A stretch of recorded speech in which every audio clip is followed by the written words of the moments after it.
what is going to keep players for the longest term part of this game, and then you start thinking about it from that lens, and you're like, okay, well, what exactly are they going to do here? Because for me, like, I don't care. I'm like, if I got a Jaster Diamond tomorrow and I got a Math Smith track, great, that's getting a bit. I'm buying it, right? Like, I'm not even worried about, not even thinking about The it. cartels But are from a game always design hiring perspective, temp is workers. that truly the healthiest thing for the game long term?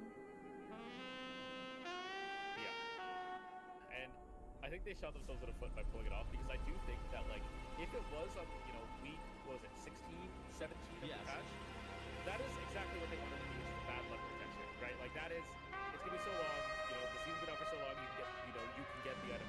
I think that would have been fine, but now it's odd. And the question that I've been asking is, like, why did they not just announce the thing now? Why are they waiting until after the patch launches to announce the thing? Ian, like, is there... Ian stated in that Nagura interview that they moved it off the Renown track because they wanted it to be more flexible about when they could award it to people, because one of the... But maybe they just didn't know what they wanted to do yet. Yeah. They kind of let the community run wild with it, and now they're in, you know, now they can't necessarily do what they want to do. I mean, the only information about this entire thing has come from a Nagura interview from, like, literal months ago at the Warcraft 30th anniversary prior to the patch coming out. Yeah, but the question is, why didn't they just announce? Like, let's say they decided what it was. Like, why didn't they just announce it? Here's how you're gonna get Dinars in the patch. Why did they say, oh no, we're waiting until after the patch to tell you what this is? Like, is this player expectation management, or are they trying to hide something intentionally that is coming out in the patch? Like, what is the goal here between them? God, I wonder if people are gonna be mad. I wonder if that's why they're like waiting as long as possible. Yeah, like your mind starts to wander a little bit. You're like, oh god. Because that's the biggest issue with this, like, confirmation. Because all they said was, we haven't forgotten. We'll have more details to share about the implementation of puzzling cartel chips soon after the patch goes live. Like, that says nothing other than we haven't forgotten that we said that. We'll get info this week, I think, is what that's saying. And just reading between the lines a little bit. I agree. That sounds like we're getting info. Like, I wouldn't be shocked if, like, during the middle of this podcast or something like that, even prior to the patch, if they just, like, slam down a Yep, hear that, Squishy? I wouldn't be shocked if the middle of the podcast. Kettles is inside. Rounds at your reach. Dude, that's I'm here. I got just what you need. But, like, yeah, I mean, Skarzard, he normally does their, like, public-facing loot posts, and he normally does, like, a pretty good write-up in summation about everything, too. He's also very mask off as, like, as far as Blizzard goes. Blizzard's normally very polished and PR-driven and stuff like that, and he's very just, like, down-to-earth gamer guy, and he just, like, kind of tells you how it is. It's funny, because I read this statement, and I was like, this is the most PR statement I think I've read in a long time, because it doesn't actually confirm they're coming in 11.15. It just says we'll have more details to share about them. And it doesn't, like, this could mean we're going to share about the invitation that they're not coming, for all we know. Okay, well, Always a pleasure. 98% chance that they're coming in 11.15. I think that it's very, very likely that they're coming in 11.15. I agree with that, but theoretically, this is so PR that it leaves that option open if they decide to build them. Dude, people in my chat have this conspiracy theory that they've just scrapped Dinars, and I was like, just because they haven't said anything about them doesn't mean they're gone, man. They're coming. Like, I promise you, they're going to be bringing them in. It would be insane. People would be so mad if they did it. That the fact that they announce things. This is how Blizzard operates. Just for those who don't know, Blizzard waits until the last possible moment to announce anything to temper player expectations every single point. That's why they don't announce a patch date until like 1 week before the patch. That way, if somehow they had to ever change something, people wouldn't get mad about it. Dude, the funny thing is, okay, this is just tangent, but I love how people still call it Dinars ever since the Shadowlands. Just like how names catch on. Like, for years, Blizzard tried to call Mythic Zeros just Mythic, and everybody just keeps calling it Mythic Zeros, and they finally came recently. It's very similar to Blaze. Like, ever since Blaze of Harak happened, everybody just calls that mechanic Blaze now. It's so funny to me. Yeah, it's Like the Fervent Strike. It's perfect, yeah. What's a Fervent? It's like, it's the Fervent. Like, the galley rocket just Blaze. As another tangent, I just always have a sympathy though for game designers. I know it might feel bad to like be on the receiving end or want to play the game that you want to play, but I mean ultimately they do cater to, you know, trying to make an enjoyable experience. Like one thing I've been doing recently is playing with the music on. Like I don't really play with in-game music on. Like I guess maybe I should do it like at the beginning of expansions, but like it's kind of a vibe. Like it's kind of a vibe when like you get into a boss fight and the music changes. Yeah. Or you go to a new area and the music changes. But oh, my funny story was I know Switch is gonna know what this is. I'm not sure if Tettles knows. Do you know what the program IRC is? That's that AOL chat thing, right? Yeah, well, it was basically like old people Discord. Like it's like, you know, really big chat rooms that people used to use. Yeah. And so I used to play this game. Right? Yeah, and so I used to play this game called Guild Wars competitively. This was like 2005 to 2009. And recently the game has had this like 20-year anniversary like community event where like people are starting to come together. And one of my friends who's also like a competitive player randomly put together a Discord of like all the top people and like the competitive teams from 20 years ago, and it's like this boomer reunion or whatever of people playing. And so we've all just been like shooting the shit. It's like maybe 100 people. Alright, can we get everyone to me? And one person literally posted this. He's like, oh, by the way, I have this on my hard drive still. And he posts chat logs from literally 20 years ago.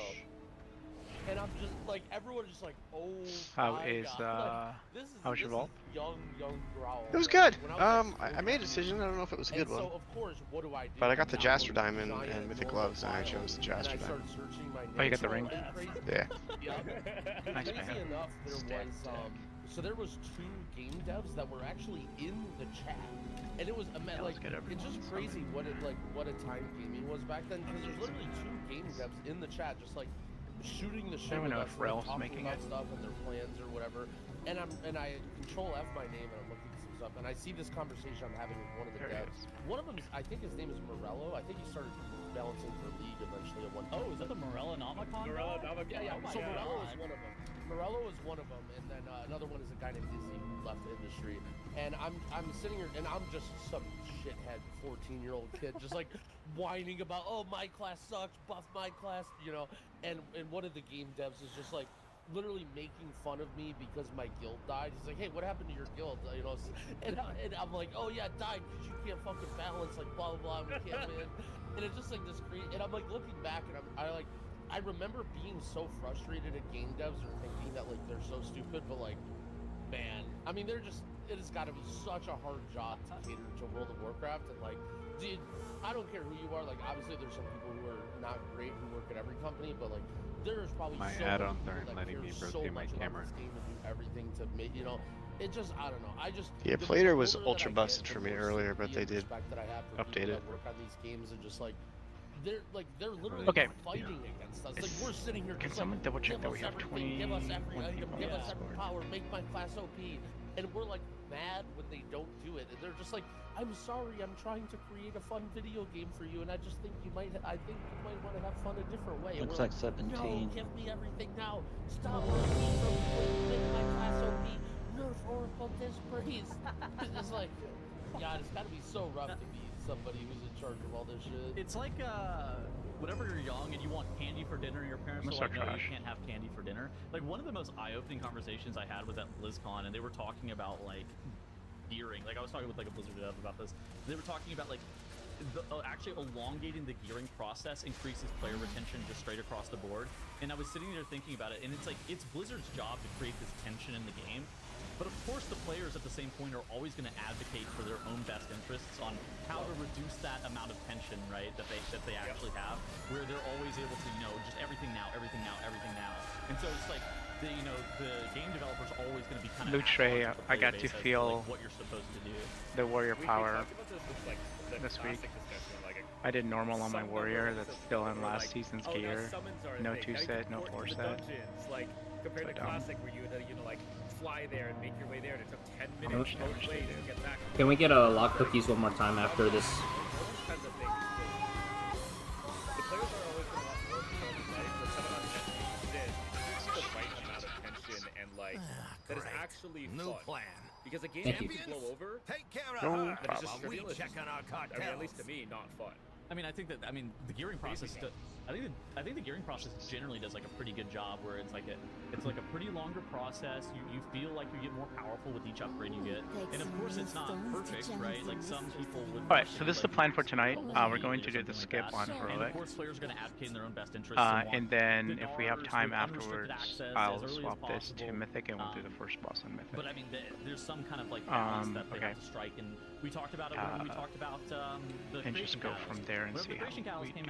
It was a solve because only we will raid Thursday. It was like, that sucks. But then they released the Creation Catalyst, and it took 8 weeks. If we need to go back in.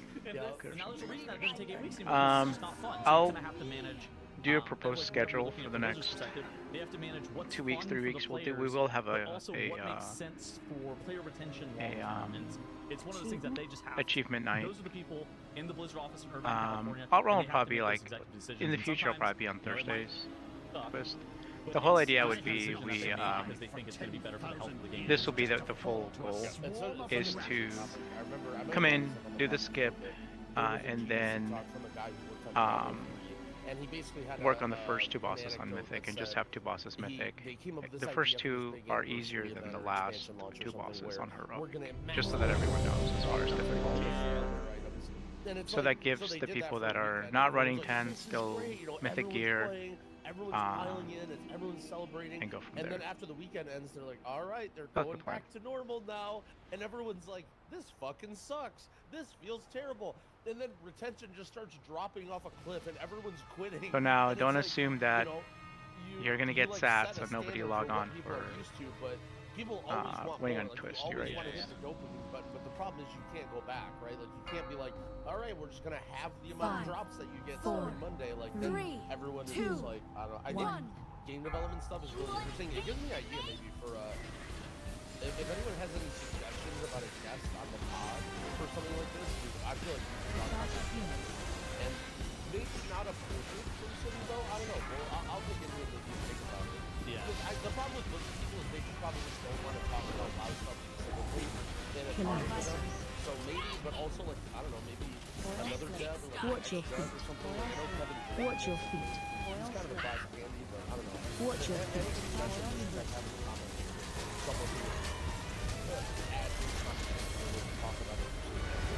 It's kind of interesting because World of Warcraft, I think, with the seasonal model, has proven that players will take a break at certain points during the season, but then they'll come back for the next season. And I think that that's actually been a big the bike down, please. Just knowing that players, while they might take a break, they're still going to play the new season and stuff like that. And Dinars, from a Blizzard perspective, that should be that thing that is behind the edge, keep them around for maybe like 2 or 3 more weeks that they otherwise maybe would have dropped off in the past. And so their timing of like when the Dinar should show up should actually be pretty precise. Because like last season, I think that I saw a lot of people who got 630 item level, and then they were like, you know what? I'm close enough to finish. I'm done playing the season. And they stopped playing, right? I had a lot of Go ahead and top hero. And so at that point too, if they got like the Dinar before we need the last bike in. I've been over for like another 2 or 3 weeks. I got them to play a little bit longer. And like from the Blizzard perspective, that's what you're looking at when you're looking to deploy this Dinar. Let these hats come in, and then once we see them once time. Funnel bomb. Okay, I'll stack them up now. Running. Very rare items can't provide. Yeah. Just like they clearly wanted the base to be valuable, and they're like Second spawn on the back. feel inclined to make it, but it doesn't feel mandatory. And sort of that's what you got with right? Tier is like very chill. Catalyst is basically 4 feet here, cheap by 3 if you play the game, and then for Tier, but you still want to right? If there's nothing good that comes from raid, no one's gonna want to do the raid, so you have to find that balance. An incredibly in-depth conversation where most people wouldn't just start complaining. I love the little bit. We talk about everything. We do our damnedest. We talk about everything. Make sure everybody knows about it in the comments. Let's get back to complaining because Blizzard has released some Mythic Plus Dungeon tuning as of 2 days ago. And it was quite controversial. So I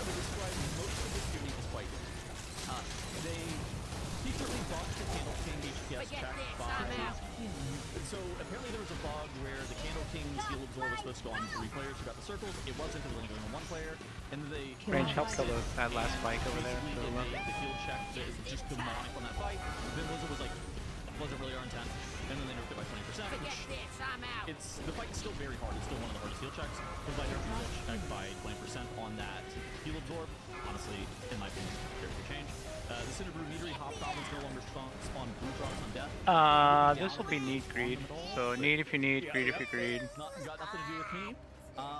They added some more VFX to a bunch of abilities. I think the VFX on this patch have been excellent. There's a ton of VFX Talk to the dude and we're skipping, right? Completely unnoticed or not even talked about by them. They added like charge animations on Hobgoblins.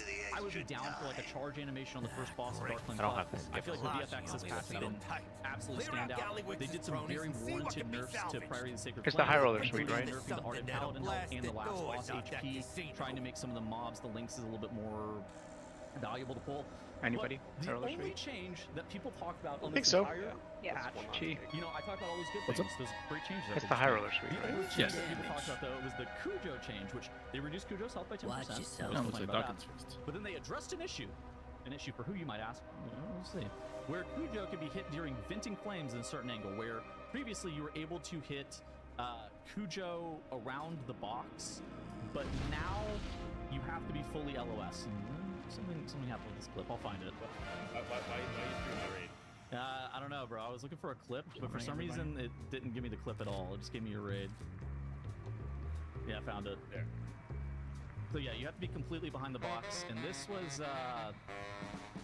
people were mad, and it was pretty, in my opinion, kind of just.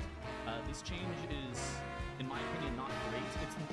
The issue is that Cujo's just not a good boss, I think is like the biggest issue. And there's a lot of forced downtime on the boss just in general.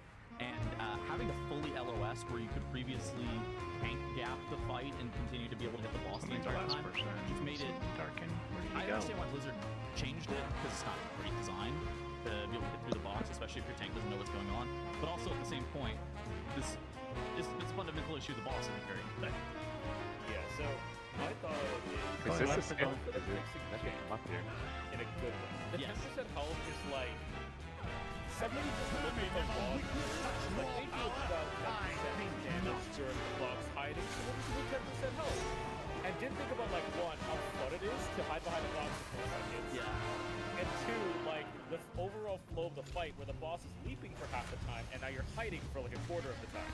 I would have like doubled the cooldown on the leap and the vent jets, like made it happen way less frequently.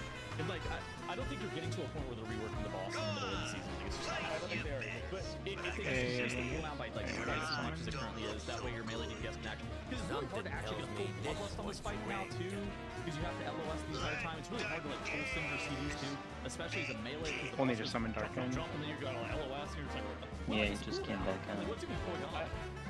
It's gonna take me a minute. My shit. Like I have a fresh WoW, so. And make Oh, okay. okay. Vent jets just an instant casual kill, like insta kill. Just 1 second, and then you're back out of DPSing. I think that's fine. Did you back up all your settings before you reinstalled? Yes, but apparently I don't have LVUI anymore. Somehow I lost that in the Quickly hide, come back. everything. Part of it too is getting in position to. I know Pachi said that LBI did roll out a new update today. In its own right. And if you're not like perfectly behind the box too, you just like get hit by the first tick of the vent jet. On you, which way?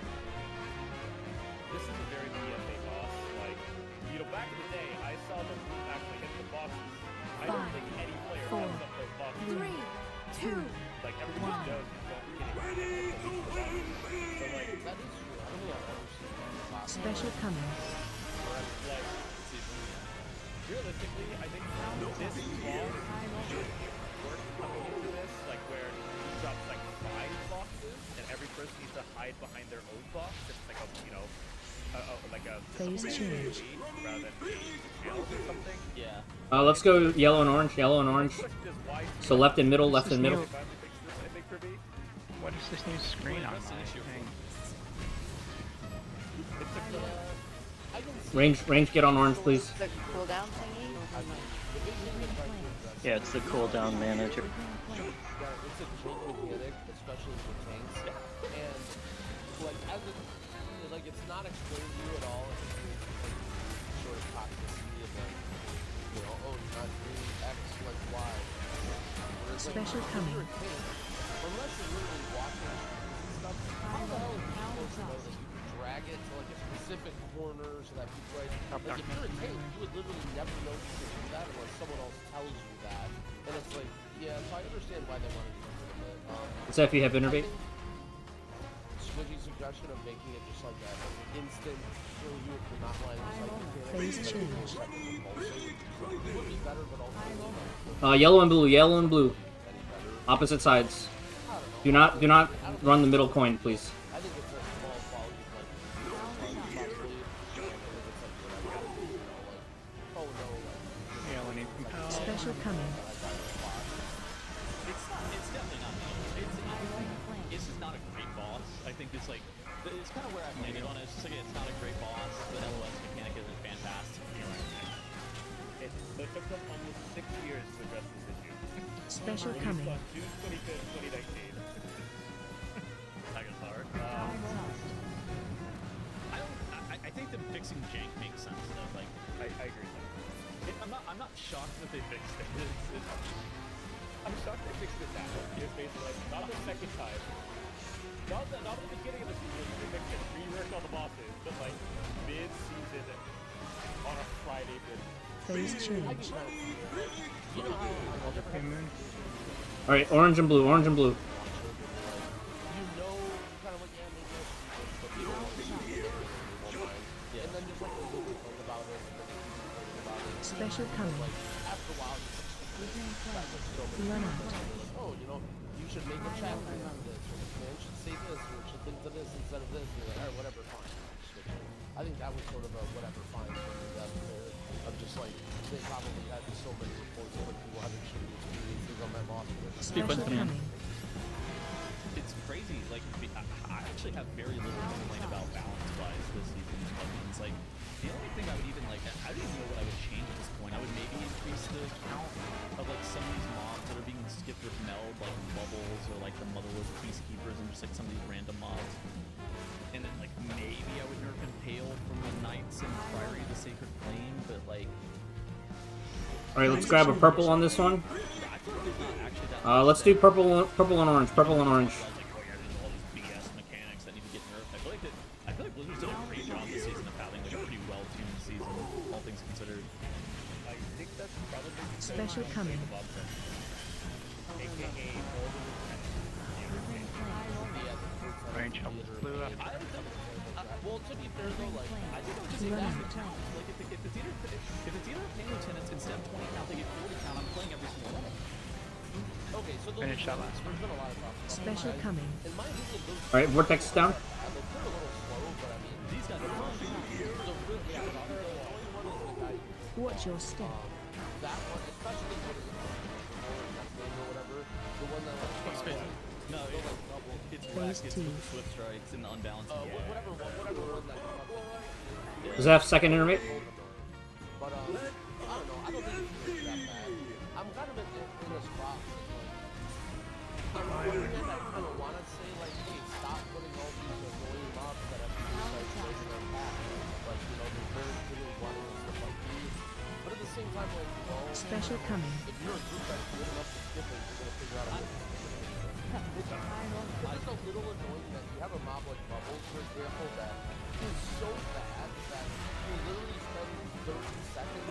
Stay away from lines. Like it's one thing if it's like, oh, we're gonna spend 30 seconds to like unlock some new goals and grab these two groups together so like make it more efficient. But you're literally just spending minus 30 seconds because you don't want to do this mob. Like it's just one mob sitting here on the page, and it's like, to me, that's a little bit out of whack. I mean, it's a Special count coming. thing. I mean, like look at the first Cobra dungeon.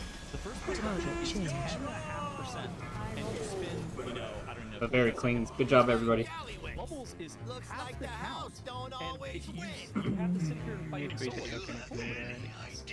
Yeah, he's very I think Okay, I'm ready for a summon whenever now. how do we make people play the things that Guess we struck a nerve. Come on. there for years there's like just add true sight. Just add true sight. That's gonna fix it this time. Just add true sight. Meanwhile, people are like shroud, distract, death run, like all That's these the one that stupid drops things, and best it's like even in spots. raid this doesn't work. Yep. People were trash gripping the skipping the Galagio to go to one arm bandit. What do? They add true sight to the mobs. Because that solved the problem. Like, instead of de-incentivizing skips, you should incentivize playing the trash, which probably results in easier trash or more count. Like, dude, Look at these peacekeepers. users need to get that in their head. These peacekeepers are 8 count. The war machines at the end of the dungeon are like, what, 22? Yeah, like, I mean, if this peacekeeper's 22 count, I'm playing it. Like, it's not even that bad of a mob. It's just that it's not worth the count relative time. And especially with like mini bosses like Bubbles, who are 20 count apiece. Like, I have to fight him solo, or these hobgoblins and Darkling Cleft that are only 10 count. If you double these guys' count, it doesn't matter that this is a demonic pull that you have to do almost solo. If it's so efficient count-wise, I'm gonna play it regardless. You're gonna find a way to play it. What I worry that is about to happen is they're about to stop your ability to be able to. You got anything good on your melt vault mobs panel? that have true sight. That's kind of my expectation. I fully expect with what's going on this season, Blizzard's going to. Darkin, I think they're stop gonna your summon you ability once we to melt off get true sight through the mobs. trash. But I hope they don't do that. I mean, my biggest where I disagree here is I No just problem. don't really think I'm it's heading that there, much of a too. problem. I think we did get the second teleporter unlocked now. Like whatever, just play bubbles and you don't care. yeah, of course. And the problem only really arises from like What was it called? Like Tower of something? that are really trying to be time efficient. And I mean, I don't know, like let them, you know, like if they want to pull bubbles and waste 30 seconds and get out of it, like there's some exceptions. Well, like for example, Workshop is really weird where there's this pack at the end, right? You bring this up right away, and it's like, how do you even get to the end of the dungeon when you need that pack? Like you basically have to try really hard. Alright, let's to get do Dark that. and Summon. Stuff like that's a little annoying, but I don't know. The whole because the thing is, when they put true sight mobs in the dungeon, I know people are not going to want to do this or whatever, but sort of like what I was talking about, you know, give the game devs some credit. They're trying to create a textured experience so that there's different types of encounters and different things that are challenged and that you have to overcome, right? And unfortunately, like, you know, sometimes those challenges are difficult or time-consuming, or people don't want to do them. And if they just let you do whatever challenges you want to do, obviously what's going to happen is you're just going to, you know, pull giant and pull tons of mobs and skip every mini-boss. But, you know, part of the problem there is, like, you have a situation where people only want these giant uncapped AoE classes, and then your class feels like shit if you're target capped, or you're like a prio damage specialist or whatever. And it's like, they want to create you know, they're aiming to create an experience with the dungeon for most players. And again, if you're somebody who's like doing a 15 key or a 16 key, you know, yeah, you're saying you might have to pull this to the side and meld it. To be honest, like, it's not really that hard. Like, stop crying, just do it. Yeah. I mean, how many in Jangby's experience? How many of your pugs are trying to skip that last pack? All right. All of them. Fatty, you have assist. Yeah, I would say almost. And then Banoff, you have to be assist. honest, I would say not always until you Group get above 1, 12. you'll Okay. be. I've had pugs kill that. I've had pugs just hold up. Oh, hold on. It's one of those things that it's. That's run messed up. And I think that Squishy put it best. You should just like you should just over-incentivize pulling mini bosses or mobs that have to be pulled solo. Because like sweats like us, we're gonna always go for the most efficient thing. But if you make these mobs again, like the peacekeepers, dude, why are the peacekeepers 8 count? Like if those mobs are 22 count, we're playing them. Like it's for better or worse. Like there's no way I'm looking to ever skip these mobs. Most people they don't need them skipped, but like. So let's say they took bubbles, and then they made bubbles. They added 50 count to bubbles. Yeah. Right? And then they added 50 count to the dungeon that you needed. Is that making the dungeon better or more? Were you like, all right, nice, this is good. I'm glad they did this. I mean, I Okay. still think you skip bubbles probably just AoE. Sum that up a little bit. So, right? group Like, 2, 50 counts you guys will be on 50 blue. counts a lot. That dungeon's like 470 count or something, right? but you're Group 2, also you're on blowing blue everything and on bubbles. purple. And if you can find some Group extra one, mobs that are you just are melee mobs at the on beginning of Floodgate where they don't really do much. Orange You're adding 0 and time. Yeah. X. Or very minimal time because you're just adding more targets into your meat cleave. I guess my point is like, Yeah. incentive. Basically, when you say the word incentivize, especially when it comes to count, really you're just saying don't give people the option, right? Like, making it more accountable where you feel, then you just feel like you have to pull it, right? Like that's just basically true sight plus plus, you know? It's like what was the phrase that they used, like creating a wall? Like basically they're saying like, you know, put a door on the Allie, other whenever side you're of ready. bubbles and you can't get past the door until you kill bubbles. It's like, to me, I would rather at least have the option to be able to meld skip it or whatever than, you know, obviously you want all the trash counts to be perfectly So when Rel balanced beats equal, so that you Maraude, have different there's no ways to do excuse. different I things, was but inside the I thing. like having the option, and I don't think insanely buffing the count of bubbles or making it so you can't meld bubbles are the best solutions, and I think what we have now is I would remove True Sight from bubbles. If given my option, I would remove True Sight from bubbles. That way you're not forced to melt him. And if you wanted to commit something like a Shroud or an Invis Potion and skip him, you could. Fucking I first think bomb. it's one of these things that Tried to get when one. you kind of called it out, right, where you're talking about the door thing, it was I'm the gonna get another was a one. Morgan Day interview that he was talking about that. They keep adding these True Sight mobs in corridors and hallways in the Get hopes ready. that people are playing them. 1 and 3, you're soaking at Moon. 1 and 3, go to Moon. High level, Go right? to Moon. Whoever's got that red, go to Moon. Percent that creates copy Go to Moon. but like at a high Go- level, what that's are you doing? Forcing this is what it was, not actually forcing, but it's like it's telling us that we should be looking at all the mobs. I would prefer if we just went back to just like Wipe touch it. set mobs, and if you wanted to like send your Invis potion, you can. Because Who was that on? Was it you, Sabu? Zero Invis First potions up. this season, and I haven't needed them for one thing. Like, at all. It wasn't on me. I cannot even imagine what I would need an Invis potion for. Just go to Moon if you get the marker. You have plenty of time. I add a combine for my mage for potions, and then I realized why don't because like literally never use any. And by moon, he means the wall. I haven't invised in 2 seasons. Yeah. Like, there's just like no invis potions because they keep putting True Sight mobs at these choke points in places that you would historically shroud Don't or release, invis pop please. past. Now you just can't. I mean, count is always really interesting. People are always Oh, gonna Zeph, come back to this side before you the best res. route given the efficiency. I mean, there's Yeah. a reason that MDT has efficiency, but I think the thing that like what people have fun in Mythic Plus is not single targeting a single mob for a minute and a half to 2 minutes. Even if it provides good count, you're probably not going to be having fun. Yeah. Good buffs up, please. Which is probably why people don't like it. But I think that with Floodgate specifically, it's one of those things that Bubbles is so atrocious count-wise that you feel incentivized to skip it at a certain point, where these people in my 12s are trying to skip him, and I'm just like, what are we doing here? Like, we cannot be trying to skip him. Moon, I don't 12, remember kill this that guy. far, What are we so- doing? Yeah. On you, Luther. anyways, Okay, let's talk about the MBI a little bit. Okay, without the dying this time.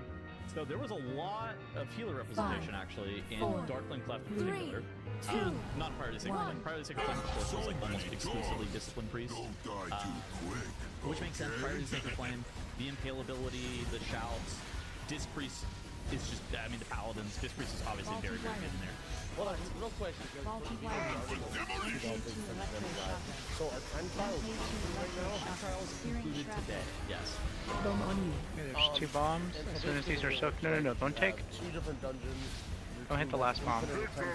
Okay, wait till everyone should be topped off. And your level and time Hit the last bomb. placement. Go to Moon. 1 and 3 are soaking. 2 and 4 were soaking. Matter that much because TGP is like a group thing. It's not like MPI where it's seeded. So as long as you're making it in, like it kind of matters. Obviously, you want to be like not in groups with certain Move away with that. Move away with that. But at the same time, you don't really have a lot of control over that. Like how you can buy another team does. Okay, move away like, from you that slam up the person. time. Can we get So, Moon up? But at the same time, that like you want to go hard and you want to sort of like prove what your team is capable of. And then someone's gonna have to go with orange group. So someone that's been in there before. Yeah, so, I mean, Mage, both Arcane and Fire saw a little bit of play. Pretty much everybody else ran To the markers. To the markers. As the other 3 DPS. Sabu. There was a couple of comps that were a little bit off. Help kill your ad if you're in there. That's all a little bit of play.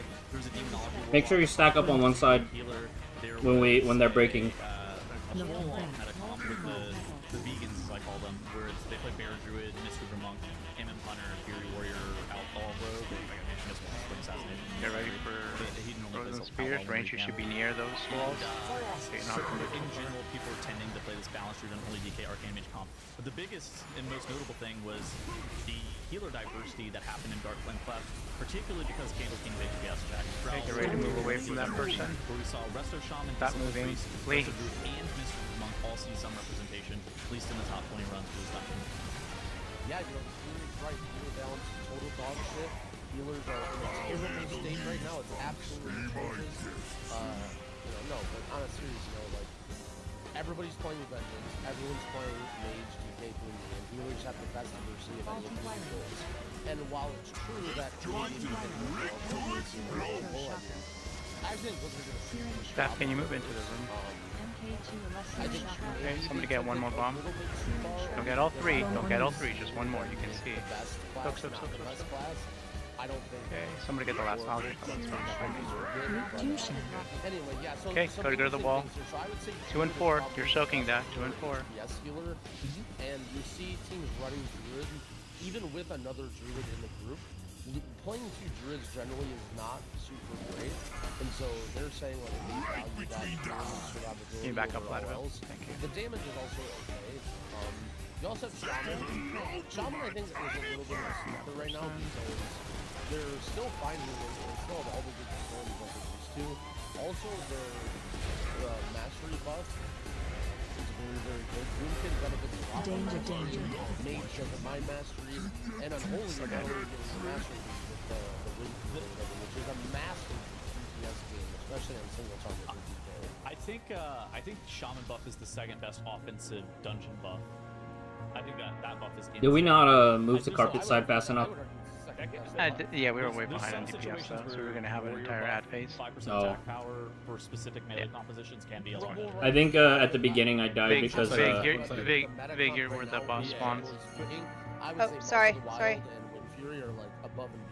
I agree. I think I took somebody else's bomb at the beginning, so that when you said soak the last one, I ran in and I forgot I had the debuff. Interesting thing though is that Whippy and So 1 and 3 soaks the first big purple red thing, 2 and 4 soaks the second one, so kind of interesting. and then 1 and 3 will soak the one at the end on X. Because maybe part of the reason that they ran Druid is because they think Priest couldn't heal it. But yeah, I mean, very, very cool to see 4 or 3 different healers healing to 21 Dark Flame, and then also Ordemis in there at 20, and maybe put 21 as well. I know they didn't go super hard. The interesting thing for me is that 2 of these healer specs provide a buff, and the 3rd one doesn't. Right? So we just talked about how Shaman buff is like super powerful. Great. Priest brings stab, which is really good for dungeons. Hey, Toxicity. Yeah, I just forgot that there was a debuff. You can't take more than one bomb. You and I will do the first 2 bombs, since Patty's not on Discord. The Druid healer is the most comfy healer, I would say, on the Candle King. Okay, I just run into one. Yeah, I just run into one and There's a lot pop. of situations in which a priest I'm healer- just the guy for So that. Shaman has Spirit Walker's Grace, where they can actually kind of get out of the pinch if they ever get targeted with a pickaxe. The Druid healer has by far the best mobility. Priest can run into some situations. I'm loving the new cooldown trackers and stuff, though. It does feel really nice. Healing rolls on Candle King, you can actually start to get into a lot of trouble.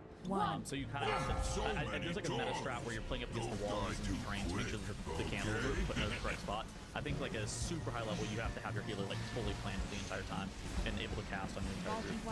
I'm interested in seeing how many more dungeons we see this level of healer diversity. I think that the dungeons that are on the table for good healer diversity are Dark Flame Clef and Operation Floodgate. I do kind of suspect that Priest Heal will probably be by far the most popular pick in all the other. You want me to get this one? Wait till Darken's topped off. Not get it. 1 and 3 you're going to Moon. It's going to be kind of interesting because 2 and 4 we're soaking the little swirlies. The class diversity rule that we kind of talked about a few weeks ago, where on day 1 of the 3 most popular specializations that you are playing are banned for the final match. And I talked to Ordemis about it a little bit, and this is really funny. Him and Squish are going to play Fatal Druid Mist Reaver in every single dungeon, and then they're going to have their Hunter, Warrior, and Rogue play different versions of Hunter, Warrior, and Rogue.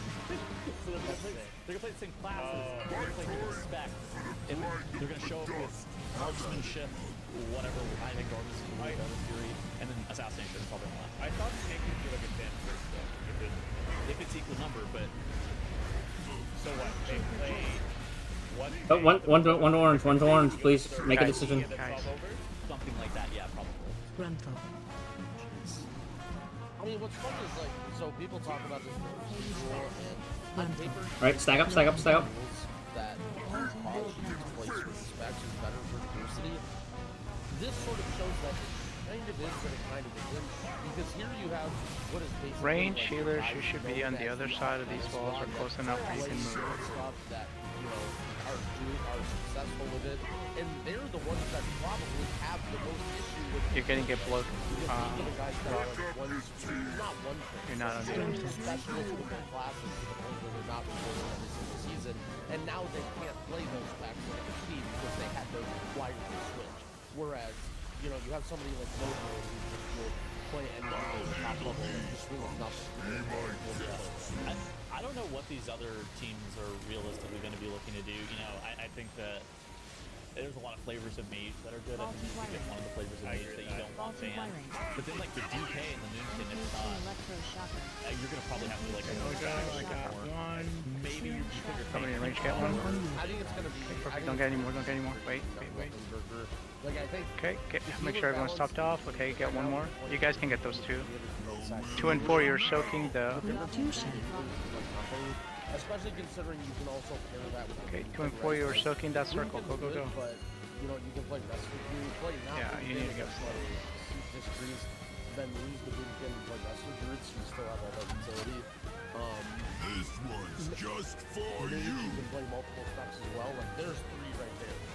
Like, swapping between Druid and another half the AoE class, swapping between specs, swapping, and that's like the entire... Okay, we're gonna transition here in a second, so stay.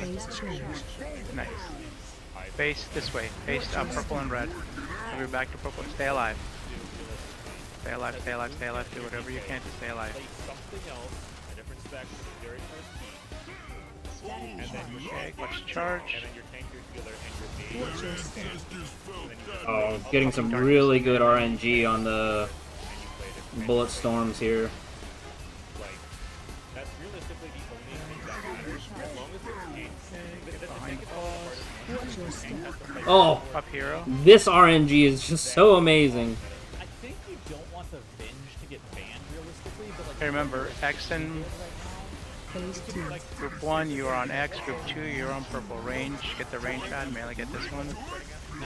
I think it's just one at a time now. Okay, I'll get one bomb. Somebody get the other. Go ahead. Soak. We got 3. Hellstones. Everybody hellstones.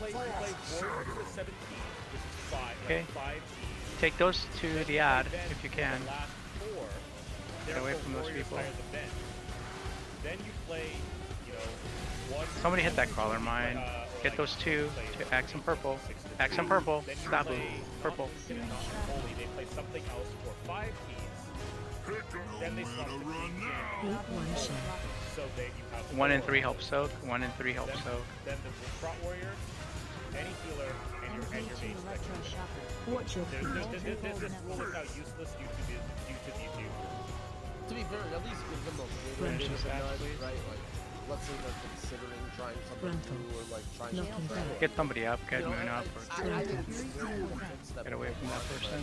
Also, at the same time, people just sleep in and they'll be like, oh, cool. You know, Okay, as soon as these bombs spawn, here, get on top of the boss range. Yeah, I mean, that's what a lot of people want. They say they want fire first, but they actually just want their piece of shit. Get on top of the boss. We're gonna move. Get ready for roar. That would be really easy. Because 12, 13, 14 is all really easy to solve for, because the more low keys realistically... Okay, start moving. Move away. Move over. The easier it is to Do not hit those. Soak if you can, please. If we don't soak those, we're gonna die. Come on. So So if they started like 17... As soon as you start seeing him casting unstable bomb, you just start running. Actually going to matter a lot. But if they started at 12 or 13, this rule doesn't matter. I would say That's a little rough, but hey, we got it. So that instead of I'm okay with that. Anything that I need to worry about? Nope. Strategy, I think that like, because I think that also promotes like actually trying to make Yeah, we do not have that boss succeeding farm. at it rather than just I agree oh with this is our fodder plus 12. 100%. I'm 100% with you. I think it should have been the Just to confirm, when all those bombs spawn, we just kite them. Yes. You just so the idea is you run to the where we were on the right hand side, and then the bombs just come to you, and you just focus boss. You're gonna spreadsheet this, in other words. Yeah, that's what I thought. We had a couple people run through the bombs, and what happens if you run through the bomb, they explode, and then we have to do the soaks, and that's what killed most of them. And when you asked me to help soak the bombs, that was just for the first. Was that just for the first one, or was it For the first, second, and third. Okay. Every time bombs come up. I wasn't sure if I was supposed to, but I did. This was the team with Yips tanking, but I see Dorky playing with his fucking people. I heard something about either. No, I made that comment about the jails for Pachi and I, because during progression, Pachi and I were always group 2, so we always took that same spot. And then today you flipped it around, but Pachi and I were in group 1, so we were still assigned to the same spot. Super official, and you just sort of be like, "Yo, you want to just sign up and see what happens?" And that's like seeing these guys, like seeing Yips and Timber and Billy, like those guys are definitely like just sign up and see what happens kind of guys. So maybe they just didn't really have a plan and they're still kind of figuring it out. But yeah, I don't know. You see this drama about people buying a raid lockout? You hear about Nobody this? can use the guns. I that day. It's so cute too. Okay, Squishy, you want to explain it to the audience what exactly is going down? So, basically, there's a guild that is 5 of 8 Mythic, who was like some amount of pulls into 1R beta. I want to say over 100, but I don't remember. Who just bought a galley-only lockout from Fat Shark Yes for, let's say, something in the 20s, 20 million amount of gold, and they are probably. I'll probably ask for you guys to pass on this boss. So there's still loot debt. I'm glad you said 20-something million, because what was this dumb number, like 80-something? Okay, like, there's no 1 and 3 I'm you're like, left, there's no 2 and way 4 you're right. 20 million is like I closer, need to because you're swap a few basically people around. buying a sale, sort of. Like, Yeah, you're buying 2 mounts, 1 or 2 mounts, yeah. no. But Yeah. like, they're now 100. That guild I think is now 170 pulls in. They're at like 25% or like 30% or something. So like they've made progress. We'll see if they eventually kill it, but I see this post made by Archie on Wowhead saying that recent guilds defeating Galilix not being added to the Hall of Fame. Do you know what's going on with that? dude, no one knows. So after Temerity killed it, so it's clearly Temerity's fault. Yeah, Calabazi is at fault here. Why Just is, shout out he, why is he Calabazi. flexing in this picture? Giga Chad. Dropping a feast.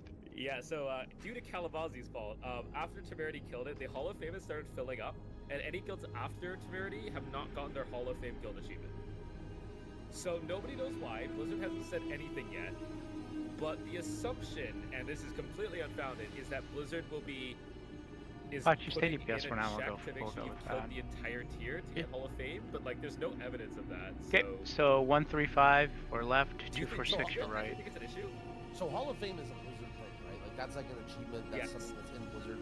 So I was under the impression before that like, certain websites were not validating the kill because they like Warcraft logs or Raid Riot or something.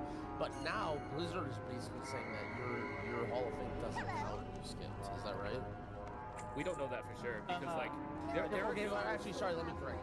So it was working, and now all of a sudden it stopped. So are they not getting the achievement in game, or are they not being added to the website? Because there's two different They things. just want to be singled out. Guilds that have done 8 out of 8 No, that I'm have done sorry, but certain wait, things you're normally, talking to me. that are now 8 of 8 did not get the achievement. And I are need not to try. on the website. Okay. I mean, to me, it doesn't make any sense why you should get Hall of Fame if you skipped bosses, 5, unless that's 4, like literally part of the 3, design. 2, That's ridiculous. Agreed. Like you definitely should not get Hall of Fame if you skipped bosses. And we loosely talked about this last week about how boosting is really stupid. Well, to be fair, I would not be sad if it went away. we loosely talked about this at the beginning of the patch, Bait, when we bait, saw bait, that bait. yeah, we said that guild war. I mean, we were kind of, but at the same time, like, why wouldn't we? Of course, like, why? You know, everyone cares about. This should not be allowed. I think it's also a byproduct of it's being easier than the bosses that came before it. Sure, it is, but it also is. Like, let's say Galley is the 400 pull boss, and then Monkey 100, right? Well, you still want to skip it, right? You're starting 100, why you still want to skip 100 Monkey, why wouldn't you? How many pulls have they taken on Galley so far? 100 something. That's interesting. How many pulls did you take on Galley?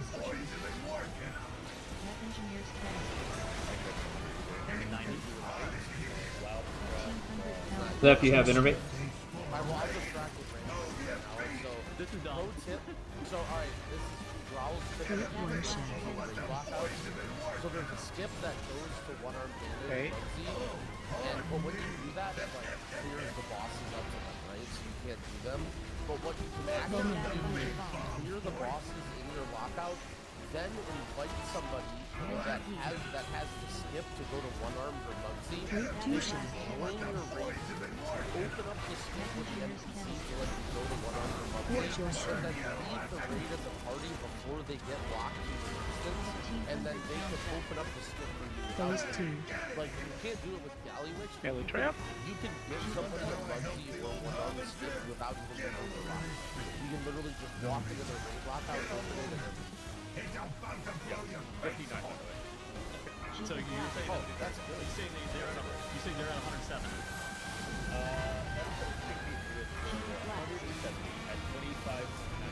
Yeah, I mean, I don't know. I mean, I think this is the thing. Right? Like, whenever you have a build that's not, I guess, red LR structure ready to frog galley with, and this is kind of the sequences they even have been having. Like, if a guild did this last year with Ansurek, you would have gotten value out of skipping Silken Court in Nexus Princess Kaiveza. But Silk. Also. I don't think they're killing ants. Like, they're probably not killing ants, right? Like, skill wise. Yeah, but with Galley it's being easy. Skill is still gonna take 200 pulls to kill it. Yeah. And realistically, get out. The last phase is hard, but they haven't gotten the last, through the last phase yet. Yeah. There's still like intermission, there's tank block coordination. I mean, it's not hard for any guild that has gotten there naturally. This is really stupid. Got one, I've got the other one. Like, I agree. I don't blame Fat Truck Yes for doing this. Just like for them selling it, I don't blame do not attack these stats yet. I do think it's dumb that it's allowed. It shouldn't be allowed. But like, playing within the rules of the game, it's allowed. So yeah, I don't blame them for doing this. I do think it's really stupid that if they can snipe Hall of Fame from somebody, it's really unlikely that they can actually snipe Hall of Fame from a guild. But being able to get it, like, that's like a reward that you get for having this progression, and there's prestige to it. Buying a lockout is like we missed a little soak, not a big soak. The sanctity of it, which just sanctity in World of Warcraft achievements. Like, what are you, some funny person? But like, it's really weird that it's even a thing. It defeats the purpose of the achievement. Exactly. It doesn't, and I think it's very unlikely for it to actually cause anybody to not get into Hall of Fame. So how Hall of Fame actually works is like, after 200 guilds kill the boss, for that during that reset, if you also kill the boss during that reset, you get Hall of Fame. It's not just hard locked to 200 guilds. It's hard locked to that. It's hard locked to that reset. So 220, 200 to 250 guilds tend to get it per tier.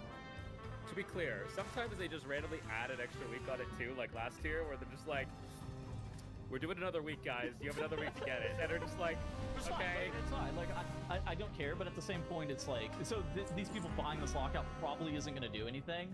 But it's also the same, it's like the same concept as the guy that we saw last week in the pod that was 675 item level. He's not really harming anybody, but it's really stupid that it's a thing. I didn't expect them to do anything about it this tier, because like everything's going on. If they're actually like going in and being like, we're gonna verify all these Hall of Fames or change Hall of Fame now to make sure that 8 of 8 is a requirement, that's weird. I understand why, but it's weird. I expect them to do something next tier though. I'm down for them to do the right thing. Yeah, it's not that big of an ask because it's only the top 100. Yeah, but yeah, as as of recording right now, Temerity is still the last kill on there at 119. So, because they see, it's because they got sent this big picture, Kalamazoo looking yoked. Oh, by the way, go back to that picture real quick. That is such a fucking funny picture.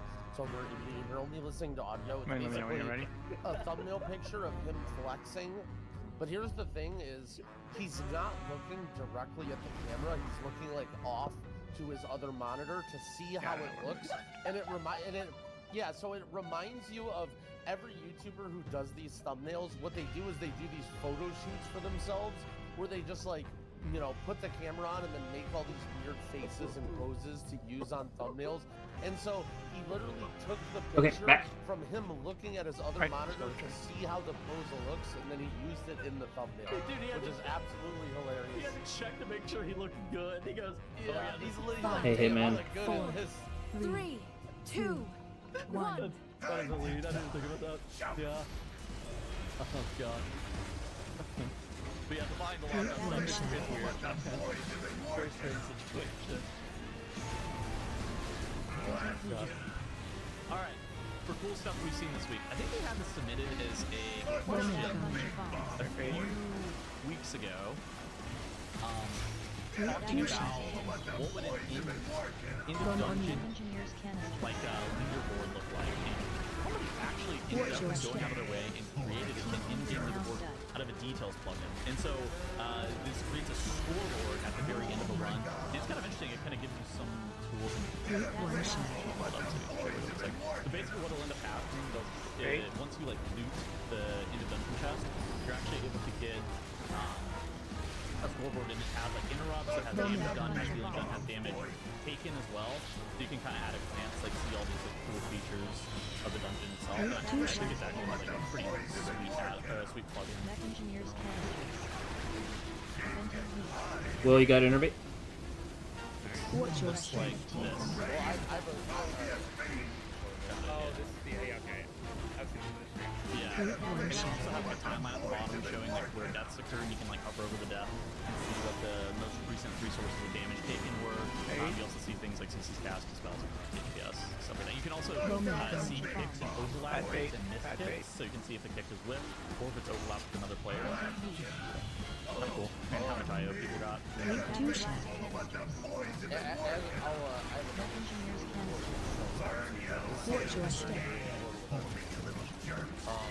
So I was doing some Dark Flame collabs, and I was kind of getting annoyed by Phase 2. Doing more damage than me. So I really like went to the lab and tried to figure out why like less damage. And they're just padding. Like they're just hitting mobs that I don't care about, and I don't want to see that. So that's what I have to right there. So if you go to, if you open up the details options, you can go to, I think it's options, and then spell list, and then NPC list. Yeah. And then you can just type in the name of any mob there and check a box, and then it'll hide your mob. So, you know, for instance, like the Neelitz and Cinder Brew, or like the little cheeses or anything, just remove all those out of your Mickey Mouse, Mickey Mouse! Please, everyone get in one. I do that, especially with like the laborers on the first boss, with like all these other like random civilians, the civilians in Rookery, to make sure I can't get mind controlled. Locks, get ready to gate out. Go, go, go, go, go. Get out. I gotta do the right thing. I can't be dotting, I can't be padding. Realistically, like, as a half you know, those things Okay, fair enough, look at them. all, and they actually do like Oh, wait a second. No, Okay, soak. Everybody, make sure you're in one. Watch out. All stones. Like, yo, the suburbs are mine for boss damage. Well, no, that's the thing. Like, you can actively reduce damage, especially with some of the classes people play. Like Arcane, for example, like Kill ads. you want to hit 4 targets with your orb whenever you send it to get max targets. You have 4 targets. Go bump off, please. And so, like, if you ever fight, Everyone help out. There's people that normally do them when they're dead. Pick up a bomb. You're like, well, my rotation says on 5 targets I get to press this. Like, you're trolling, because not only are you just killing these mobs that are already but also you're subtracting their damage, which I guess if you're trying to look good on the memes. I'm the eye in the sky. Maybe never mind. Maybe you Sucks. I died. Like Evade said, perception is reality, so you should just do big damn. Just focus on yourself. If we have a rest, can we get somebody up? Alright. Morale this week, we got this Ready to run out. Cooldown manager customizer. What is this? Oh, move in. And run out at the same time. Okay. What is this? This is one of two. So next, I was gonna watch this. What's your step? Oh, we didn't even talk about that. I forgot about that. Yep. Yeah, so we're just talking about now. The cooldown manager sucks, unfortunately. I need somebody to get this bomb. Every single buff that your class Somebody click on that bomb. Thank you. disable them. So if you really wanted to know all your class buffs, Add. it's a great tool for you. The cooldown manager is like half baked. It's Phase change. usable in the situation. Like the fact that it's default, some people probably use it, but it needs work. This add-on makes it work like this. So if you're downloading an add-on, it's default to replace an add-on. I mean, downloading it out by default. We don't have a rest for this right here. So this allows you to remove some of This the is only top screen. Top hero. That's all the Hero. I've heard the same thing actually. We've had some discussions because I have my UI, and we've had discussions about who I think the goal is for this, and the conclusion is basically no. Like, unfortunately, this system, while it's very exciting that they're doing a cooldown tracker thing, it's just What's not killing really people? customizable enough. Like one of the big things The soaks and UI, that not even so the much blast like that putting stuff on gets your laid screen, on also top of taking them. stuff off your screen, right? Not having any sort of That extraneous killed a couple information, people. and having procs or buffs or things that you don't want to see is going to be really bad to you. Like it's just going to Someone's gripping the ads to the middle, and it's making all the bombs spawn in the middle the furthest away from where we need to This put is them. something that I think should be in the default. Oh yeah, let me get a marker. But it needs to be actually You do blue first, well right? done. It's what people Whichever want. one's open first, it's usually that one, I think. Yeah. Okay, you Yes. want that one. Like, you should be able to track what you want to see, not what I mean, Blizzard thinks just, you want to see. yeah, group the ads around Because there, and then we can run over that one. every person is different. But if they're like gripped You know, all the way there into are the some middle, buffs then that it's people the are like, "That's furthest too much for me distance. to track." And it might be a very slight DPS loss for you to not track it, but I'm just it trying to might get help aggro, them to not have to track them because everyone anymore. attacks a That's different totally ad, okay. and then some people Or you might root wanna them or track slow more them things, as things they're that you walking can in, ignore, because a lot so of they're people not do that stacked. anyways. That's also an option. Like, it needs to be more customizable than what it currently is. That being said, I do like that they're doing this because, like, we had, you know, the base UI, which is a pretty big success. Like, I think that one's come a long way. So guys, we should never see those last set of but it ads needs and to those be two big improved upon, ads. and I would love for them to So keep adding more. that's Like, we've where seen we're in, slightly like, behind from our Fellowship, kill for on. example. They have a Percent. baseline DBM. 3, I would love to see a 2, baseline DBM. We 1. don't need to update our add-on every day, every time we raid, every time we go into a dungeon. Like, that'd be cool. You know? One shot. I would love to see baseline nameplates that are not Bait. Awful. Yeah. Range, I mean, so you back up a little bit, you don't stand on top of the tank, so it baits backwards. I hate losing target from taking the gate. I think that's really dumb. Zeph, you got to innervate?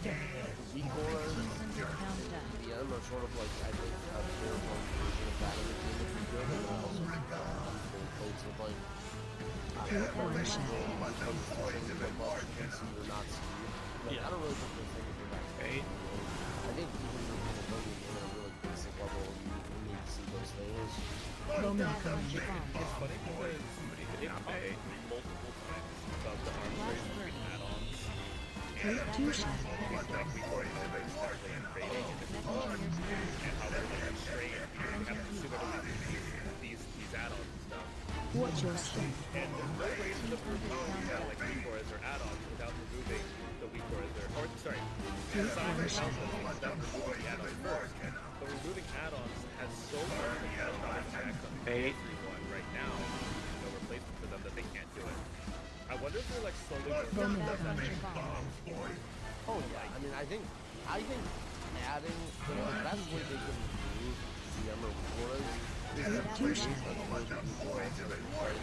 if they had a better version, or not a better, but just like a serviceable version of the quiz that was in the game, dude, I would delete that shit instantly. Like, why? You know what I mean? Like, no one wants to download add-ons. You just do it because you feel obligated to.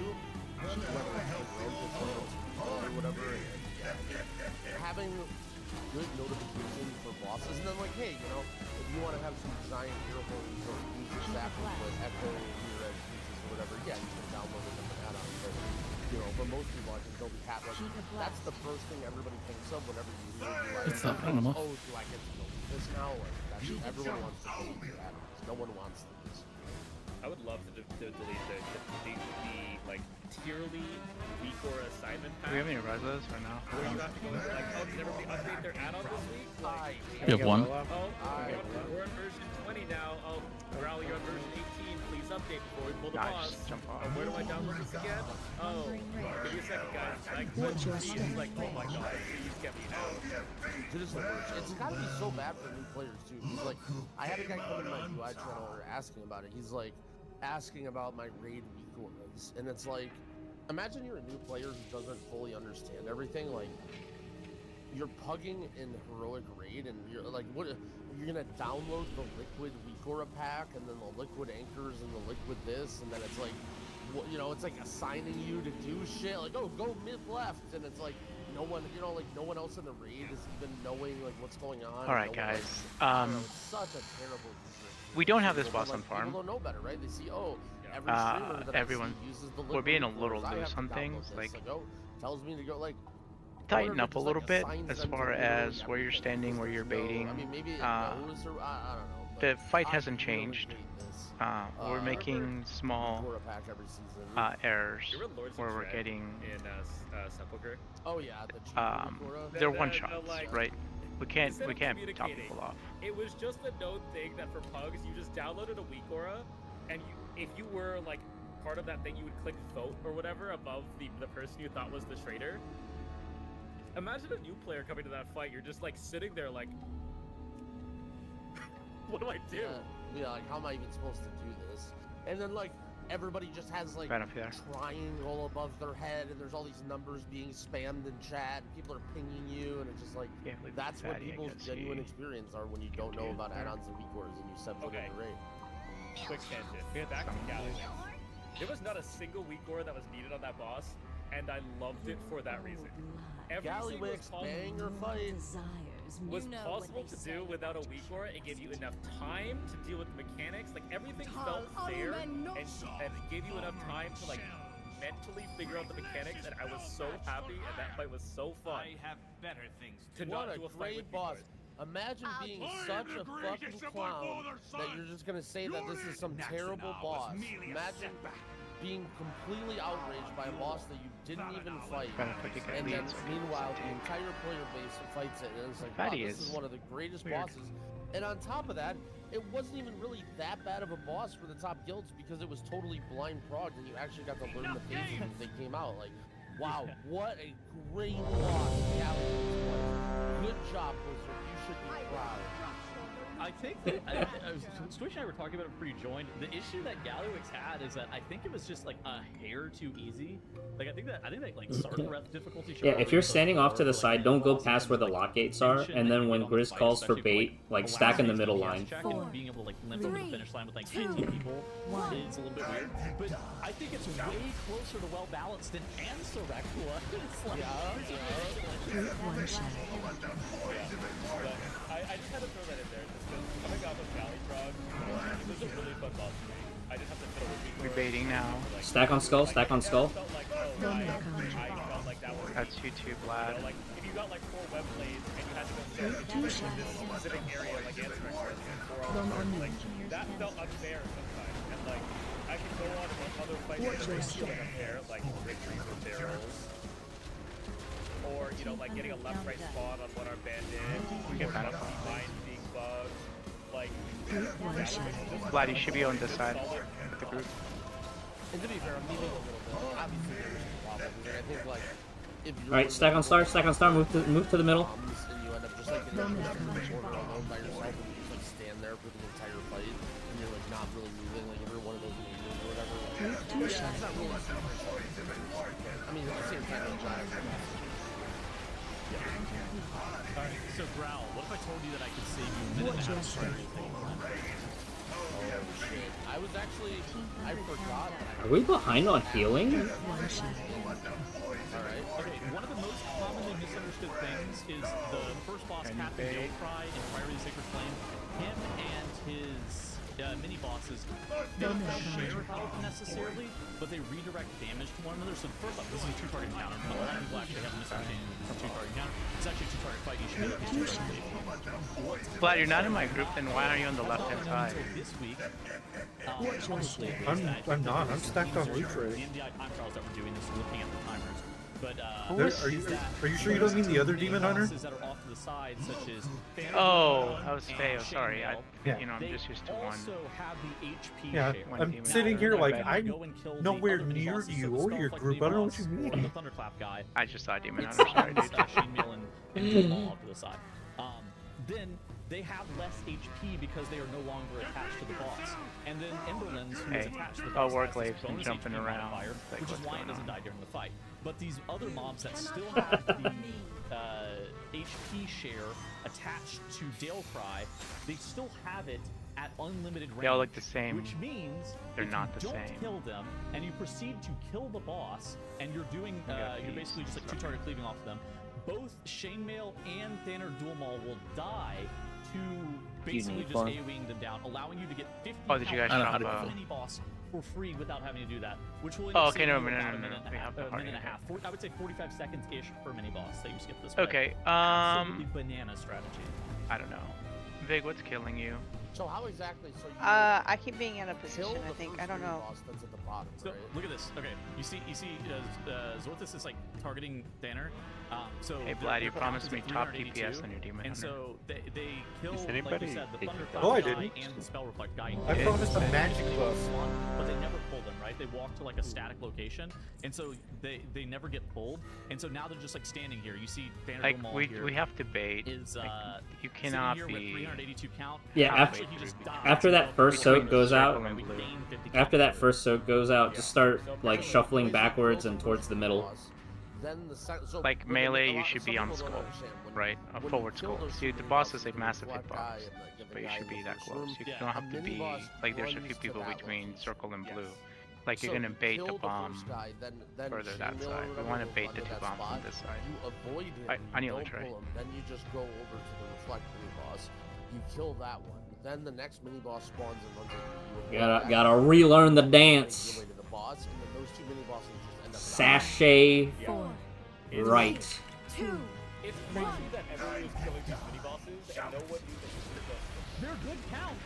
Like, there's a reason you didn't skip them. The reason you didn't skip them is because you didn't want You get hit by that if you're 50 on... count apiece. Shut up. Exactly. Yeah. They're good count. Like, you want to pull them. It makes sense, right? way out It's there. like, so you never really try. It makes sense that it's like that. Now, what I suspect is about to happen here is we'll just be like, The ground. oh, and then give the All right, shuffle back to the middle. whoever has the damage tie-in be attached to the mini bosses that are spawned and like standing there. I think that buff is about to No, don't shuffle back. There's still breath. So my group move to the No, right. loot tray will always shuffle. Don't let that distract you.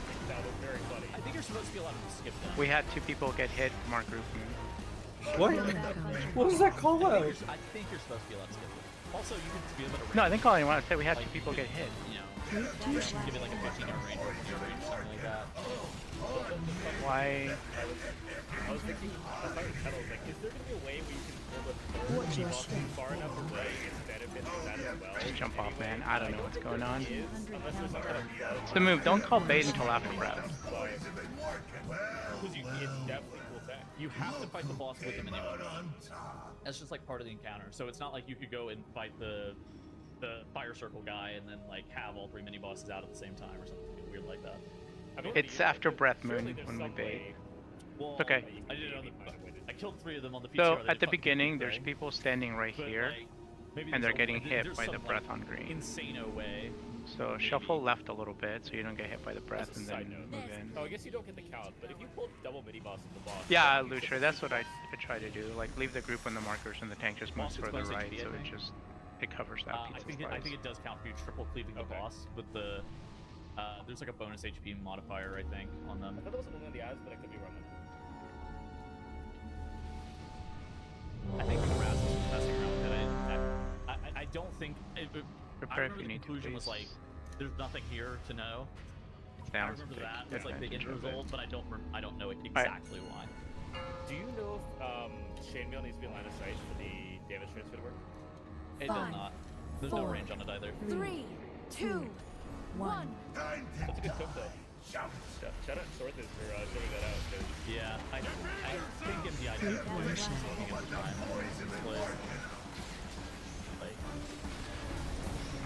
I'm just not gonna call. Just let people play the game.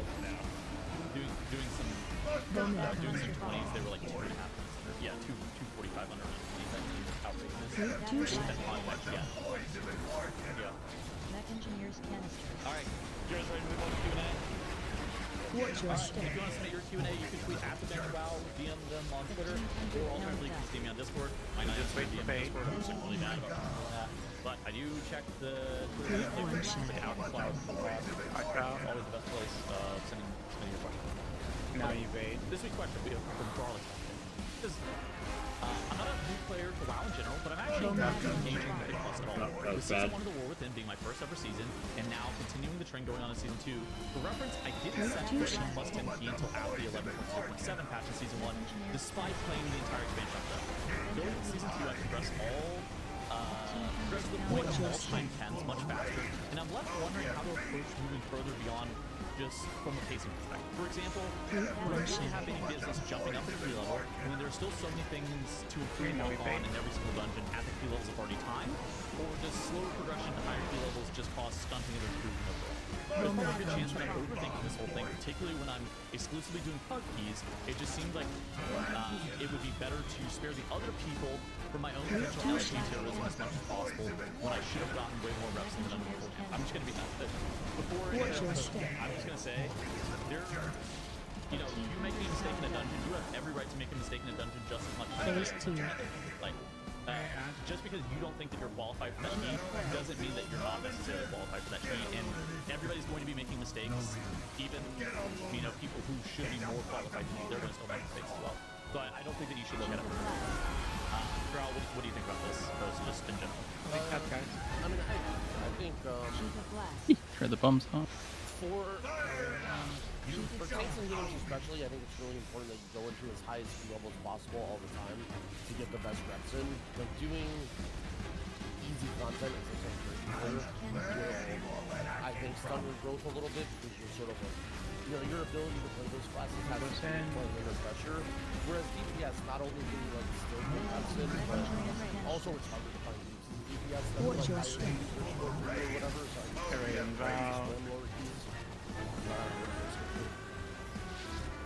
I mean, I think I agree with what Paul said. Like, my podcast, the only way to, or the fastest way to improve is to make a mistake and the easiest way to be like, I made a mistake and I know that's not to do it. And so, yeah, sometimes like you're going to have people that are really toxic when you make a mistake, but Stay alive here, stay alive. Trying your best to improve, because first that is what you're carrying on both here. Don't just sit there and die. Yep. And that's hard to overcome it. But especially if you can find people that you're playing with or that are really nice, trying to keep Turn them off. like learning or something like that, that is probably going to be your benefit. Yeah, I think just doing a lot, just like playing and playing. Like, that's what's about knowledge, both of your class, dungeon, and reps. Like, just try and any more damage than boss. Better in each key, especially in terms of like using your cooldowns and cadence. Like, okay, if I use my big cooldown on this pull, get up to the second pull, use it up to the third pull. Do I need it up to the second pull? Like, can I send this cooldown here? Will it be up here? Folks, make sure we also keep moving, don't die to that. I think also, if you want, you can also go back and listen to a couple episodes ago where we had a bait on talking about like how to actually get good at the plus. I may die here, but I have to get the second bomb. Perspective, you absolutely have been jumping into a key level where you feel like you're not qualified, but you are qualified, right? Like everybody probably has Get that Callie same up. level of skill. Get Callie up. Time those dungeons on a 10. Do not kick. Whatever you do, do not kick. You know, you're gonna make mistakes. Everybody's gonna make mistakes, and sometimes you need keys. Not every key is meant to be three. There's like in most of my 10s that I've been doing, range should be range. I was There's timing no most reason of my to dungeons on a plus 10 on my 0 to hero, but then I hit this point when like 12s where I'm timing probably, I would say around 50 to maybe like 60% of my dungeons, and there were just some dungeons that just weren't meant to be timed. It just wasn't worth it. And that's fine. Like there's just some dungeons that you literally just, it was never getting timed and has nothing to do with anything that you did correct or incorrectly. Callie, did I die again? Something that was just a higher power. Yeah, my bad. I took the press and the laser beam. Yeah, I think in general, one of the biggest problems as WoW players is actually not being able to get into groups that qualify for already. Like having enough score and having enough item level to be able to do it, but no one will invite you anyway. So I feel like problem of Watch your step. Run out. Invited to all these teams where you just suck ass and you're, you know what I mean? Like usually it's very, very hard to get invited. And when people ask me like, oh, what IO do I need to do to do X keys, or what eye level do I need to do Y keys, it's like the answer is always, if you can get invited, you're good enough for that. I mean, here's the thing too, like this is during my 0 to hero series, I mean it's not any surprise here. Alright, safe. Only listing my key as well, because me on this terrible 660 item level enhanced elemental shaman, I don't know how to play that well. The only way I'm gonna get into a group is by listing my own key, right? Like that's the thing too. And so just like getting an invite is like already a big step in the right direction. I think you're overthinking it a little bit. Just keep. I think what Growl said is great advice. Just keep Throw them off. And if you're having fun, keep playing. Alright, people like our toxic. Hope so. If you heard the very beginning of the episode, the people who are toxic, it does happen. And people in general have a tendency to let the toxicity stick out in their mind more than the neutrality or the positive sentiment, which is why I can't read comment sections on YouTube because it just like blows my mind. Like if there will be 10 positive comments and 1 negative comment, I'll just like overthink the negative comment. And it's the same thing with WoW, right? We're all encounter. There's one under the boss, one under the boss. There's some jackass in my key that's just like a toxic asshole, kind of like Growl had earlier today with that demon hunter. You just like can't let that person like rattle you. People will sometimes just be assholes, but most people won't type in your dungeon. All right. Anything else? Yeah, we need to be fast on these ads. I don't know, maybe. An hour. I was a little bit late. I mean, because of their own suicide, you know? An hour 59, 4, 5, 6. Yeah, like we're gonna gap for like a minute into our marketing. 9. Throw out the mines, but we cannot lose this quota. Yeah, tell us how to get it. Fine. Not too bad. I've been streaming every single day, trying to do my 0 to hero series on my thumb. It's gonna. I feel like that's been good. Watch your step. Get out. Okay, I'm glad. Dude, that was kind of the goal, right? Because I think that streaming vanilla keys, World of Warcraft has this thing where it's the entertainment factor of World of Warcraft is mostly just in like the just chatting. And I think that just streaming yourself through vanilla high keys is so released. Like it's so gross sometimes. And so I was just like trying. Whenever I started doing a weird hero, I stream with it with the lens of I'm not trying to prove a point to anybody. I'm not being like, oh yeah, I'm just better than you or anything like that. It's literally just for Big entertainment. KO. But it's been good for my viewership because of it, I think. Have you guys ever watched Does that have to have innervate? Yes. So I'm a big Mario Maker fan, and if you guys maybe Watch your step. super expert with basically like. Get out. And so honestly, one of the best content that like gets views in that game is super expert. And those are the shittiest, stupidest levels ever, right? Like there'll be these crazy intricate levels made by these like brilliant levels. You think somebody rest me? Yeah. Get up, get these ads up, get these ads. Someone try and play this. Someone has to do mine. You know, and I think it's sort of the same way with WoW. It's not like it's so formulaic what happens in high. Somebody do mine. I mean, can you do it? Hang on. Okay, throw the rest away. The whole process up to that is so boring, and it's so like you know what's gonna happen. Someone's got it. But what's fun about a pub is like Okay, you move. have no idea what's gonna happen when you turn into Jesus. 10 in a 13. Like it could be a So movie, much it ads. could be, So many, you know, so much you're playing damage. Some random guy who just flames you, like someone could rage quit, like someone could have the most Soak. whatever. Like what's fun about watching it is the unexpected. Like anything could happen at any moment. And it keeps your attention. Damn, I was actually doing really good damage-wise. Better. In that regard. It helps that I'm. That was on me. I kicked the boss. She could have done like another 6%. He has that going for him as well. It's like this is good content because I'm just. Darkin, were you here for the kill last week? I watched Tettle. Yes. Like I tuned the streams while working. I just didn't run out fast enough. I'm not used to not having my horses. I had to respect. I finished like a message or an email or something like that. I look back, he's zoning out of the key. I'm like, what the fuck happened? Don't worry. Get used to my slower mobility. It's like it happens, and sometimes it's my fault too. Sometimes I forget to invite a healer. Sometimes I decide to run it down. It happens to everybody. But I'm almost at the end of my journey. But that's it. Do you like have any plans for putting it together on YouTube or anything, or so how do you want to do it? I think I'm gonna go with the supercut approach. But just to clarify, are you only gonna do a supercut and no individual episodes? No individual episodes. I think I'm gonna go against your advice, and I think I'm gonna go for the one long video. I'm just gonna try it, and if it sucks next season, I'll just do it as the multi-part video. Well, to be fair, it won't suck, right? Like, people will enjoy it. You know what I mean? But if I just it think sucks viewership-wise, then I think I could get better viewership doing it long form. That's what I mean. Well, also those sorts of things can be slow burners too, right? Like, yeah. You know. How long was that? 9 minutes? Oh my god. Alright. Like, I have Kazan! Let's go. Sometimes you are, and then you watch 3 hours of it. And, yeah. I'm gonna place it in the chapters. That way people can like watch one chapter at a time if they're like trying to watch it as well, and like in pieces. Get buffs up, Yeah, please. I We need watched, Ford. I don't know if you watch any like TF2 stuff, but I was recently consuming a video. It's called like 100 hours of spy or 100 hours of sniper. And I'm just like trying to get myself in the mood to like be able to figure out like how I want to write the script for this video. So once I'm done, dude, I gotta go into like writer mode. You're scripting or like commentarying the whole thing? I don't know. Okay, let's talk about the whole thing. Like, like the general we're gonna be chronicling the journey of my character, not like scripting the whole thing. It's gonna be like, yeah, I mean, it's good. I'm breaking up to like the intro. I watched the beginning of the JP Zero to Hero series, like for like thinking about the intro and stuff like that. I'm like, kind of that was a lot. Yeah, that was so hard. I mean, I'm sure you can. Like a lot of people are like, the episodes where you gave up, but I'm sure as someone who does that sort of content, you know exactly what happened. You know, I worried that I would give up, but like, but I'm gonna do is like one really long video, so I gotta look at the intro. So I'm like, gonna be like setting up. Like, this is the introduction to the series. I'm setting up the rules. Some people are gonna be like, yeah. Some people are gonna call it cheating because I did it on stream.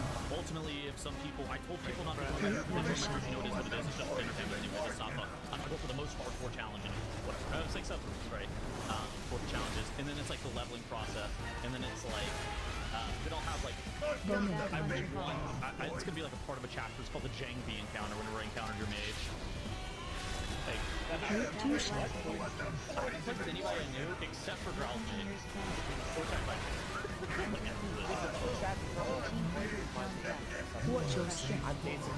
Zeph, can you on? Get out, John, please. Yep. I'm going to go for one really long video. Long term, I think it's probably going to do a little bit better than a bunch of short videos.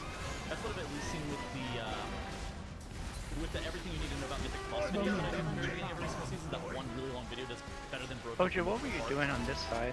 Going into editor mode and actually stripping out and recording and writing the entire thing is going to be I rest him on this side. I hired somebody to edit it too, though. I hired somebody to edit it too. Really, I can edit it myself, but I know I would give up if I had to edit it myself. Again, I do always edit it normally, but I got knocked into the middle. I'm not sure how. Oh yeah, let's we need to talk about that. Goes on, but we'll save that for the Patreon. So this is still being recorded. Yeah, see everybody later. Bye-bye. From what? Charge Chica Ball. Charge Chica Ball. Charge Chica Ball.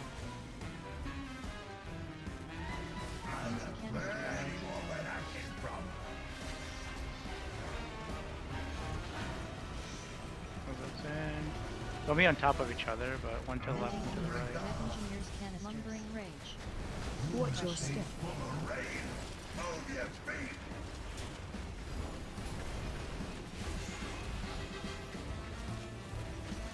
Bowman coming. I think they're right underneath them. That's right.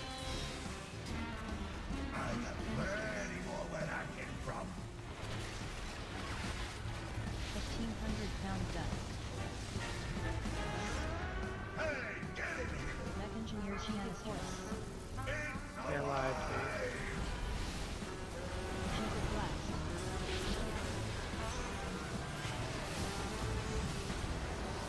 Chief of blast. Another wasted convoke. Chief of Put him blast. off. Chief of soil. Charged chief of bomb. Watch your step.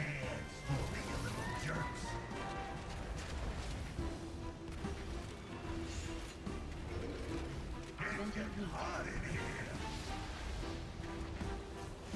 Lumbering rage. That's a burn boss.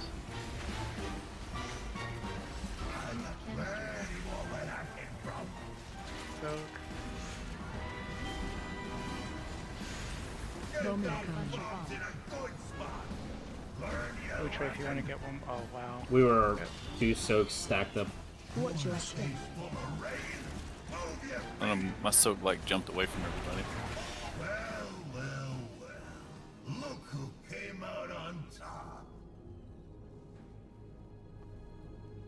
We're 3% shy, guys.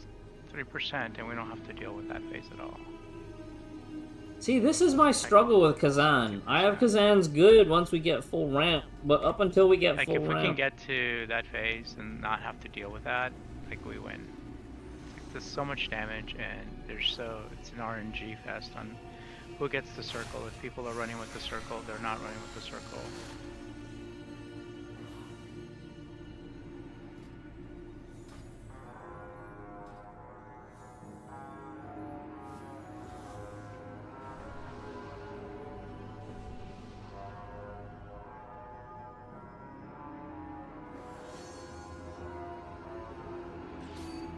So even when we get the first set of ads, like the big ads, like cleave off the boss to the ads.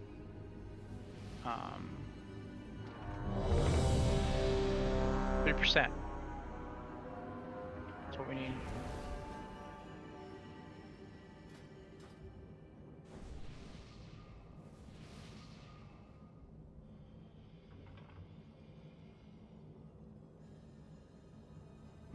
I yellow try.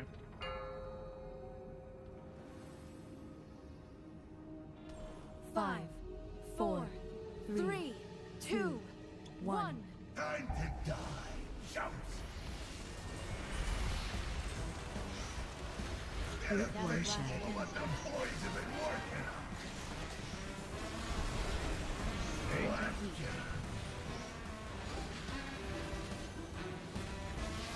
Bowman coming.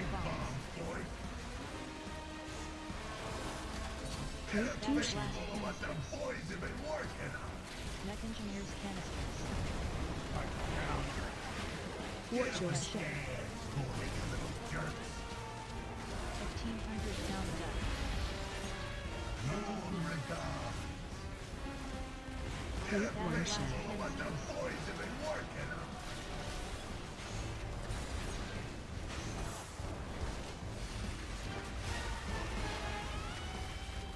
Bowman coming.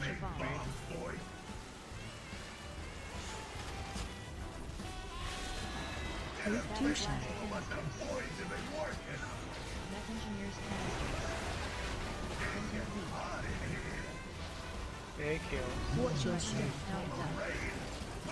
I'll fight if you get low. One shot. Let the poison been working. Wait.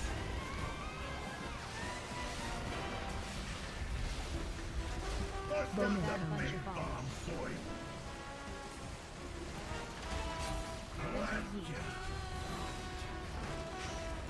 Two Fusion. Mech engineers canisters. Watch your step. 1,500 pound deck.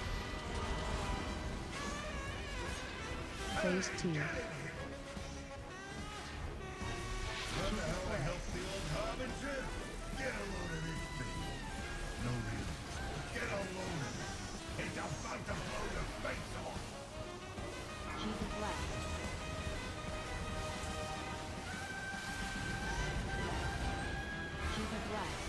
Let them off.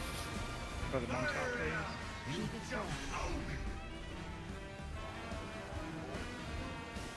Charge Chica bomb.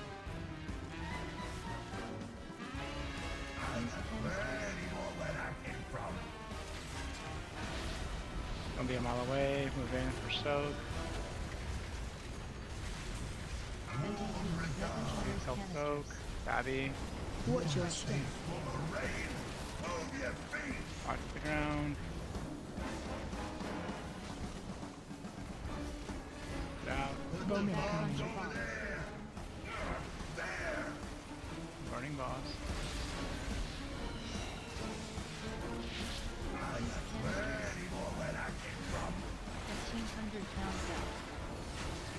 Soak, move us in.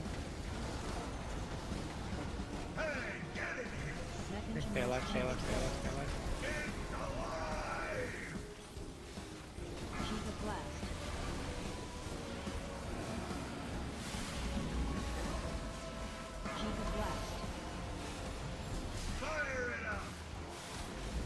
Clear them off. Shut them off and burn boss, burn boss, burn boss. Charge Chica bomb. Watch your step.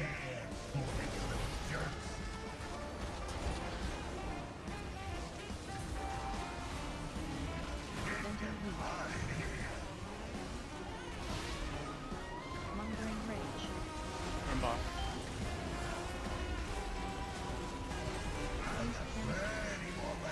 Soak. Okay, everybody help soak one. Mech engineers canisters.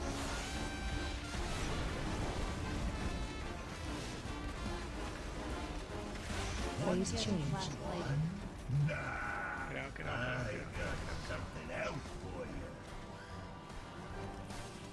Get Hoochie out. Back away, melee, back away, range. Sorry. No kicks.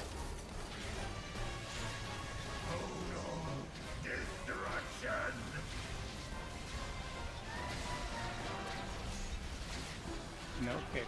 Just one. Oh, hero. Please. Armageddon phase 3. Oh my gosh. I didn't kick that. You shield? I'm the worst. I did. Can you get stuff up? Yeah.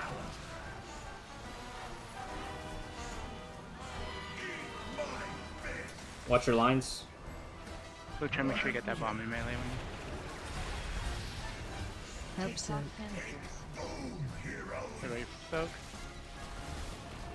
Soak, soak, soak, soak, soak. Please move into one. There's a lot of you that are not.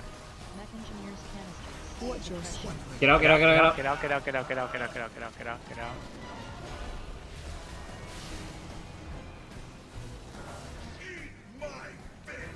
Bowman battle on blast. Okay. Post tank, loot tray. Line. Chica coils. Chica blast. Keep that down fast. Chica blast. Okay. Chica blast. Let's bring them off. Throw them off. Chica blast. Chica coils.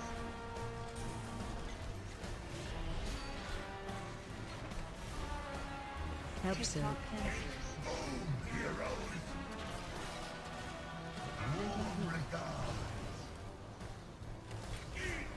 Mech engineers canisters. Watch your step. Get out. Get out. Get out, get out, get out, get out, get out, get out. fail. Health zone. Bowman battle bomb blast. On it. 9 on me. That bomb's here, so Help soak, soak soak.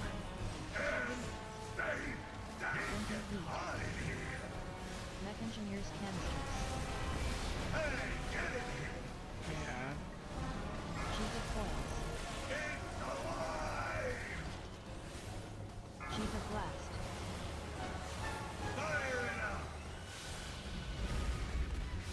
Chief of blast. The mine's away, but losing quarter. Chief of coils. Hey, move. Give yourself room, Lutre, so you can Watch your sleep step. away. Get out.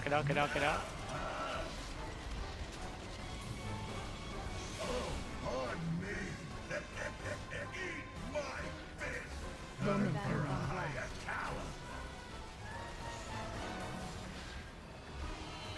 Nine on me. Help soak canisters.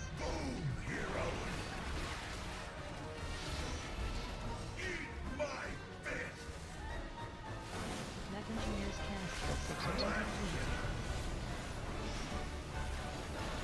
Big heals. Watch your step. Get out. Personal, stay alive here, get out. Bowman battle bomb blast. On it. I'll go to this corner.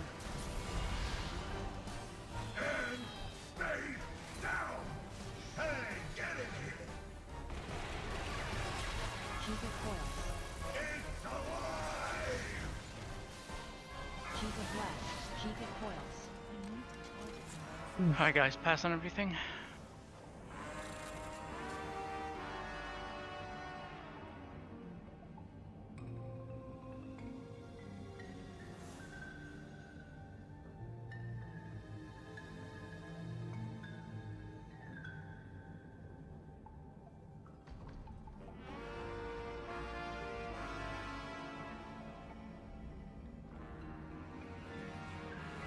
Damn. I think I had too many instances where I stopped DPSing to run a bomb. I should let the lower DPS run the bomb. Anybody need tokens? I have that Jaster Diamond though. I Anybody mean, I don't need need the heroic Jaster tokens? Diamond, but because I have a foot bomb ring. Please speak up now. Everyone's got heroic hero tokens. Okay, leather helm. That was in my vault tonight. Cloth hands. I asked, so.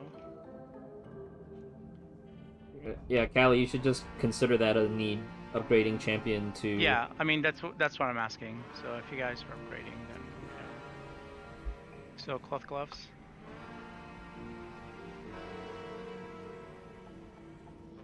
Callie, open trade for the gloves.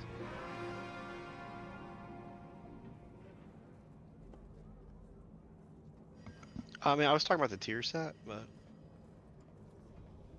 Oh. Okay. So you don't need the gloves. Nobody needs the gloves. Nobody needs the helm.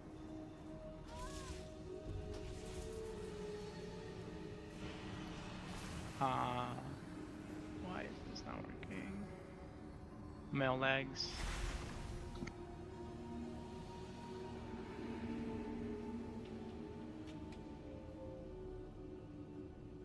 Okay, Way well, better getting than sharded. Okay, way so better that means, damage yeah, from me than last week. Okay. Roll for trinket consideration.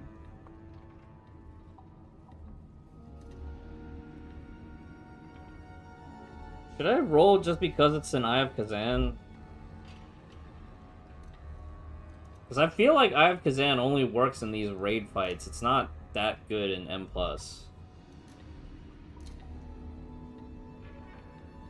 But it's like raw mastery.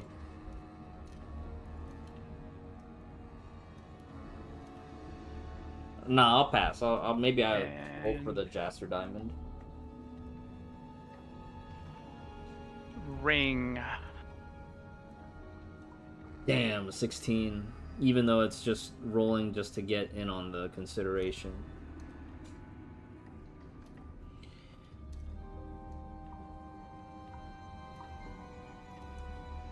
I don't want Eye of Kazan. I need House of Cards. I need a House of Cards. Jesus, that's a lot of rolls. Jaster Diamond is so good for so many classes.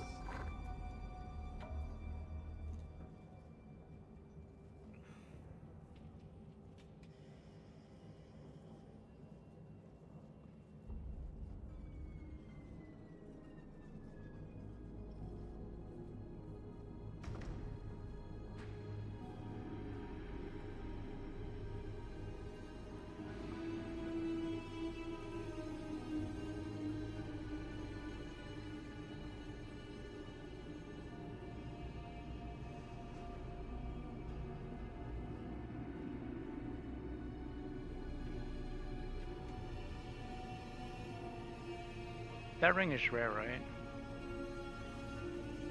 Yep, that's rare. Yep. I mean, we've only killed him twice anyway. Yeah, but 3 of us got it from the vault. Oh, well, lucky you.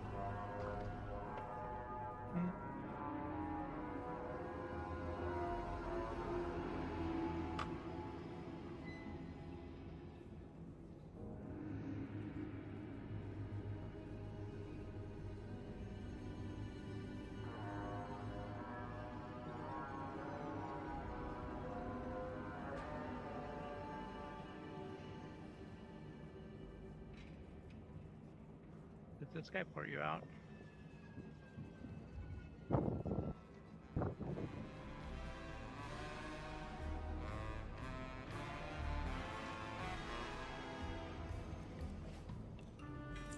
Oh, don't forget to loot the boss just for the guild crests and stuff.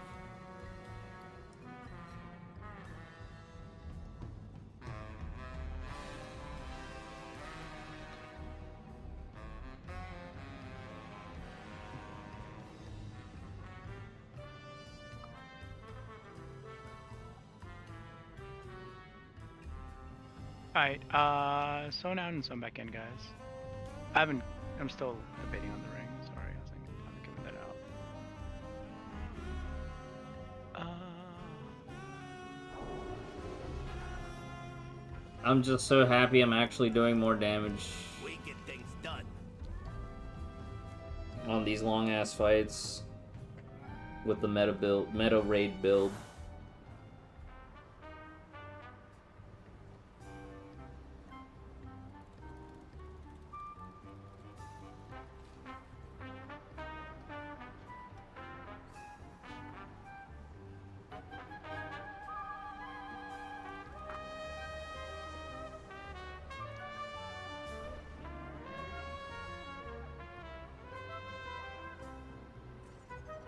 I mean, it's also amazing the damage I can do if I just follow the guides, right? Okay. But it's also like it's also a factor of like sometimes we need that early burst damage to push the phase, right? And that's where like running the cook build was good on like say some of these other fights just so that we can push. And that's also kind of why I switched back my trinket from normal Eye of Kazan back to the Moxie Jug. Or to the Mastery, the Delve Trinket. Because Kazan can sim higher in a total fight. But that's assuming like flat constant damage on a patchwork fight, right? But sometimes you need the more front-loaded damage in order to phase.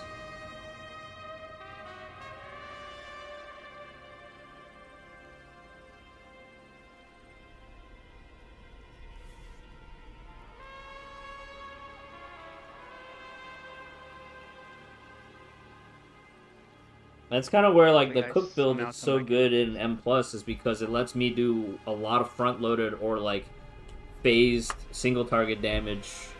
Because most M plus bosses are like sub 4 minutes, right?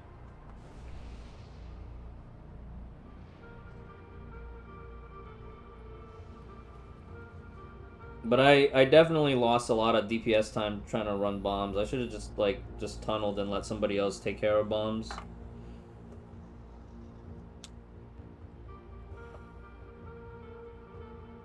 Rail actually beat Fatty on like pure Gallywix damage.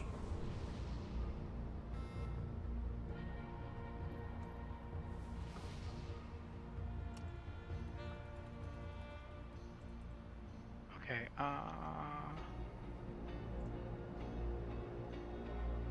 Callie, you need the token, right? I mean, I could pass on it because it's fine, but I have a champ tier set gloves that I could upgrade to heroic. Here, don't hate me. It's fine.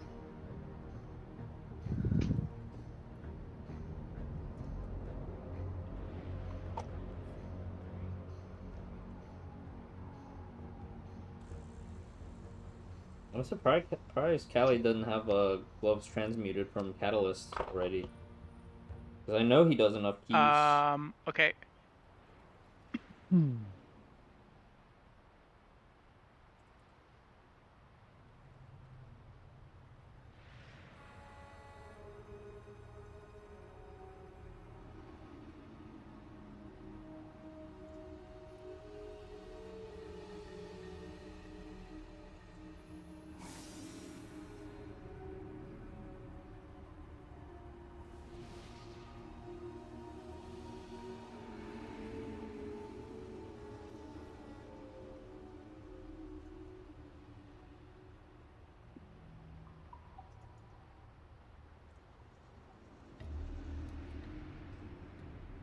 Lutre, go ahead and clear trash.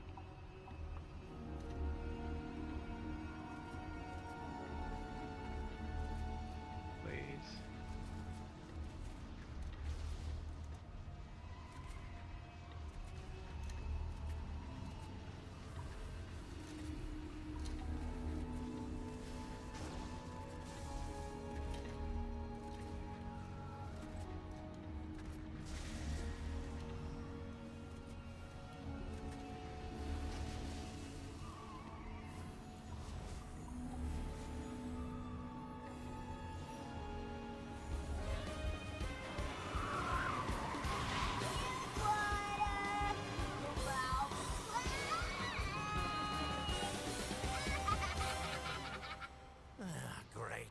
New plan.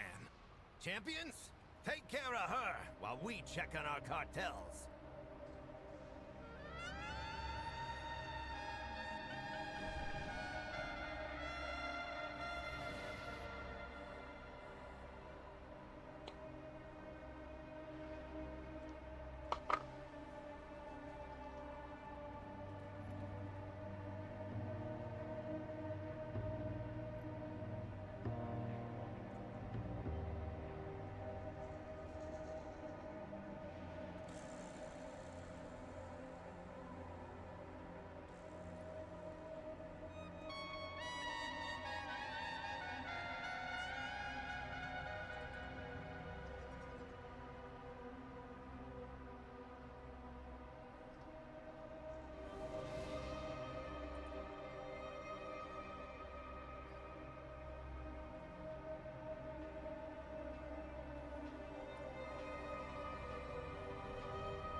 think Grizz is doing roster for the Mythic.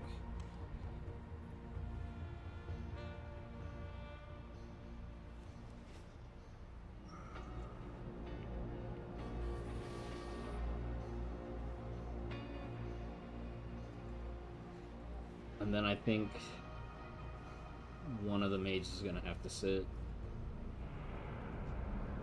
I think Zabu's a package deal with Zeph, so I don't think those two can be split.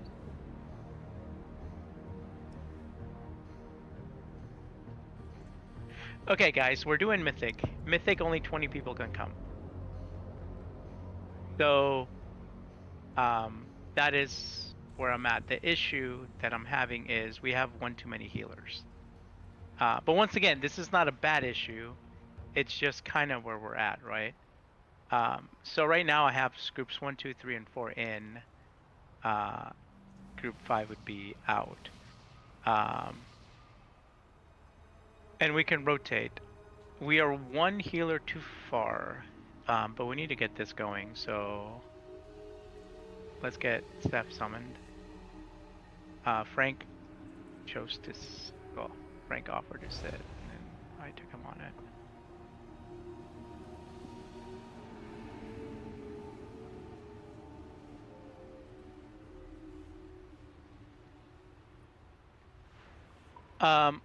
Okay, biggest thing, there is soaks that need to happen. So just soak, you can only soak one, and then when you soak, you need to run that to the cars. Lutre, the way we will do this is you'll tank the boss right here, in between the two markers. You'll drop your puddle, and then I'll taunt. And then the two puddles will go to yellow and purple, and then people with the fire will run over that and clear. You guys will stay behind the thing, so the motorcycles come back here, so they never, they don't hit the puddles going to the boss.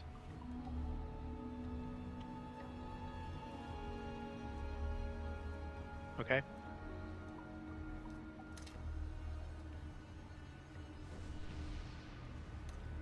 I'll also make calls like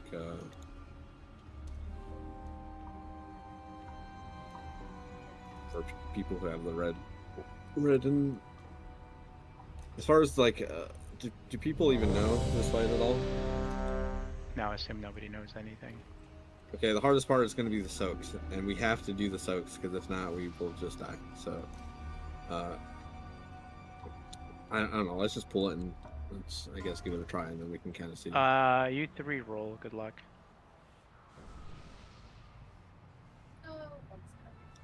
Fatty, Rail, and Bacchus. 4, Fast roll. 3, 2, 1. Damn, some high rollers. Wow.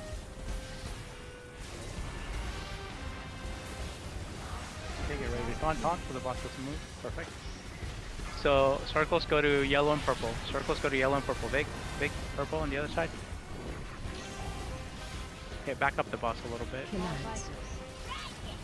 Okay, everyone should be behind. No, that's too far, Lutre. You essentially want to keep him on purple. On the. Okay.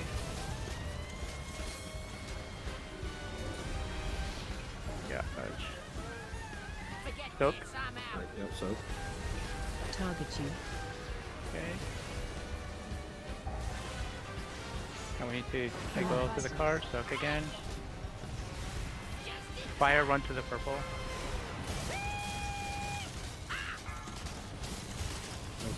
You don't want to get rid of the mark in the middle, by the way.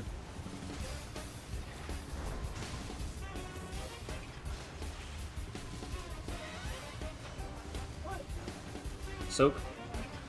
Oil slip. Watch your feet. Oil slip. Watch your feet. Collapse.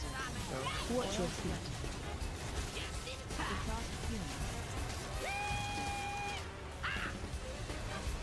So we gotta take the stuff to the ads.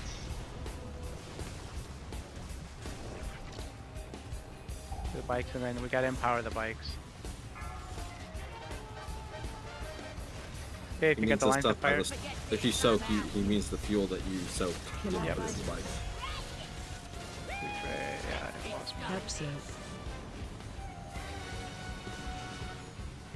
So when we have the oil, we have to go to a fight. Yep, that's why the bikes. We should have 6 bikes right now. Goodbye, all. Oh, we're good. Up hero.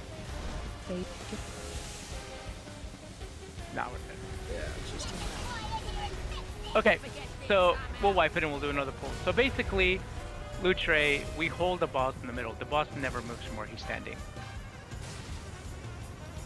And people just have to be quick at putting your puddles to the left and right. So then the entire raid group's right back here where I'm jumping. So the cars come back here, and after you soak, you can power the cars, and then the cars are sent to the boss where they don't have to run through any kind of oil. Twist up healing. I'm just spamming here. Okay, quickly release. Release, release, release. Release, let's go.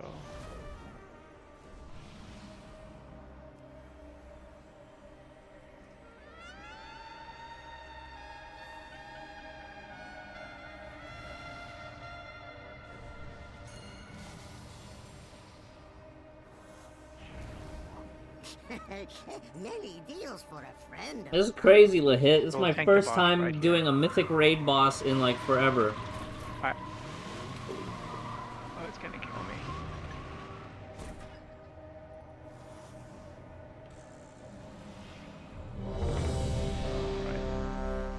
Yo, we have like. I can't even remember the last time I did a mythic boss. BFA, end of BFA. Completely BFA. lost. No idea what they're doing. We were farming mythic Jaina at the end of BFA, maybe. Okay, if you are. Ready.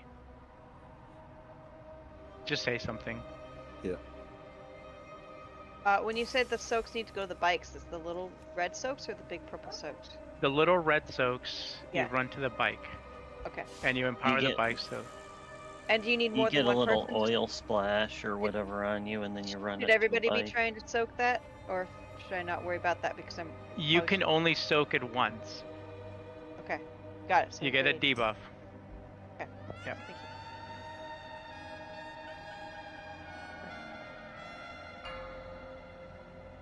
5, 4, 3, 2, 1. Melee, you'll be in the front of the boss, and this won't be behind. Okay. Quick. Move those to yellow and purple. Quickly.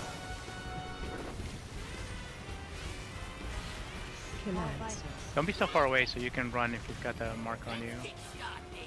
Flame on you. Okay, watch the lines. Do not get hit by these spikes.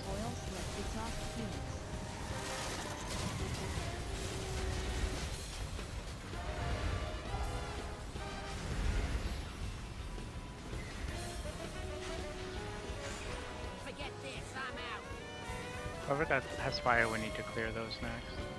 So, Lutre or whoever's boss, you need to move the boss a little bit because the bikes cannot touch the oil slick on the ground.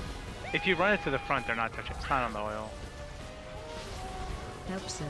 Yeah, see?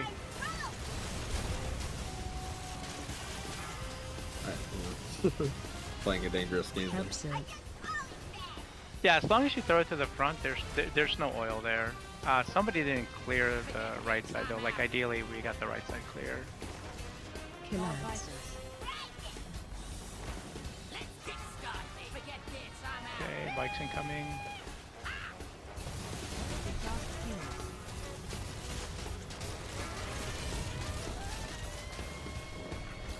Help so.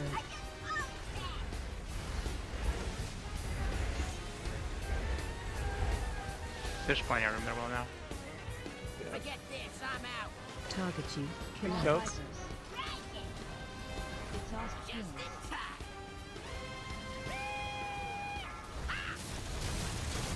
We need the last 2 bikes to hit. AOE incoming. Phase change.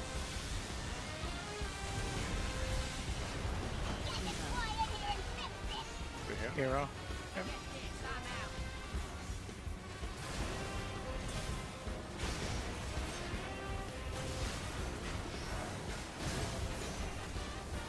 Single target kicks. CC the maintenance dude.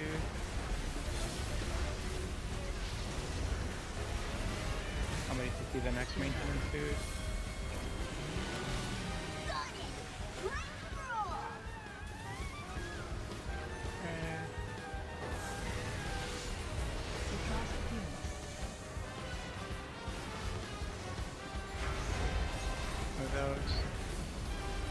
Keep going, no, keep going, Tabby, keep going.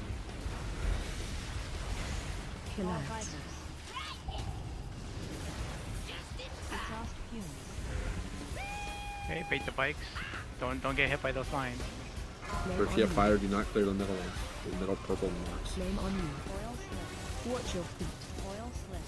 Do not clear. No new ones are coming up. No matter, you should just not do it. It's a bad habit. The burn oil. The ones in the middle. Watch the bikes. There it goes. Don't block us in. Wow, we're blocked in. Watch your feet. Forget this, I'm out.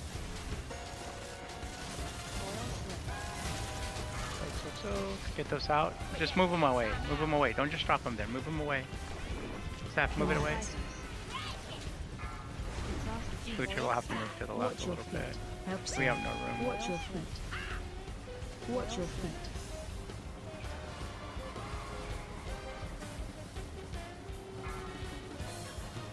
Move those out. Move them out.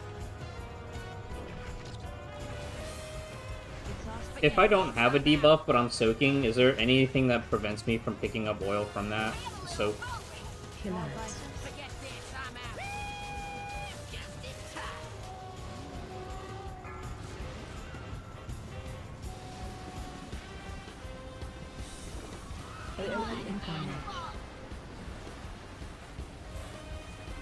Help sir.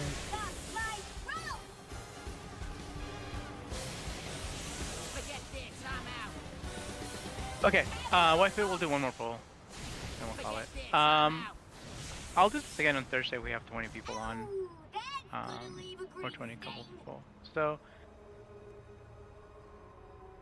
couple of things. If there's stuff on purple, don't just come here and stand here. You can run it over here. Or back here or on the other side. Like you can put the purple away from the two markers away from us. Don't just block us in.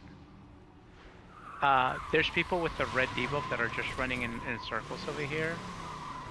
And you're not clearing anything. Please go clear the stuff on the ground. It's a surprise for everybody. I don't think there's a few people that knew we were going to do this. There's a few people that didn't. Yes, if you've already picked it up, you get a debuff. You can only do one moon. If you do it again, it's 500% increase. Yeah, I had no debuffs and I was soaking and there was no fuel. Is there any reason for that, or is it just, was I just bugged? I think only one person gets it, so if multiple people were soaking with. Gotcha. Yeah, there's two people. Okay, so what if I was the only one in that pool and I didn't have a debuff? Because that also happened. That definitely. I guess that's about. So, I don't know. Can we if you have the fire, do you soak up the oil? Yes. With the fire, you go soak up puddles. Okay, cool. Yeah, there's the groups that I've done it in, and we've killed it. We leave the middle things. I don't know what video you watched, but we leave the middle soaks and we only clear along the edges and in between the bikes because the bikes cannot hit, right? So that's like the idea. But I mean, if the strat you're trying, I mean, I guess we could try that too, but I'm just saying from my experience. The bikes can hit the oil coming in. They cannot hit the oil coming to the boss. Yes. Right. So It hits the oil, so the bikes will come out and always hit the oil that's right here coming in, but then we clear so there's no oil for the next round. So there's no oil when the bikes are being shot to the boss. So the boss is stationary. So there's no reason to move anything. Because it doesn't hurt us to clear the oils. Because there'll be oils down. I'm just gonna run this other build. 5, 4, 3, 2, 1. You want a piece of me?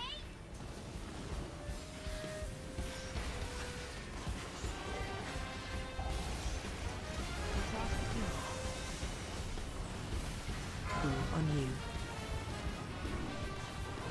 You can put this a little further away too, like, there you go. No, perfect. Collapse. Now be behind us. So Moon, you should be behind us. So we bait the bomb, the cards right behind us. Perfect.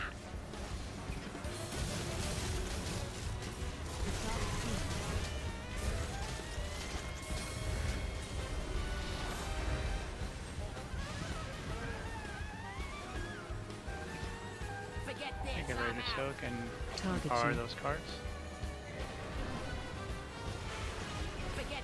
Keep one person in there, you don't have to double up. Okay, watch those cards.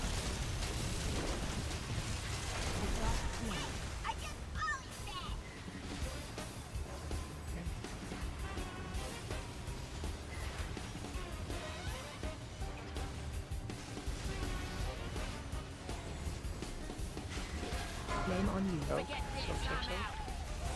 Flame on you. Collapse.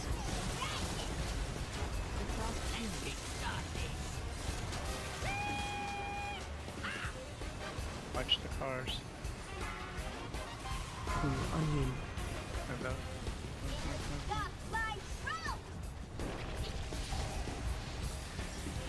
We need 2 more cars.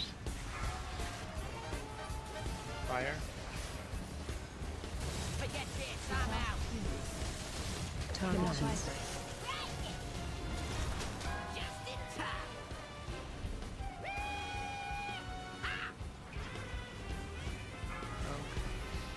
AOE incoming.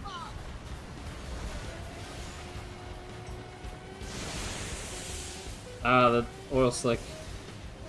Yeah, we had 2 more and they both hit oil. Yeah, we're dead. We're just not killing the bikes fast enough, are we? No, they keep going to the right. Bringing oil to them. Do they always go into that one spot after they wake up? No, they follow people. We're done, guys. They follow the people that are, like, that's the whole idea. If everyone's stacked here, Moon, they'll come straight back here. No. They go back here, but then they unstun, and they all just move to that same spot on the right. I don't know. Because that's... I didn't understand that. So it's like, if maybe we can play around that somehow for next time? I think it might be the one coming from Star that ends up over there, and then everything follows it.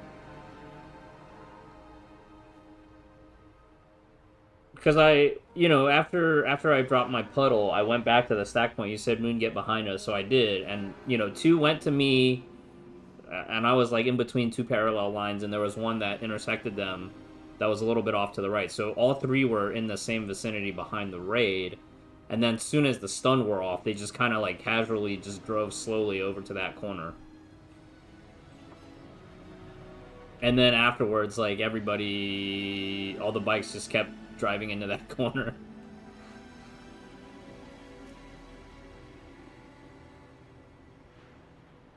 Can you put fuel into a bike that's already full? I don't think so. I don't know. But I did notice that when we had a bunch of We bikes... didn't have enough fuel. Like, repeatedly. I don't think a lot of people were dropping it off. I also noticed that when they were stacked up, it was hard to, like, put fuel into one that was already one of 2. Like, we had 4 stacked up, right? Like, one was one of 2, and then when I carried the fuel over, it just made another one of 2 instead of finishing a 2 of 2.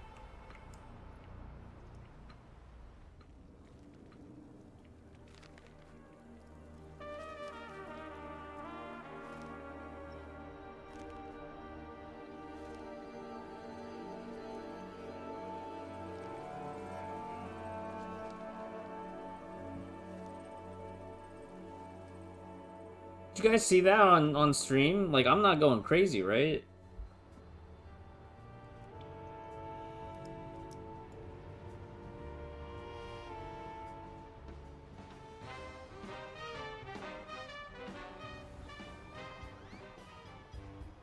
The cartels are always hiring temp workers to pick up odd jobs.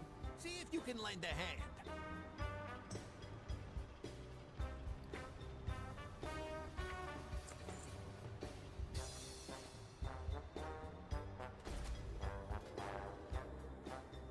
I'm so glad I got a Moxie Juggler hit from Vault, not from Raid. But now what do I do with my remaining Gilded Crests? I don't have craftables to craft anymore.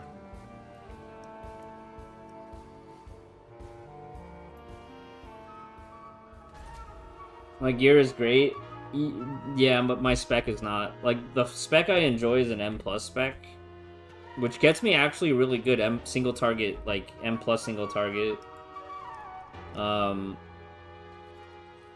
switching back to raid spec for Gallywix was actually really nice, even though the playstyle wise was boring. But it reduces the mental load required for like movement and mechanics. I just have to practice it more. Won't find better. Thanks for stopping by. Come back for more. Yeah? What's the news? Time's a-wasting. See you around. Good stuff. And don't let them work you overtime. Hey, is Godfather not up today? Oh, it's a...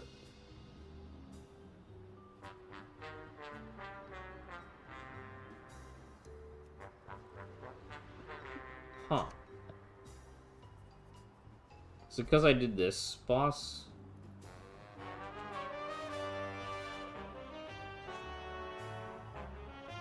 Huh.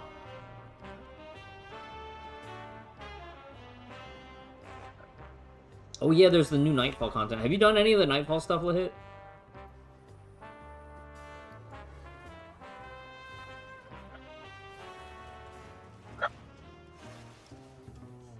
Let me find one of these races. Sky race, car race. Okay.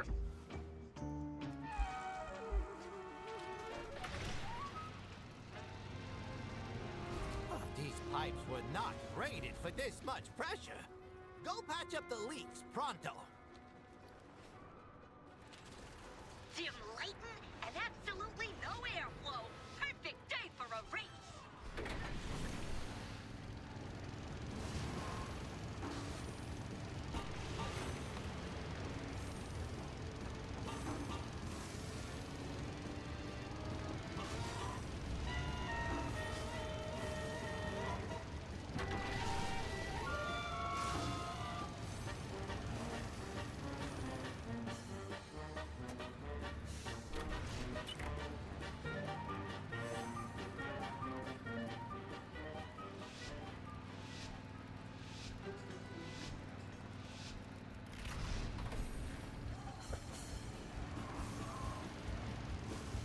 Thanks, guys. At least we didn't kill the final boss one time and then call it for the rest of the expansion. Like last year? No, we killed it twice. Yeah. No, we killed it once. No, we killed it like 3 times. It was the previous tier that was once.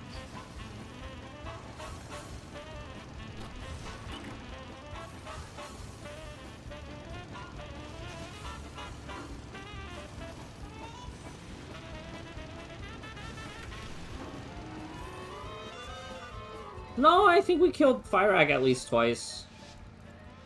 But it was like after the second time we just did pug groups after.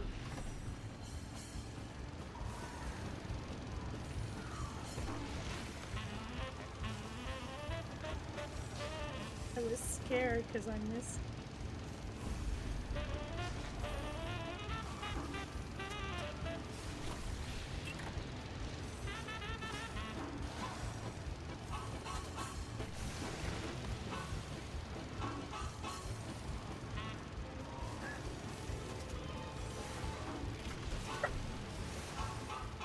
To be honest, I'm surprised you made it back in one piece.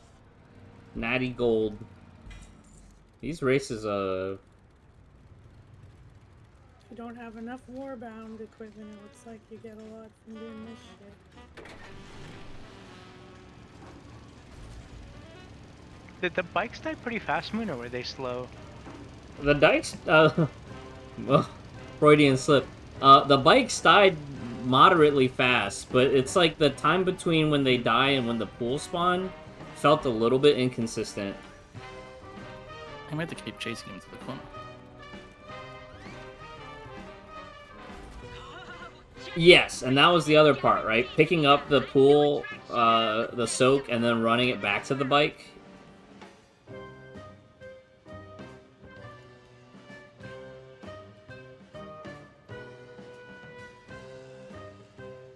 I also couldn't tell the difference between a bike that had no oil and a bike with full oil.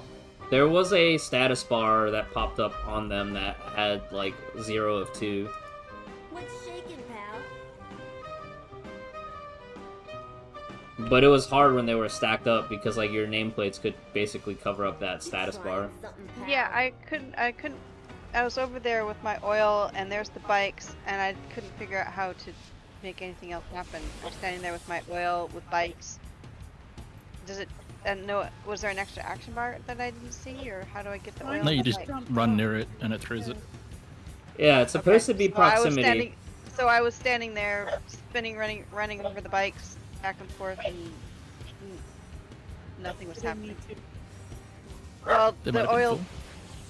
There was some that had, I could see that they weren't full, and I had still had the oil buff on me.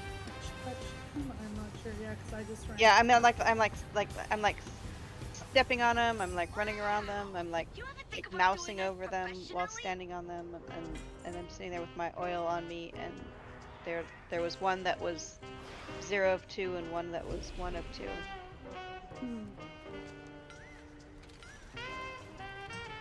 When they were like over in the corner. Oh my like, god, Spec, you see these gold quests? Money, money, money, money, money, money, money, money. Lucky Streak Signet. Can I get one of those? I'm not clear on the oil bike filling mechanic. Just to put that out there. I'll look at a video though. Sit down, they're all over the place. Go on the roof and shoot a few down, yeah?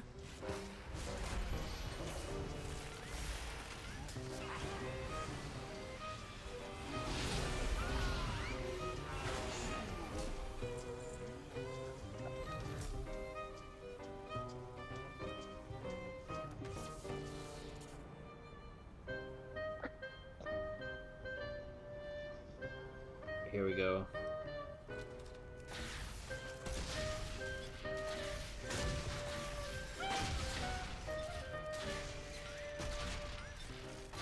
I'll have to watch a couple more videos.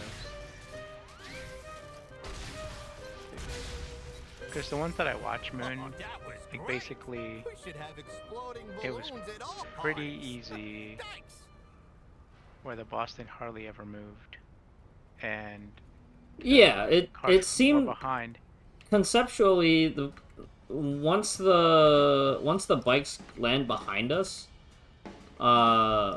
they should stay there, right? But it's like, soon as they wake up from their stun, they just all slowly drive to that corner, and I just couldn't figure out why they were going to the corner. And they weren't like zooming to the corner; they were just slow driving, RP walking. I don't know. It's like they got funded by the other bike.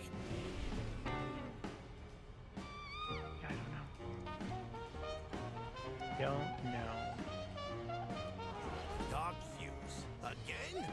Always looking for trouble. Well, maybe you should let them know they found it.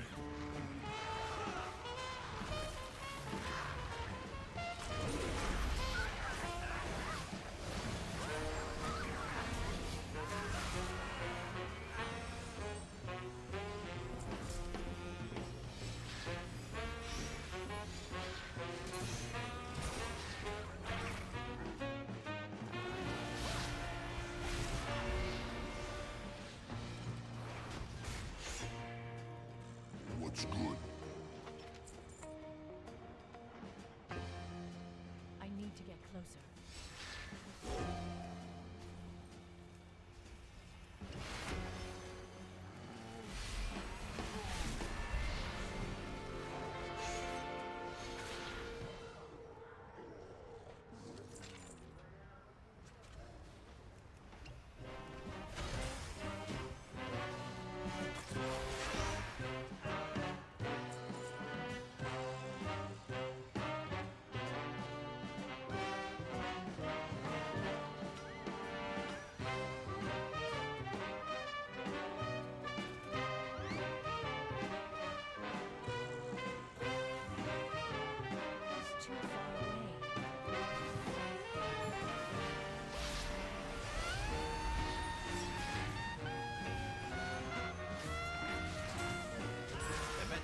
come back around here for a while. Good work taking care of him.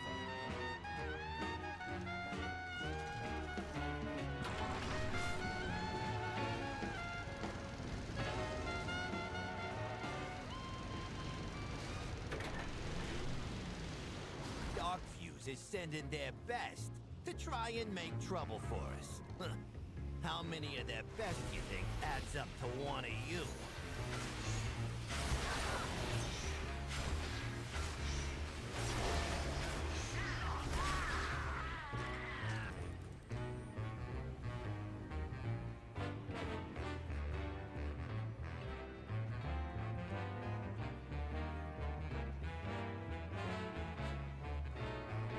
Pete, did you get anything going for WoW?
It was all of them. You know, you're very So we need one efficient. solid It's, burn phase moon. He kinda dies by the scary, second burn actually. phase.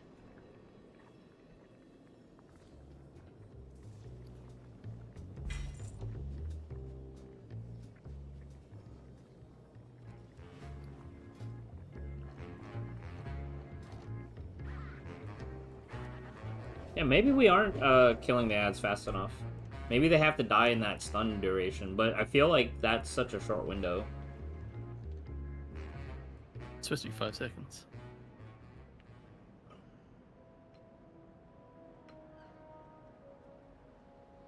But if I pop my cooldowns on the mobs, then I'm not gonna have cooldowns for the burn phase.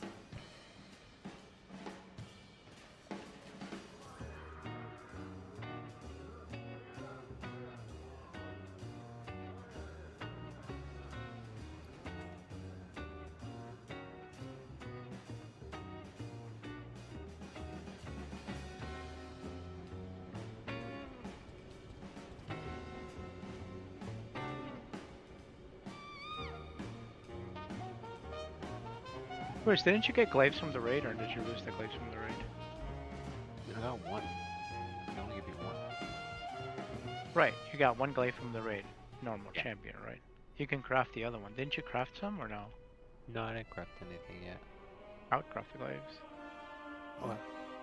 Wait, isn't Legion time walking Chest will give you the highest stats. heroic? Oh, it's not heroic. Why isn't it heroic? Oh, it's mythic that gives the heroic chest. Heroic loot box.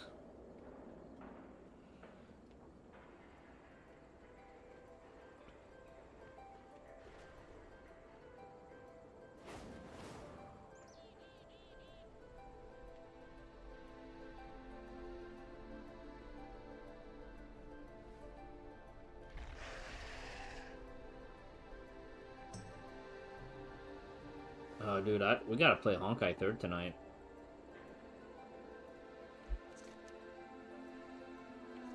Is that Nightfall stuff any good?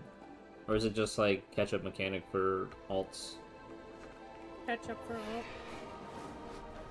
There's some pets and stuff that Mount's bad. Catsup?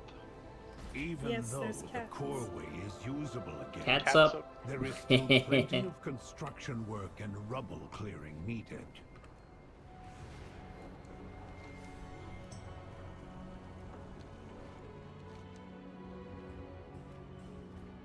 Oh my god, so many gold quests. Is there a portal to Darnassus from Stormwind? Yeah, right? Yes. Where? Same place. Really? I'm here, I don't see it. Maybe you have to put it in gold mode. I don't know. What character are you on? My druid. I Just- thought I can get there from the Dream Grove, but I can't. Just teleport to Moonglade. Yeah, you can go to Oh, go you- to Moonglade, go to and Moonglade. then Oh, fly okay. over. But you might not have Darnassus turned on if your Dark Shore is on the wrong timeline. Yeah. Oh.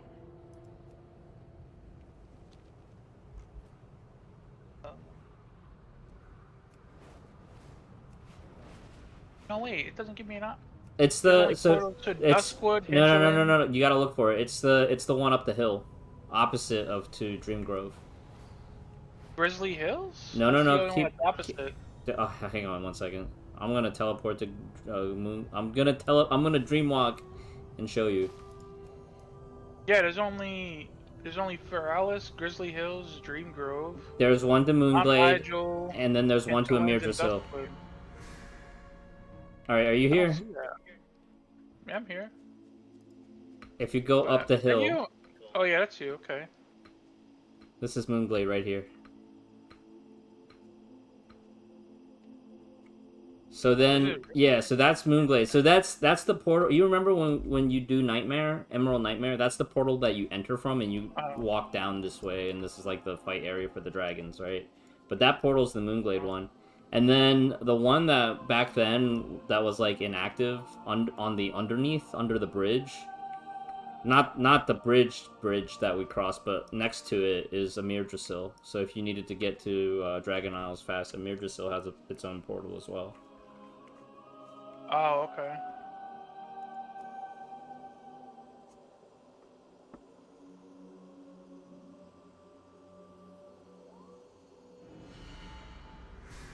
I have to go to Azure Mist Island. I'm a mage. It doesn't make a difference for me. No, Azure Mist Island you have to get on the boat because it's like it's its own little phase. Take a boat. Yeah. You know what I'm gonna be doing? What are you gonna do? Leveling another alt. No, farming Noble Garden chocolate. Oh. Oh. Did you find a new gold scheme?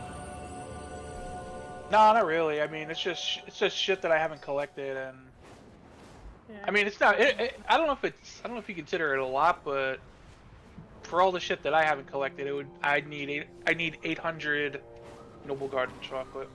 Oh wow. Yeah, that's a lot. Yeah. I tried this one spot. This one person told me that's quick for like respawning on the Horde side. That's at Razor Hill. But like I couldn't find the spot he was saying. He was like, it's by a forge where the old man is in Razor Hill, but I couldn't find the exact spot. But the eggs were spawning pretty quick though, so. But I'm gonna see if I can do it on my druid, so like, I could just be able to run back and forth and travel for him and not have to mount up and shit. Right. So yeah.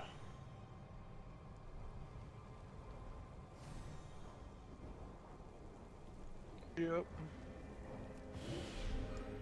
You carry your torch, you light the city. For the Empire, when the star shifts, seek shelter. May the shadows pass you by. Always be prepared. Pretty good. Nice. Stay productive in the light, vigilant in the night. Beware of the shadows. Don't despair. The shadows sense it. Did all the We quests are the already. seekers of light. Stay alert. I'm sad. West. When the star shifts, seek shelter.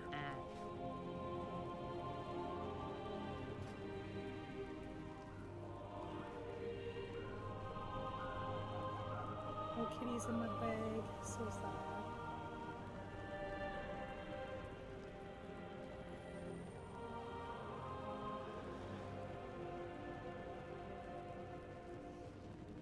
Come on a minute. Whisper Azure. tales of my selection. Oh wait, I didn't even need to take the boat. There's a friggin' flight point. What the hell? Did you have the flight point on the other side to actually go there, though? Yeah, I did, yeah. I saw there were like 3 flight points on the other little island, but I didn't mouse over and see what they were. Oh. Yeah. But I mean, I still had to get to, I still had to be on, you know, Kalimdor's side to get there anyway, so. Right.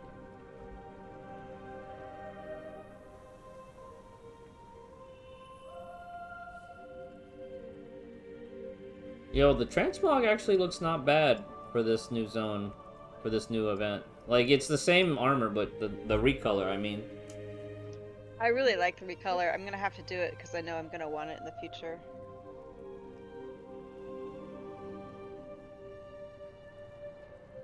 It's got a very, like, classic Argent Crusade feeling to it. Yeah, I love it.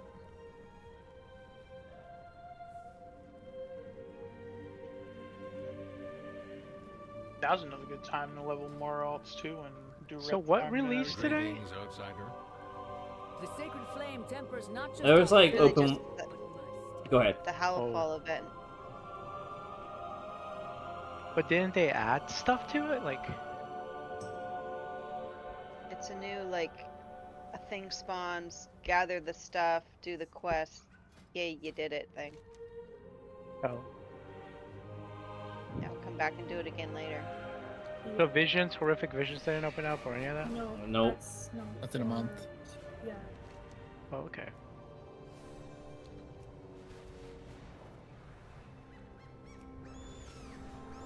Are duels coming up for this? Or...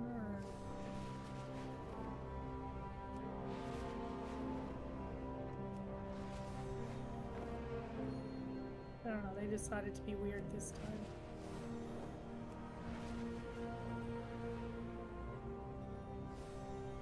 I thought the stuff with the Denars came out today, no?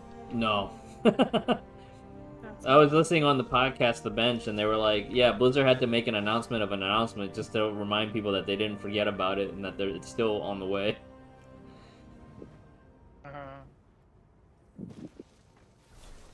Just not yet.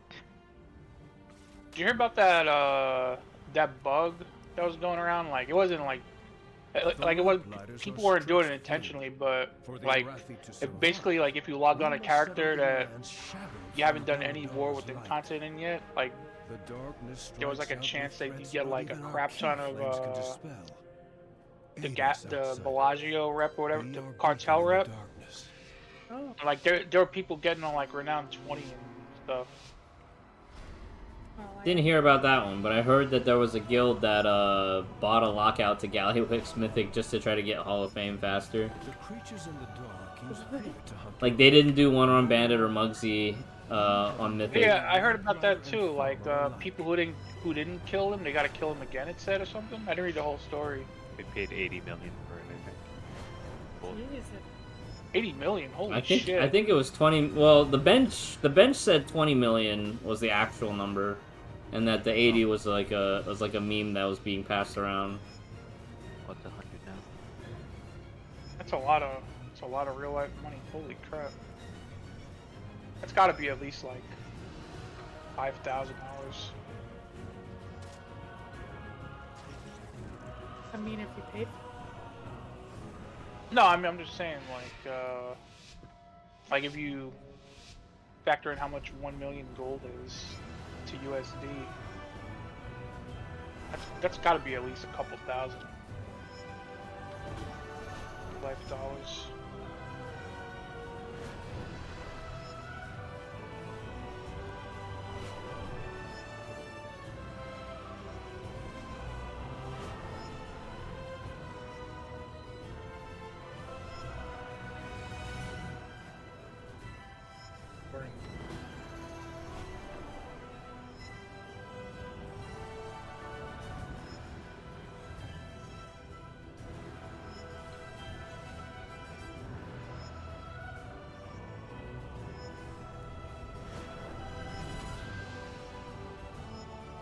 Excellent work. I can see that the two of you will soon be formidable competitors.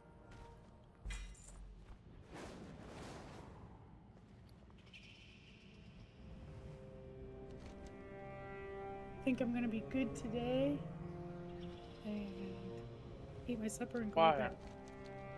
Now? Oh my god. What is it, like 9:30 for you or something? 10:30. 10:30? Holy crap, why do you eat so late? Because I don't like to eat early.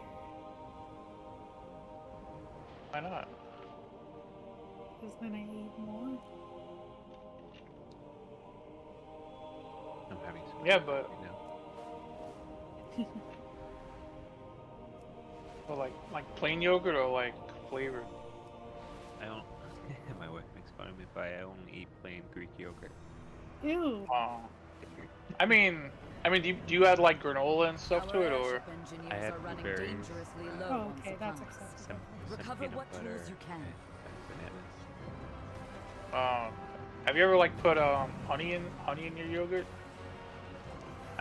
She likes to put honey in it, but I if I want the sweetness, I'll put like maybe some vanilla protein powder or something like that. Ew, healthy. Oh, okay. Shut up, Tabby. It's like ice cream. Healthy people.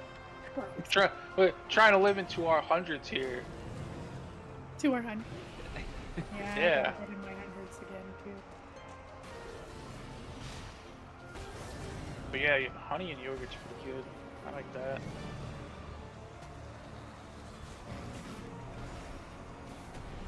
And like another thing I kind of like a lot. Well, I like it a lot, but they say you shouldn't really have them all the time. It's like a lot of sugar. Is acai bowls. Oh, I love that. Does it have a lot of sugar? Yeah, I think the acai does. I mean, but then like. I mean, you need that too, so. If you add like they make like healthy ones and stuff, but like you could add like peanut butter to it. Yeah, that's my favorite. Peanut butter, granola, like coconut flakes. You could add all types of stuff to it, but. Keep going. Yeah. Oh my God, they're pretty freaking good. They're kind of expensive, and like yeah, you make for them at what it home. is. It's yeah, you can like make it yourself at home if you have the right stuff. Trader Joe's We has just like have to buy the berries, really. Yeah. It has like these acai packs. It's not the same, but I tried. Oh yeah. Oh my God. Like I tried doing it with the powder, and like I don't know why, but for some reason like mine doesn't come out like a stick like when you use the frozen packs or whatever. Yeah. And I'm like, what the hell am I doing wrong? Like I'm using the bowl setting on the blender, and I don't know what I'm doing wrong. It pisses me off because I don't want to buy like I've been buying these like 6-pack of like already made ones from Costco. They're not bad. They're like $15 American, but like because like the frozen packets are pretty expensive too. You only get like 4 in a pack. Yeah. And most times the recipe they tell you to use like 2 for 1 serving. And I'm like, really? damn. Yeah. Yeah, they tell you to use yeah. Actually, that would help. I've only been using 1. Yeah. Yeah. And like I even tried looking them up online, like trying to buy them in bulk, and even in bulk they're expensive. It's because it's a gimmick, man. What's it? I don't know what that means. Like, what are you trying to say? Because realistically, you can just eat the real food, right? What do you mean? Acai is real food. Yeah, the berry. But that's not growing in our area either, so that's going to be expensive by default. They say you can't make the berry, like just the berries itself, into a bowl. You could. Oh. But I mean, if that would be dependent on the area too, right? Yeah, I guess. All right, I'm gonna look it up. What do I need to? I guess I need acai seeds to grow my own acai. There's no way you're growing down the East Yeah, Coast. I don't know if they'll grow in New York. There's just- no No. way. Yeah. Yep. You I know gotta what's move the out of. first I gotta move thing- out of New Jersey. You know what's Everyone the always first says I'm thing from I did New York. when I moved here? I planted a lemon tree and an orange tree. Oh, nice. With those siege weapons destroyed, So much our fruit. Star Wars can repel the attackers. And a pomegranate tree, actually. Oh, nice. I can grow apple trees here, but probably not I'm orange. getting sleepy. My iced coffee from earlier tonight is wearing off. A bit cold too soon. Oh, what's this tavern? they grow in Oh, this DC, shit so- looks good. I didn't know that. This actually looks good.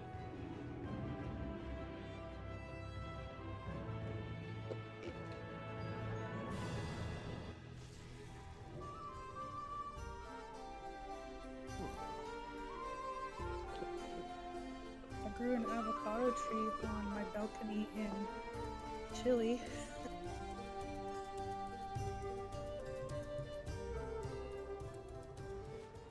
Do you still have it? Like, was it good? No, it's in Chile. I grew it from a seed. I was so proud of myself. Nice.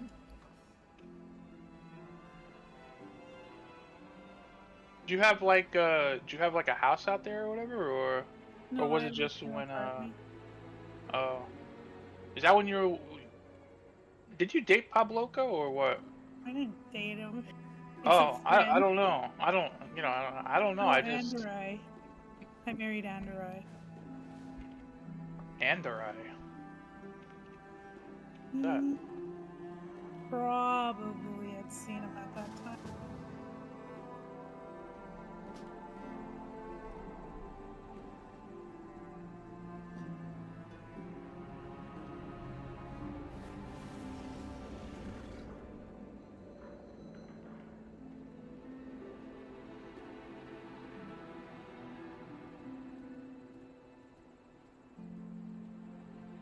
I think so hard to see.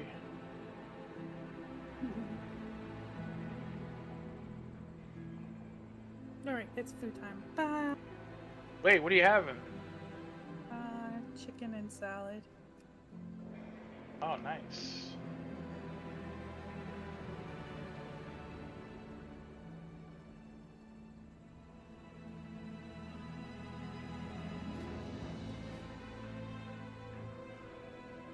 Coming back or what?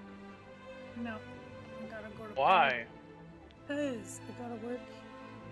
Oh. No, I gotta leave at 6:30 in the morning, so. Oh, you gotta go into the office now? Yeah. As fuck. People think, you know, you don't work if you're at home. Mhm. I tell you this, I work less at the office. Hey, don't let them know that. I know, I'm all scared because, like, well, because it's a government job and, you know, they're all on the cutting block right now. Oh no. So the only good thing is a lot of the information, like, because we collect the statistics, is actually necessary, particularly right now, so Uh-huh. see how that goes, though.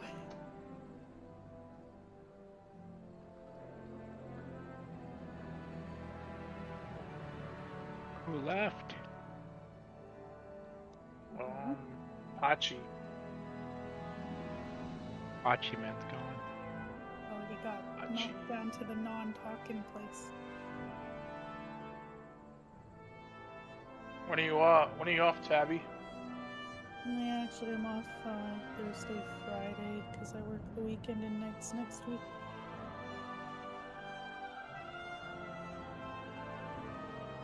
So that sucks. But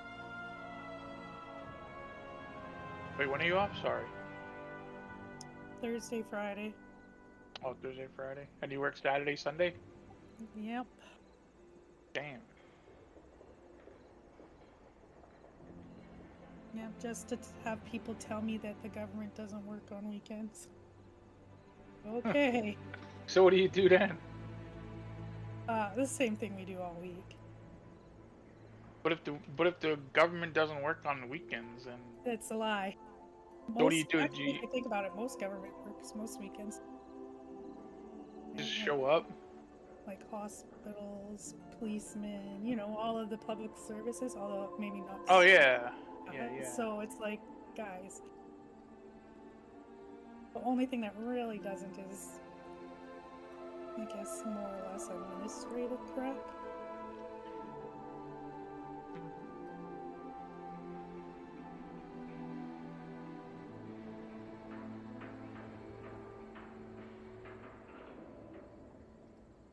Alright, have fun, everyone.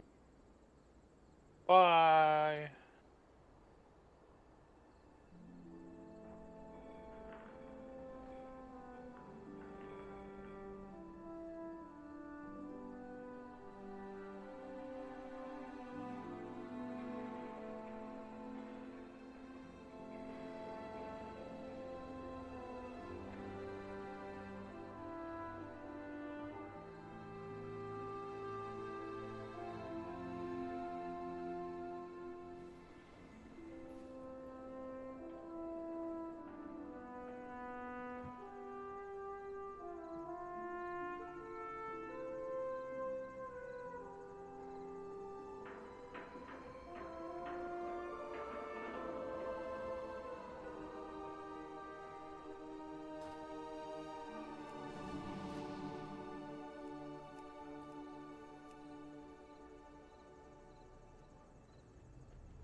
I have many, many wares.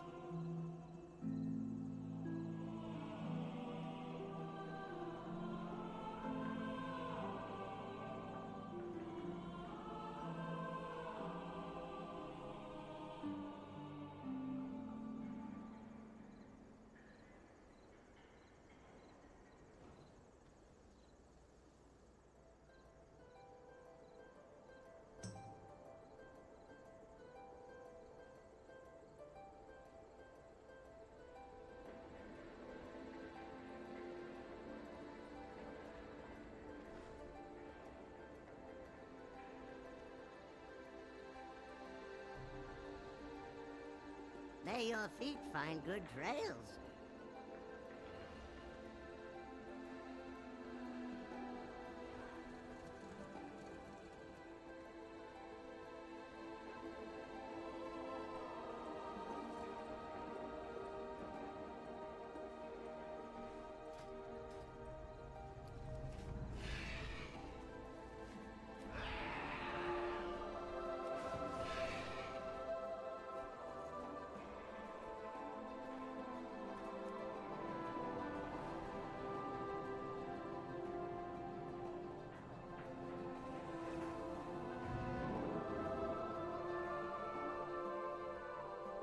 The Resistance is always in need of resources. You can aid us by locating mechanized chests across the island. What is this video? Balanced Druid Beginner M Plus Guide, The War Within S2, How to Start Boomy. Hi guys, Mika here with a short guide on how to play Balanced Druid in Mythic Plus. I'm gonna talk about the basics, stats, talents, gear, and more, so you can put these numbers in a dungeon. Holy crap! 720 million DPS! So your journey starts. Level the druid to 80 and chose balance. Great to pick. But what now?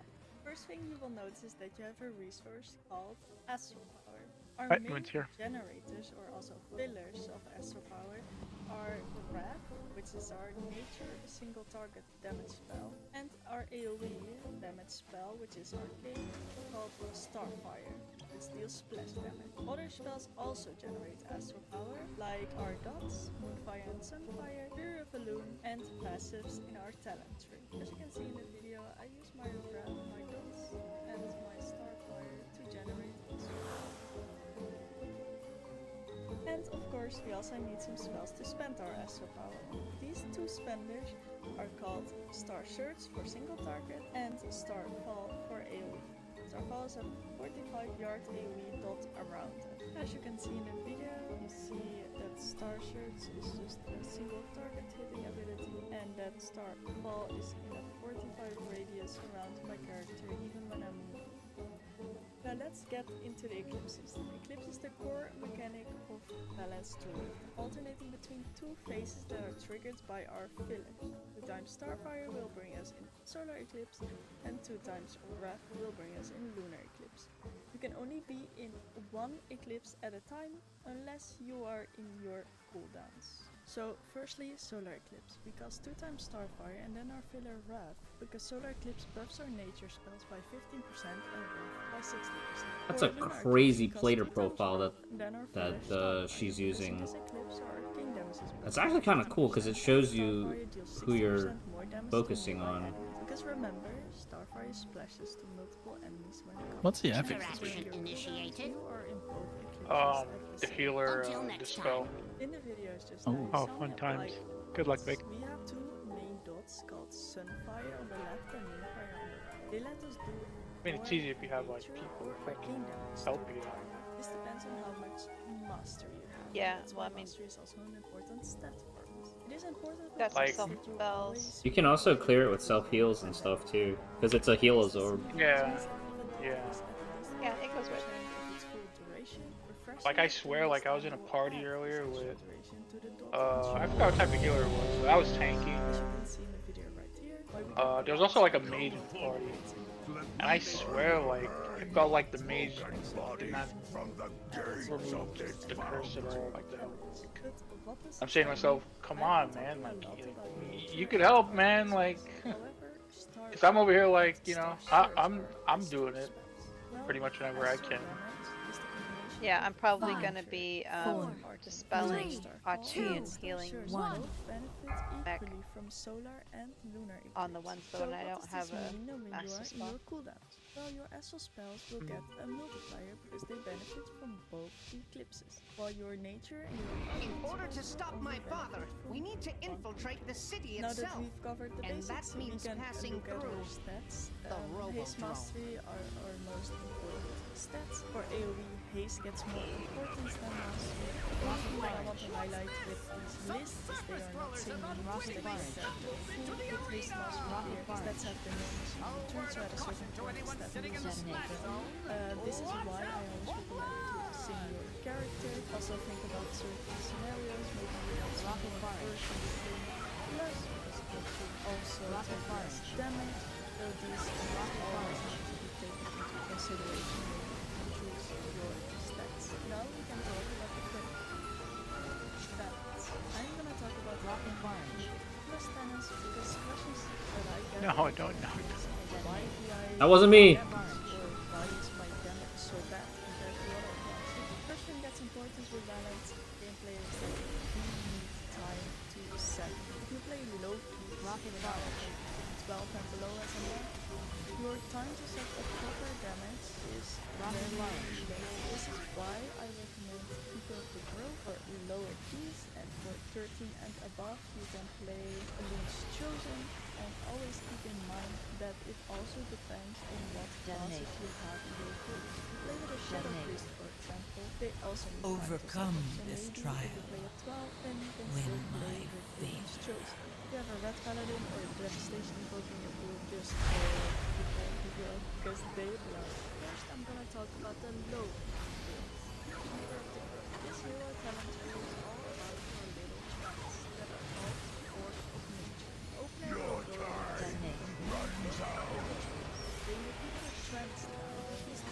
So do you have your 2 set now, Twist, or 4 set?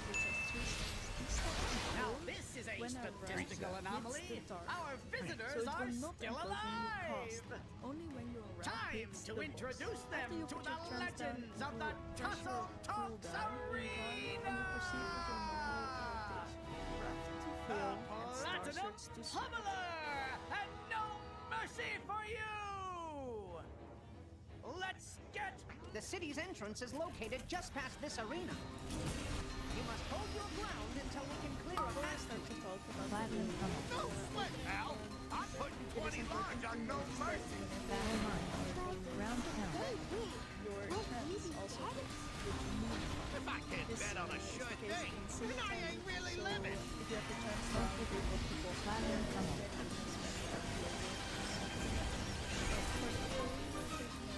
Battle mine. Ground pound. Maximum thrust. Platinum plating. Platinum tunnel. Platinum plating. Platinum tunnel. Overcome this trial. Ground plating.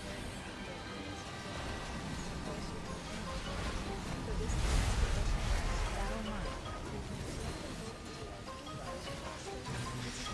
Platinum tunnel.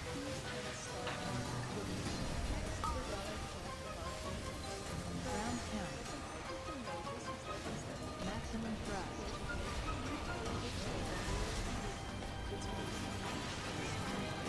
Platinum tunnel. Platinum plating. Platinum plating.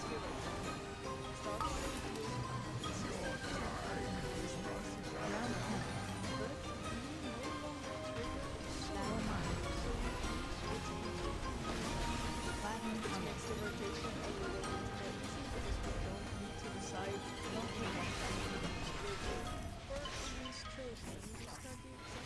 Maximum ground pound.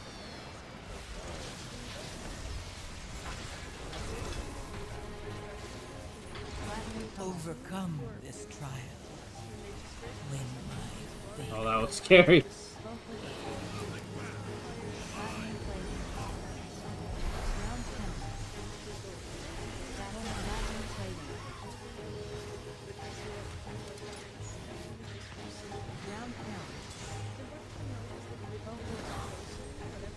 Just pop cooldowns here. Platinum maximum thrust.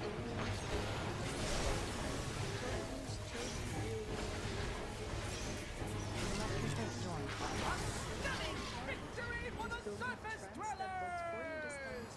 I should have just popped cooldown as soon as they came up. I don't understand why disadvantage doesn't work on that fight. And then you just use your filler, starfire, and your spender, starfall. Now, Because you if guys it's similar have to way what too we many talked about, things that it does work for. I recommend That's fair. Order of the Grove, the transport for us. It's easier sample, faster cooldowns, faster fluff. I can start play with chosen moves, it is the highest damage. Corrosive gun. Corrosive gun. Make a drill. Big heals, big. So that's why You do have PI. And you have innervate.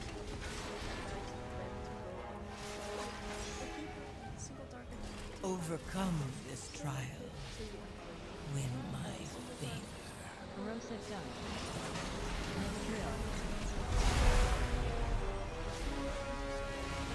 Is there a fire damage target?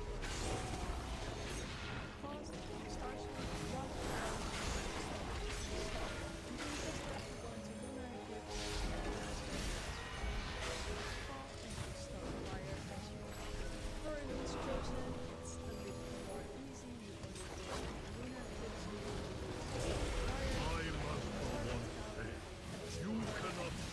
Corrosive gun. Make a drill. Corrosive gun.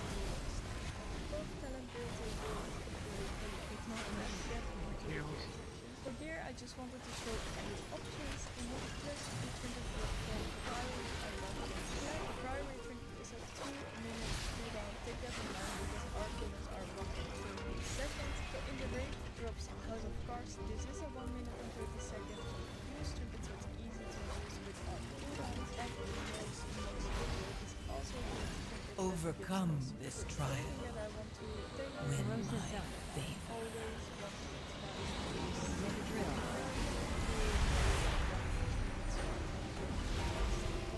Hi guys, thank you for watching. I hope you guys enjoyed it. I kept the information pretty basic and this but this will give you guys a beginning on how to start. If you guys want to ask me Corrosive gun. see you guys next time.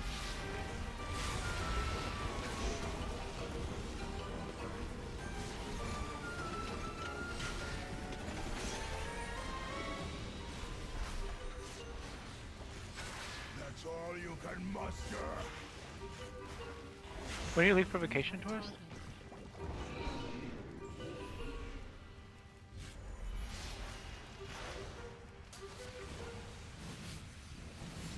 Christy there.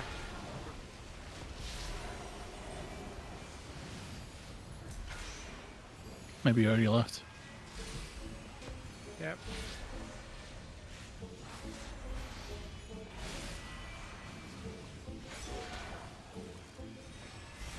Overcome this trial.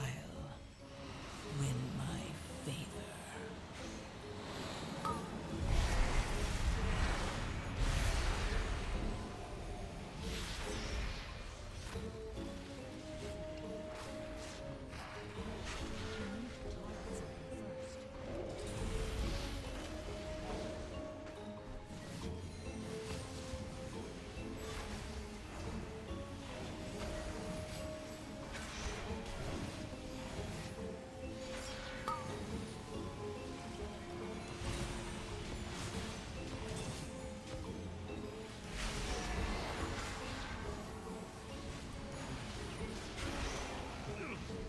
Your technique needs work.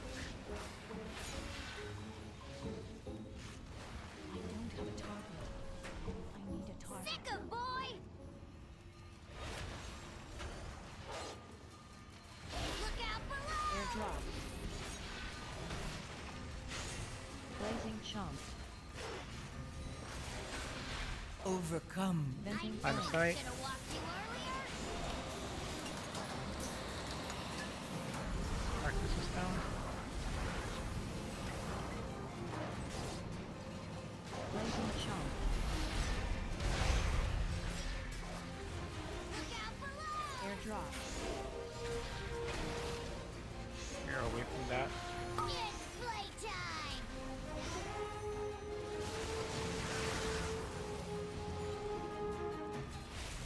Blazing chomp. I Venting knew flame. I should've walked you earlier. Alva.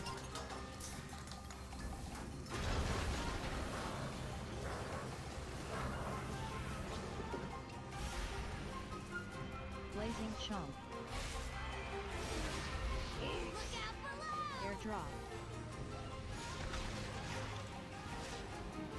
It's Explosive heat. playtime!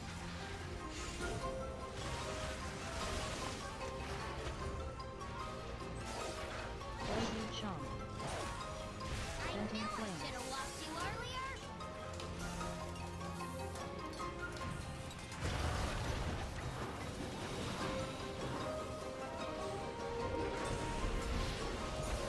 Blazing chomp. Look out below! Airdrop.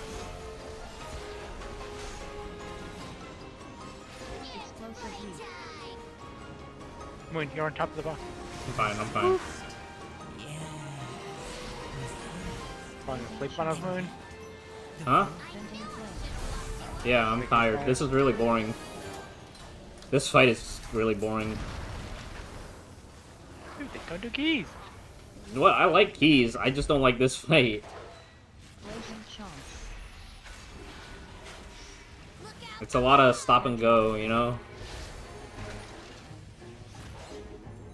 It's playtime! You guys giving me heart attacks being near that box. Blazing chomp. I Venting knew I flame. should've walked you earlier. What have you done? You monster! It'll take me weeks to rebuild him.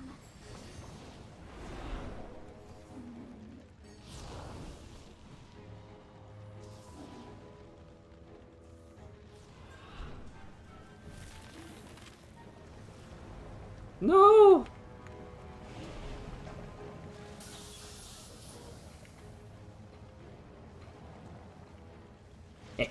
Nice, Moon. I learned that on the podcast too. Growl was like, if you ever fall off, you can just climb back up.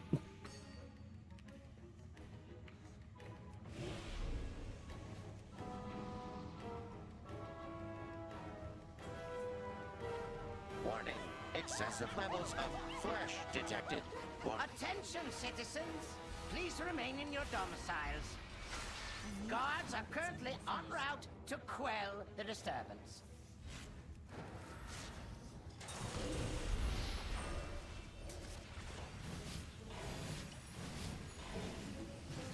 Anti-personnel squirrel.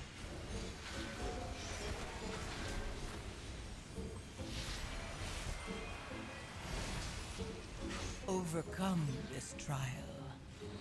Win my Anti-personnel squirrel.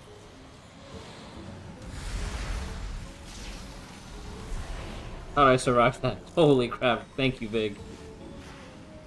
So, you dismantled a few of my lesser inventions.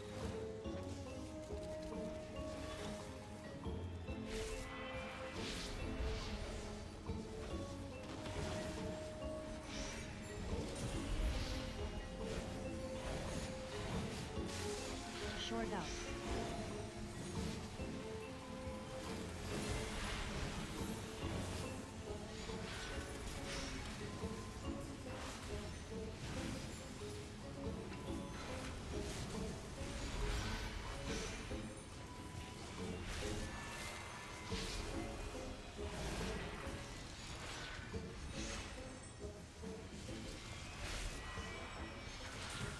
Short out. So, you possess a modicum of skill. It will prove insufficient against my newest prototype. Sonic pulse.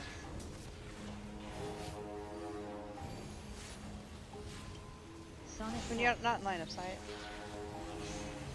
capacitor discharge.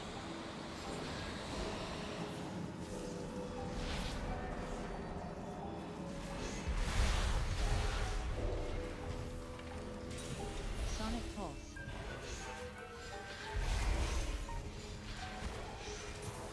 Sonic pulse.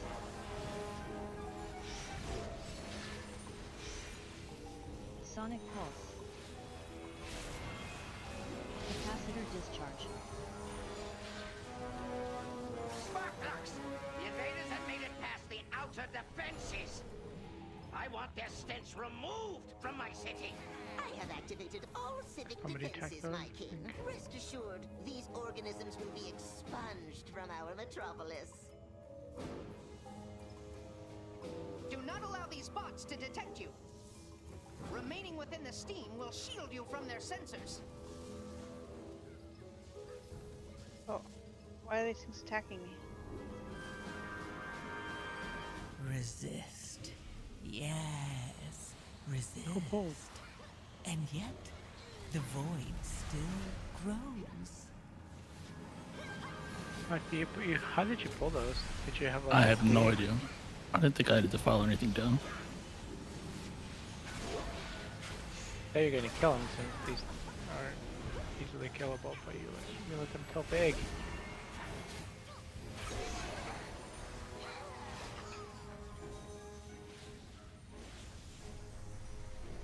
Warning. Excessive levels of flesh detected. Warning. Warning. Excessive levels of flesh detected. Warning.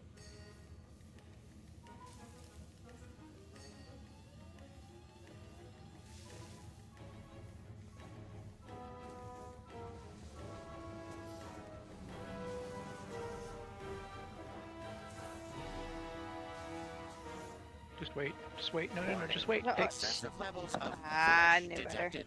Warning. Thought I could do it. Yeah, I don't. Unless you have blink or you have no lag whatsoever and you're perfect, you'll always make that. I don't even attempt it.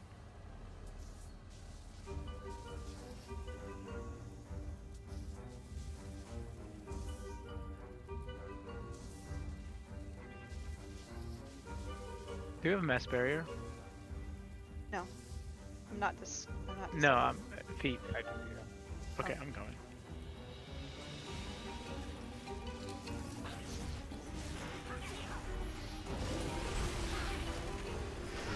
Anti-personnel squirrel. Shield generator. You cannot fully know Resist. Yes, resist. And yet, the void still Anti-personnel swirl.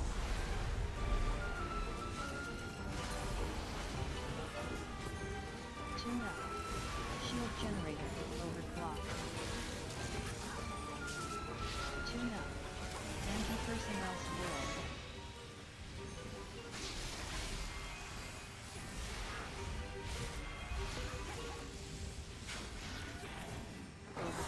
All you can muster. Anti-personnel swirl.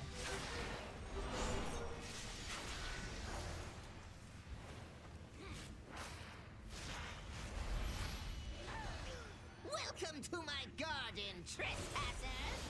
Looks like you could use a trim to Activate clean your plant. Discombobulator.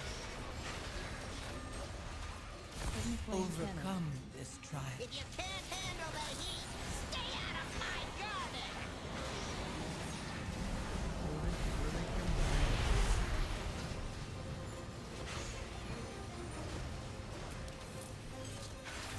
I'll just take a little off the top. Discombobulator.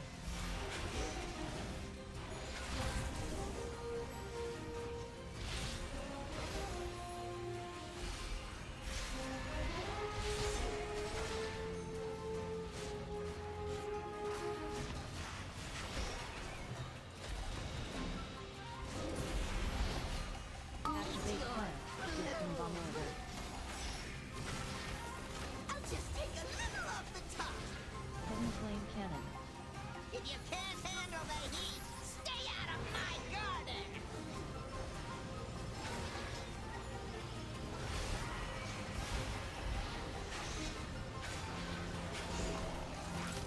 Discombobulator. Don't be stacked in melee, because then all the glaives will come right to melee. I'll just take a little off the top.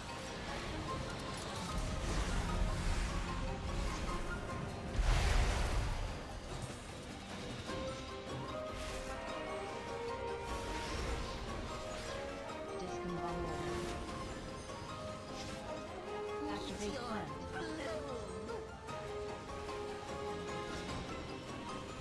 Hidden flame cannon. Watch the line.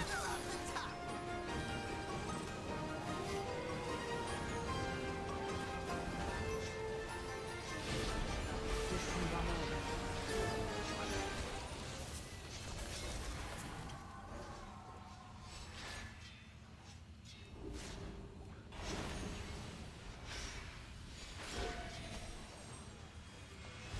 I'll just take a little off the top.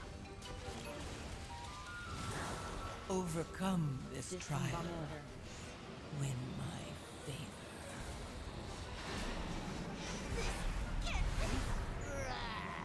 I mean, the trick is to pull both, but I don't know if they heal. Vic, you think you can heal both ads? Yeah, but we have to kill the second one first. No, Vic. I was waiting for Vic to answer. Yeah. Okay. I need to Sonic pulse.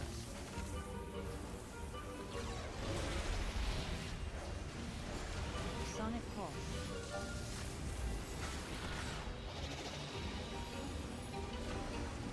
Sonic pulse. Oh, that's embarrassing.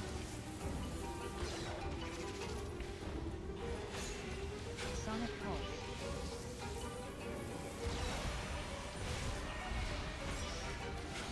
Sonic pulse.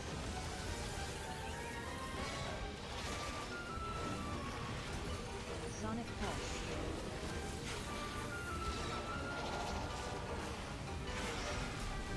Sonic pulse. We can commandeer that transport to access Mechagon's tower. Overcome this trial. Win my favor. Sonic pulse.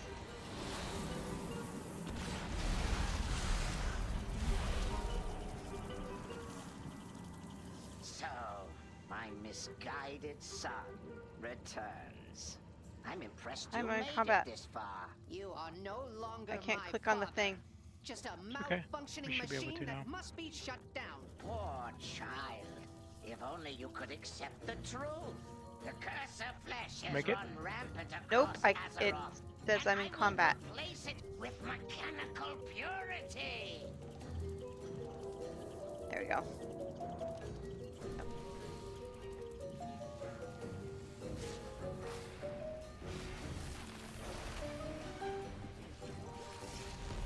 Shield generator. Anti-personnel squirrel. Shield generator.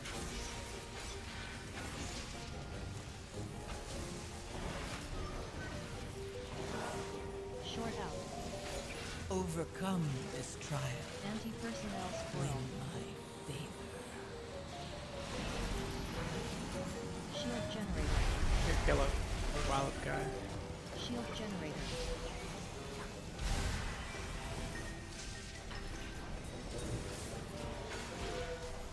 Anti-personnel squirrel. Killing the little guys and the big guys. Short out.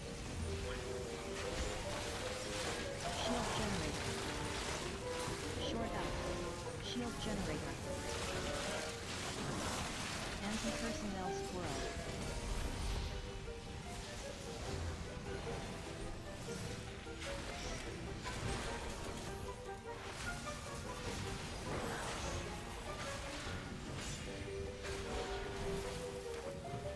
Short out.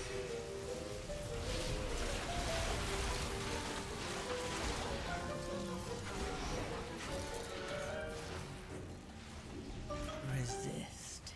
Yes, resist. And yet, the void still grows. I'm gonna go for my time to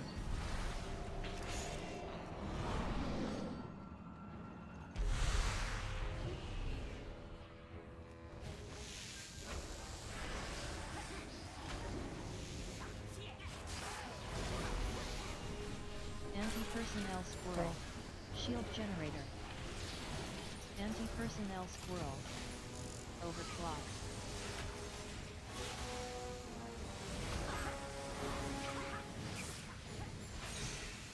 Anti-personnel squirrel. Anti-personnel squirrel. Shield generator. big wallow.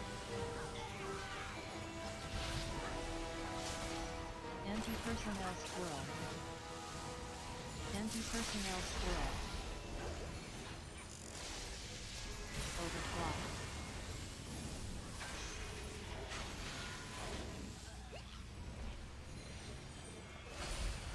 Resist. Yes, resist. And yet, the void still grows. Short out. Shield generator. Want to be in the shield. Short out.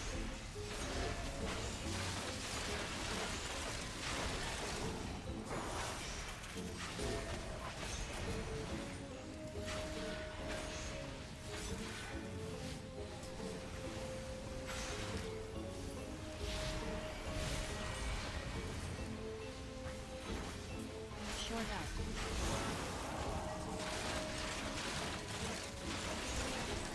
Short out.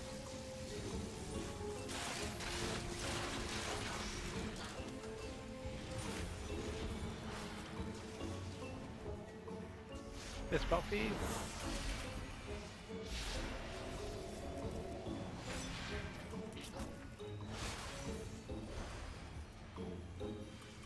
Short out. Start drinking big. Witness perfection. Recalibrate. You cannot elude my targeting system. Overcome this trial. Win my favor. Recalibrate.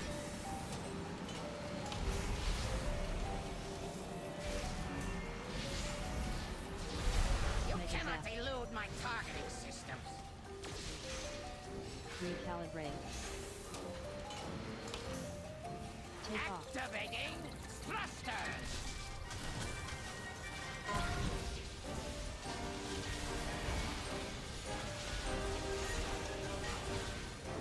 You cannot elude my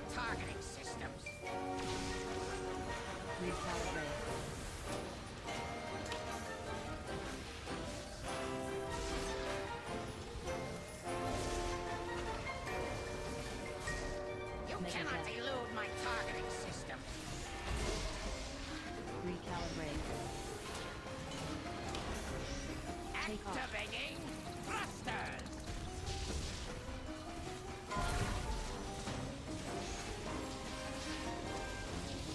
Overcome. You cannot elude my targeting system. Recalibrate.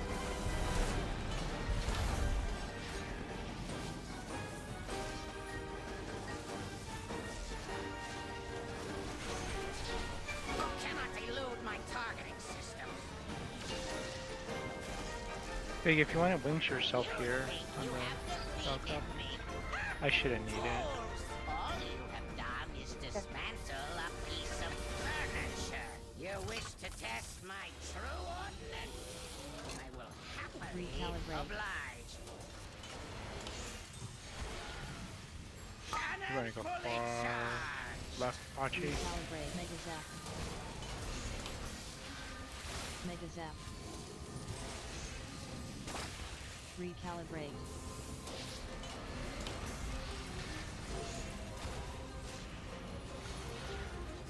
Recalibrate. Magnetic grapple Watch engaged. soak up.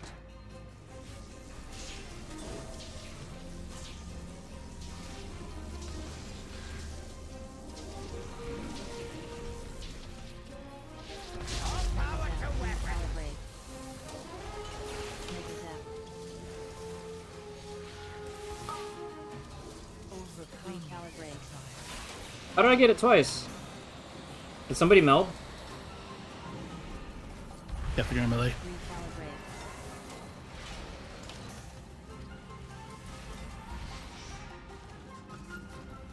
Recalibrate. Oh, it's on Pachi. It's probably my AMS. Oh, I didn't have AMS. Recalibrate. Mega zap. Recalibrate.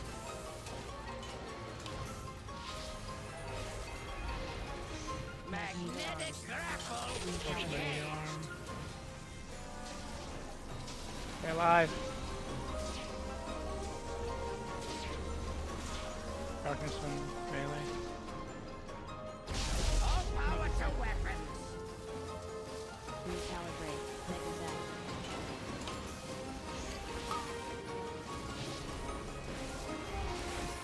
Recalibrate.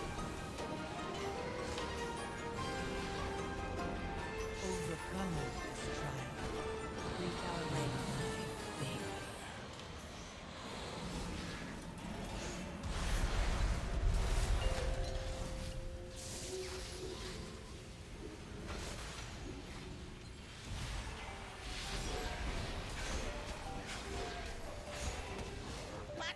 Hell yeah, let's go. Stands Nice. for now.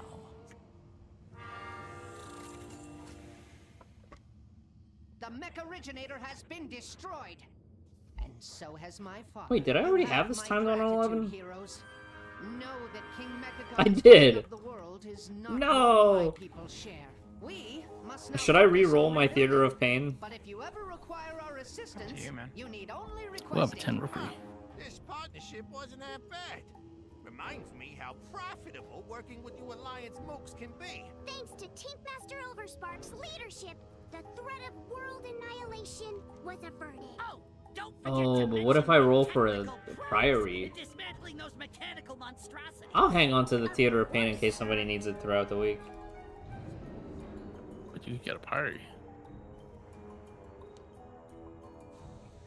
Yeah, but what if somebody else gets a Priory? Oh, I should have re-rolled my mother load for a priory.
Yeah, let's do it.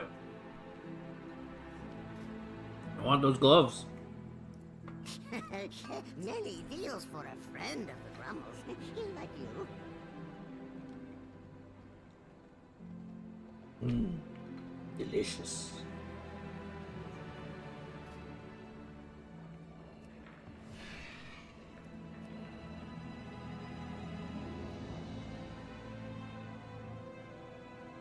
There's no more dispel, Vig.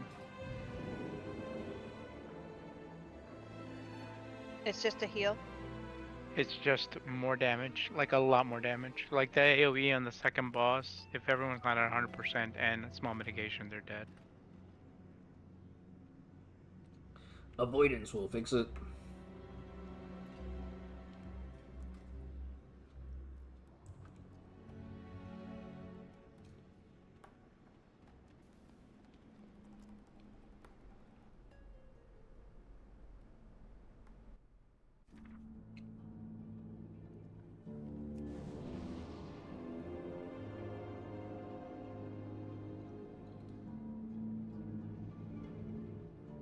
Is it the last boss in this instance?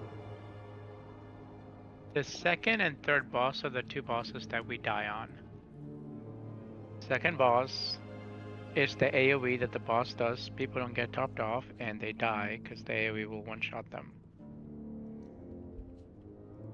And then the third boss, if we leave way too many candles up, then the damage that you're comfortable healing at 2 million will be, it won't be enough to top everyone off. Right.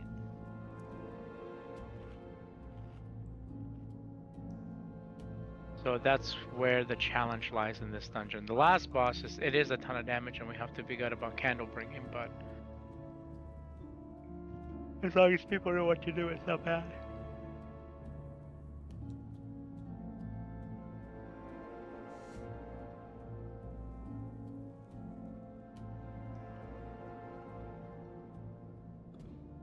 Priest inside, by the way.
Online, ironically, like many of you are doing. I guess it really just helps learn the scope of things and how much gets affected when there's a decision about 5, 4, 3, 2, 1. Containership, huh? That's why we don't have a drone, but they're probably not allowed here. How would they know? I'm gonna save my roar for after this pack. The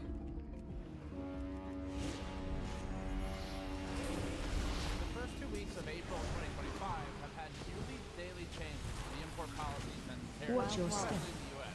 You hear about it in the news constantly. 10% tariffs. China is now hitting back. 54% tariff. Adding up to a combined 104. China is striking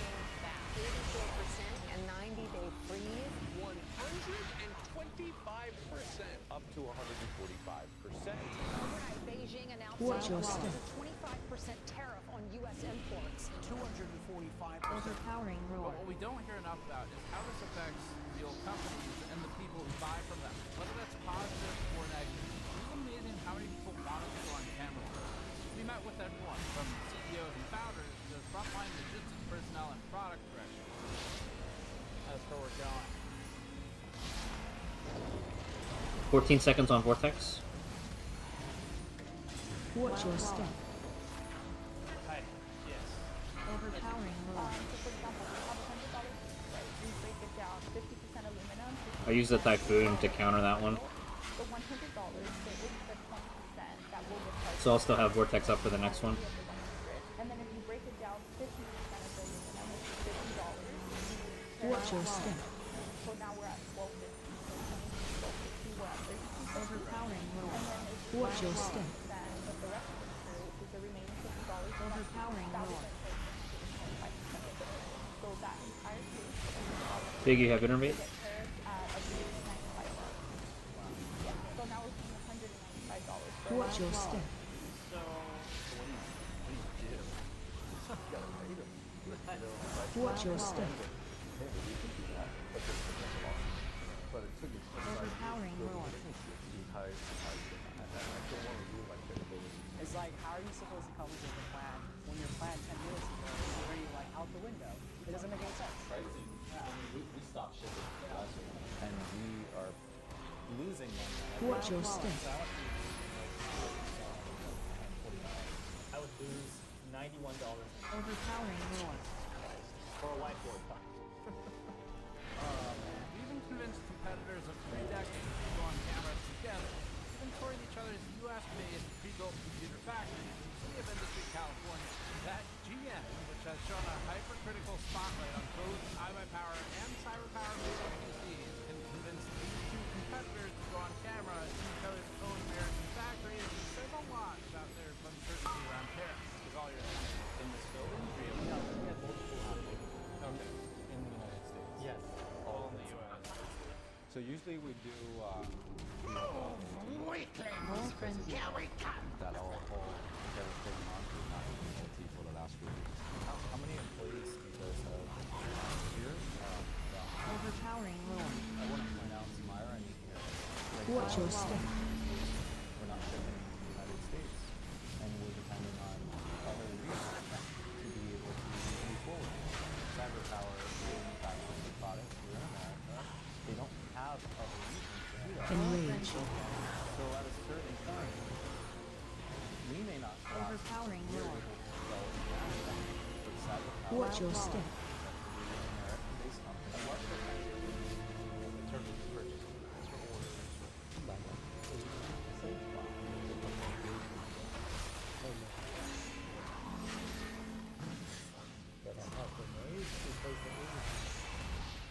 Do you think this Overpowering roar. kills some American companies? Not necessarily Watch your step. Sure. This is like a high stress event. This may kill some people. And the common theme talking to everyone wasn't necessarily the percentage amount of the tariffs or the taxes, but the instability, uncertainty, or unpredictability of manufacturing words of how the tariffs will happen. What do you think is the biggest problem? Target change. Spring handle play. Independent track tips.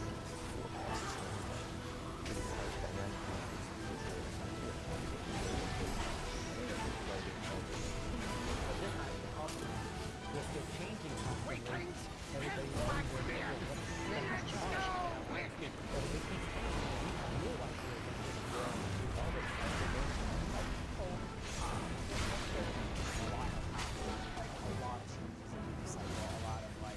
Target change. Ground.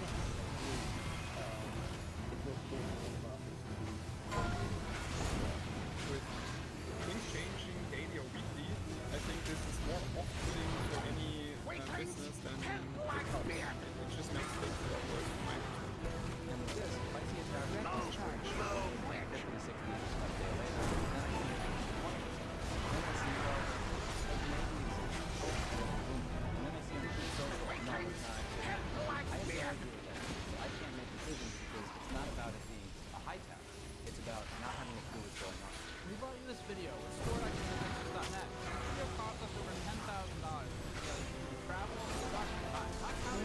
Target change.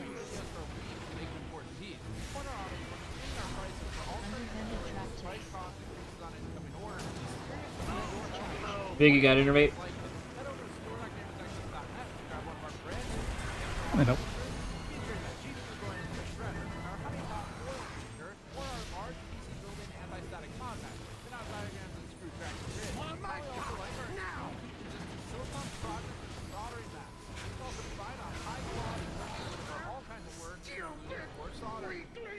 Check out our tabletop RPG gaming dice sets with 7 sharp edge resin dice in each kit, including either embedded actual e-waste inductors or snowflake cat miniatures. With the dice and the included wooden box. Also features an included guard. Punching blast. Will eventually be affected by tariffs in some capacity. Punching blast. The ones made in the U.S. Explosive flame. Watch your step. Much larger than us are already. Watch your step. We're committed to maintaining our prices as long as possible to try and weather the storm together with the audience.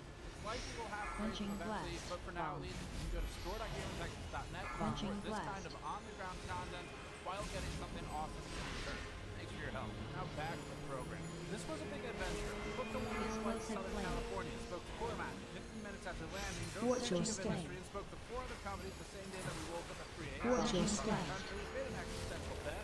Whoever dies Punching blast. that is likely the real deal. Alright, we gotta figure out that one now. We'll know which one of us is better. Packed everything. Further charges are on the coast, attempted to ask Punching local blast. wildlife about tariffs. Excuse me, sir. Punching blast. Good. Punching blast. Watch your step. Watch your step. Take a breath and like no thunder. This whole trip is really just an excuse for fucking around. Drive to San Francisco to ask for their visit. Which product Punching category blast. contributed to Corsair's growth the most, and why was that success? Bomb. Flew to Austin, Texas to see this guy. Watch your step. North Carolina, then got in a car, drove to Wilmington to go here. Punching blast. We were coast to coast in a matter of days, and we learned a lot about tariffs. For this story, we spoke to a lot of people and companies to learn their perspective. We met with and held discussions with companies ranging from the size of an independent repair shop in Austin, Texas, to publicly traded Corsair components, which made over $1 billion of revenue in 2023. Some people are taking the tariffs Punching blast. than others. Explosive flame. Explosive Watch your flame. step. Explosive flame. I think the torture is part of that relates to the tariff. Punching blast. Sure. Well, what might happen is our homeland products maybe be different than the operating stuff. Explosive flame. Explosive flame. Watch your step. Explosive flame. Punching blast. Approach your price? Yeah, there's some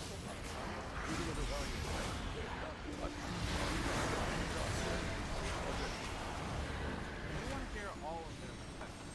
Although everyone today feels the same way about the uncertainty, Punching blast. some feel that way for different reasons. With over 8 hours Watch your of step. we have to cut Explosive these down flame. to time, but we're not filtering what anyone is saying. Explosive the whole point flame. is finding people who say things that we might not have thought of. That includes things we may agree or disagree with. In order of appearance today, the discussion comes Punching from blast. a case of toy manufacturer in City of Industry, California. Thermal-Wearfield, Berlin, Germany-based factory with worldwide contract factory uses for liquid metals, Explosive and flame. components used in components, giving it a deeper supply chain position and deeper Explosive insights flame. from Flowmaster, manufacturer of PC and industrial components. Flowmaster owns manufacturers in China, but also works with contract factories worldwide. Ford owns a freight forwarder and logistics company that means other companies hire to figure out how to import products to the United States. Target Ford change. would have no precise knowledge here about the tariffs of our group today. Rossman Repair Group, an Austin, Texas-based repair shop that supports soldering from China Incoming control. Corsair components, man with the power supply, Extinguishing gas. storage, and nearly every other part. Corsair CEO and founder Andy Hall providing technical level insight. But okay, part of the 45 drive AOE incoming. Just opened a new facility we go back to in Wilmington, North Carolina. Cyber Power, a legal PC manufacturer with an assembly factory in the city of Industry, California. HI3 Power, competitors to assembly plant in the city of Industry, California. Get ready for personals. Dowsing soon. Dousing breath. On our side. So to get to understand any of this, we need to go back to the start of this journey of getting the story. It's been a quick Target you. The timeline would help start us off. Track the evolving Earth landscape. I'll try to summarize the changes that need to be accomplished. Entire timeline for sources on websites. Machine best. The current U.S. administration announced that it was imposing a 25% tariff on Canada and Mexico, but then decided to pause those tariffs before deciding to unpause them, and then they were paused again for the length of car. Then some exceptions were made. AOE incoming. Signed regarding the USMCA, North American Trade Agreement, and some signed during its first term. Beyond Canada and Mexico, the administration announced varying widespread tariffs on most other countries, including many that manufacture PC parts for this industry, like 30% on Taiwan, 40% on Thailand, and 46% on Vietnam. But 2% on Japan. Dowsing incoming. Dousing breath. Meanwhile, new tariffs on China, not counting previous tariffs that have been in place, starting at 10%, only to rise to 20%, then to 54%, then 104%, before ultimately landing at 145% all the last couple of months. Some of these even were half Target you. with these companies. The U.S. administration most recently set the tariffs may go as high as 125% on consumer goods with inbound selling fees to assist development. Eventually, some exceptions were made for electronic computers, but then the president said that the tariff exceptions had been removed. The administration is looking into further tariffs on semiconductors. As you can see, these are parameters tariffs. Quantities don't open the container, with their both tariffs depending on pay. During our trip, the tariffs change day by day. AOE incoming. 7th, 8th, 9th, 10th, 11th, 13th, all have developed timeline. 13 seconds till next dowsing.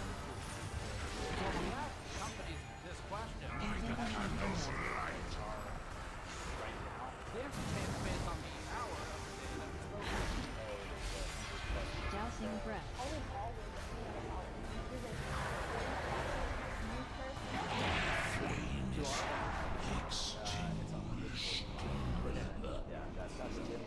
General. The big number. Okay. So the big number that we just had that is official as of last night, we have under 25% plus 20% plus the 25% that happened in 2018. So that would bring the total to under 70%. Here's what we're talking about.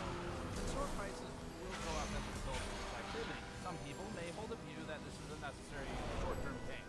Others may hold a view that it's unnecessary. We're just here to talk about what's happening.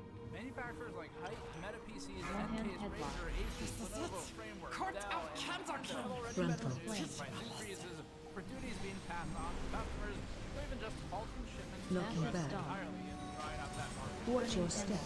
Somewhere else, Big, you have internet? Flaming tether. This becomes a complicated topic. Many branching valid reasons for price increases. Ooh, innervate looks cool. Watch your step. Some manufacturers may smoke screen and use this to increase prices more than Did they change the graphic? people talk about today as well. Yeah, I think so. I haven't even seen it. It's all blue and looks astrally. Nice. Knocking back. Watch your step. Pay $4 more per unit when you buy 100 t-shirts, and $5.25 more per unit than if you order 500 t-shirts. These are real price deltas for us. Here's a computer part example using some real numbers. The higher tariff cost Flaming tether. due to higher import tax. Maybe that's something else. Maybe I don't know. Watch your step. Causing higher tariff totals on those units because the cost of units goes up and it's tariffed at the same rate, causing a higher cost of money via interest. One-hand Product headlock. on credit, causing the customer to pay more. The ripple effect that isn't as Frontal. there. If you have higher cost of tariffs, Knocking back. does that then actually impact? Watch your step. And if it impacts your long term, that does also impact your economy of scale and your prices. Yes. If the take all the volume, but your cost of goods, that's what becomes the scale in your quantities. So that might impact our overall cost. Does that impact the One-hand headlock.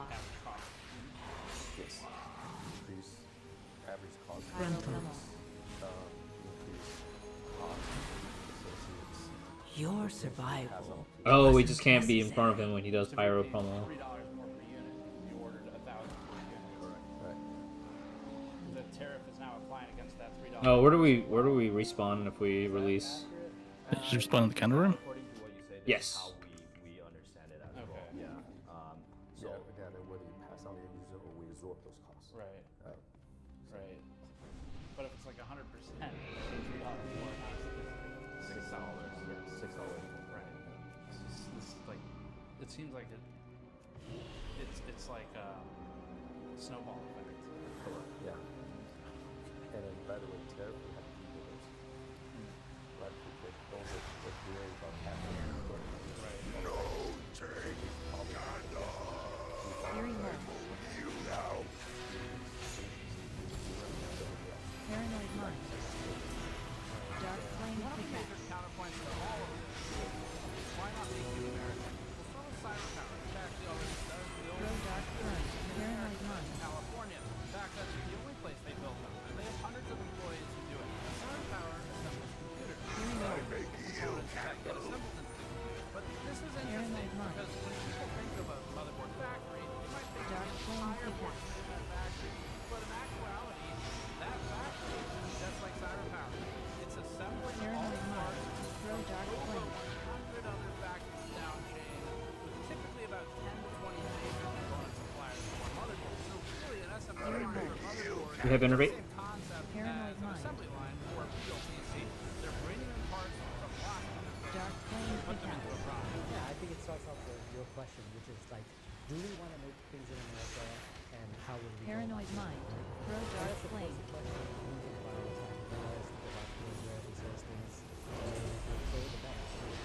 But this is just Hearing loss. Wax and ruin.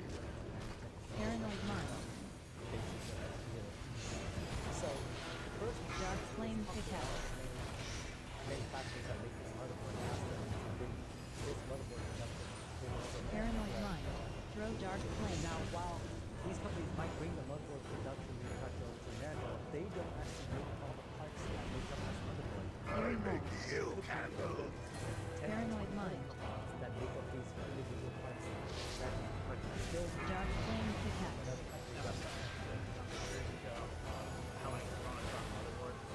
Paranoid mind. Throw dark flame.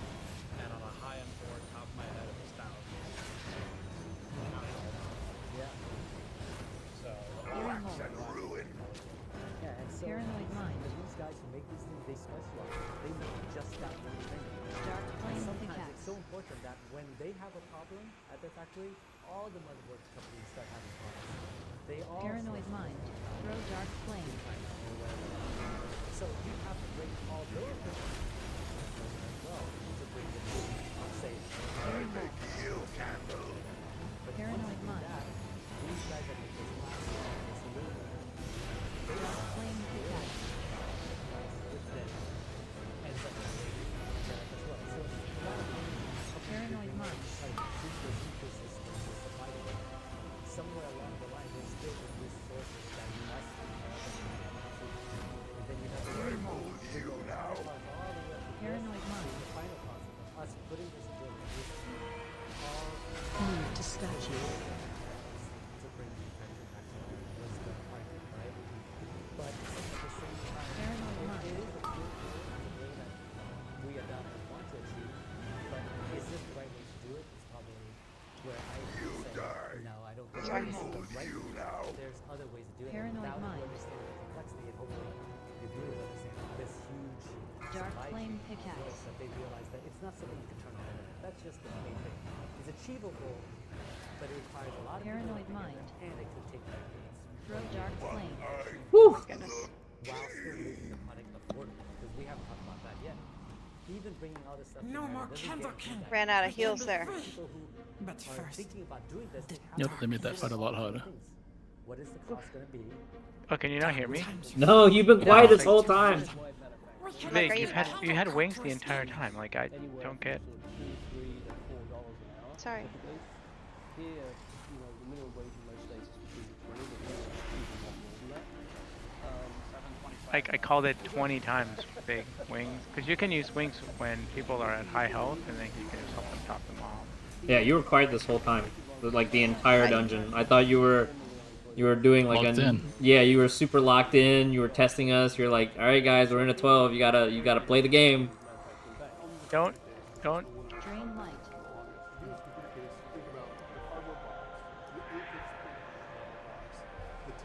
Okay.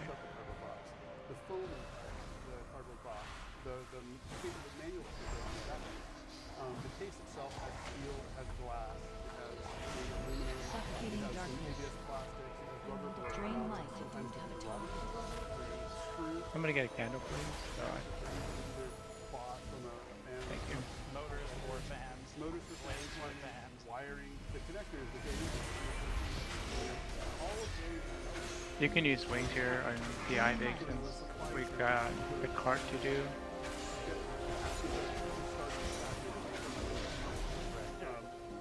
Stay to the right, stay to the right, stay on now.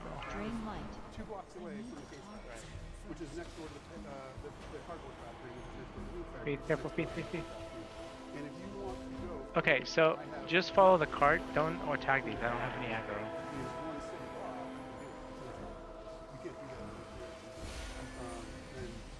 Drain light. This plus we count on every single Suffocating interview darkness. we did, and it interrupted the flow too much and lost some of the meaning when we tried stripping it out and Drain trying to light. scrub it all in 1 second. So we'll talk more about this throughout the entire Suffocating show darkness. with everybody as we go. It's time.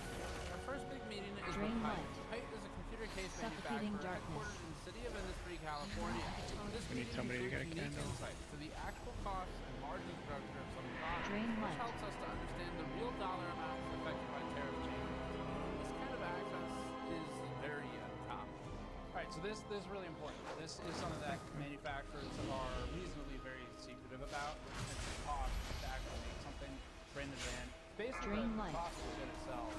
And that means we're going to see margin. This is incredibly rare. Height has broken out the cost of a Y40 and then the Q80, right? Yep. And so we'll do a quick preview and then we'll come back and explain it. Suffocating darkness.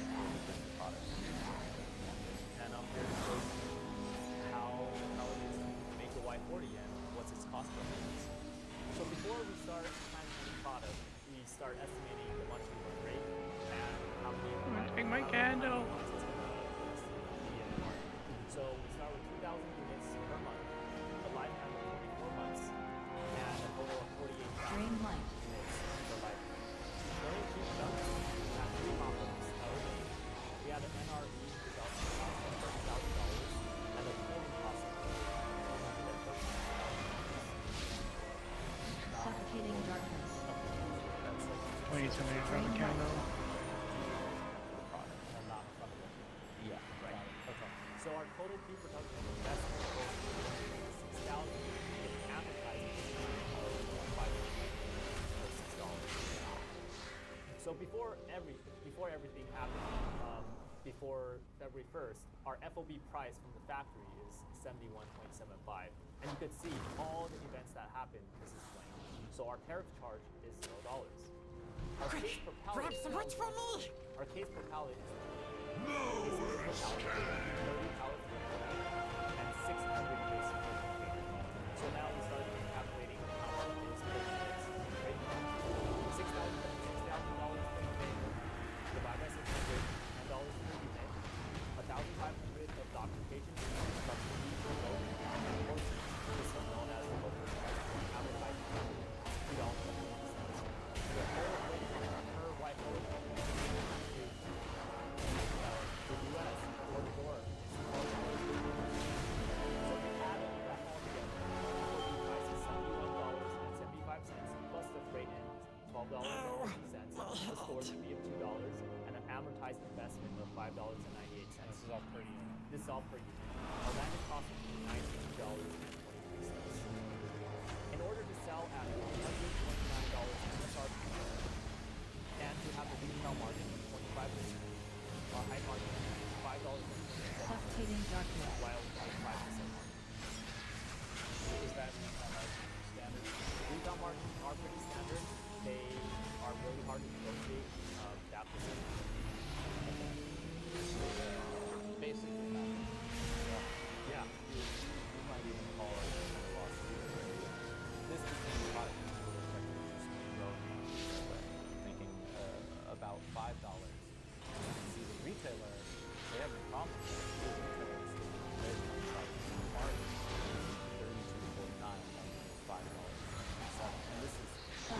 darkness. Right?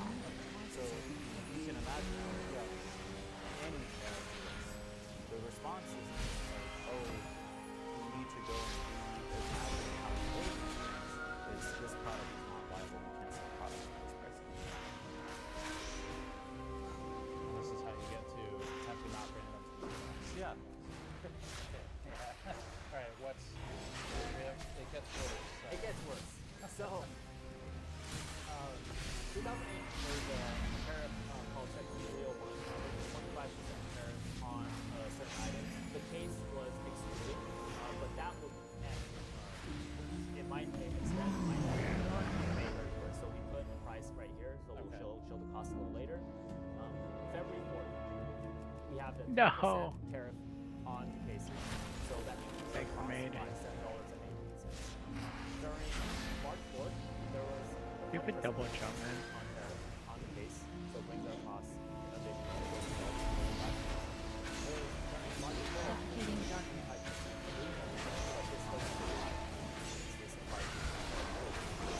During April 5th and April 8th, there was 10% reciprocal tariff that was added that increased the cost by $7.80.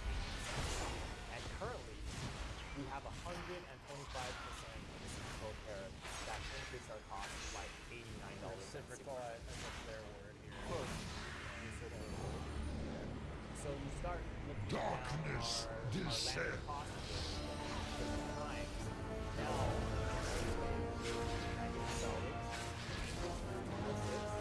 Shadow blast.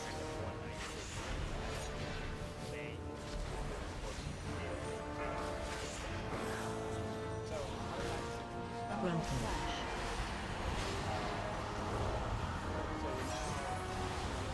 Call dark spell. AOE incoming.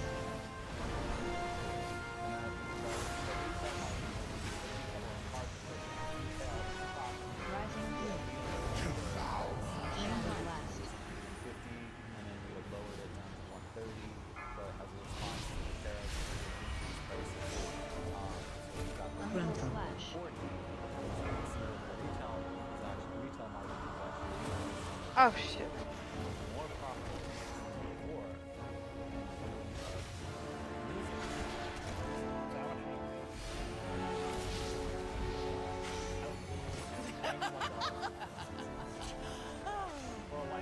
Call dark spell.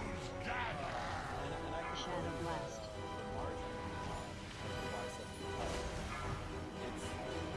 Grunt flash. It's worse. We actually Drain light. but that touch Drain light. Drain light. AOE incoming. Wait, can come in?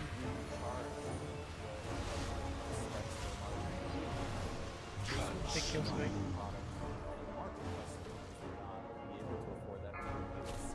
Shadow blast.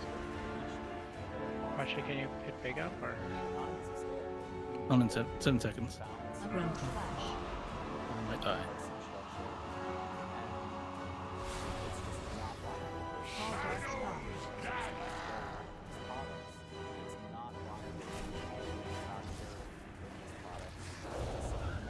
And then your worst case is Drain light. Drain light. Shadow blast. So you're going to see companies be a lot tighter about they're only bringing products that have the most guaranteed service. Grunt flash. So you're going to see less less low quantity products and more just middle. AOE incoming.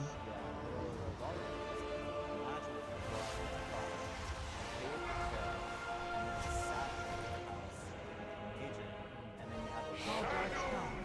Shadow blast. The whole situation is too unviable. So that gets to Drain light. Okay, Grunt flash. Drain light. Drain light. one of the things that's proposing is Drain light. the concept of this inventory was already in their warehouse. The tariff came into effect. They're increasing the price because of the tariffs. But what about the inventory that was already there? Now they're making Shadow blast. Make yourself egg if you need to.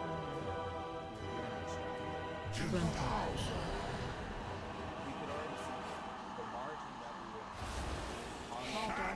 We need somebody to get candle. any tariffs.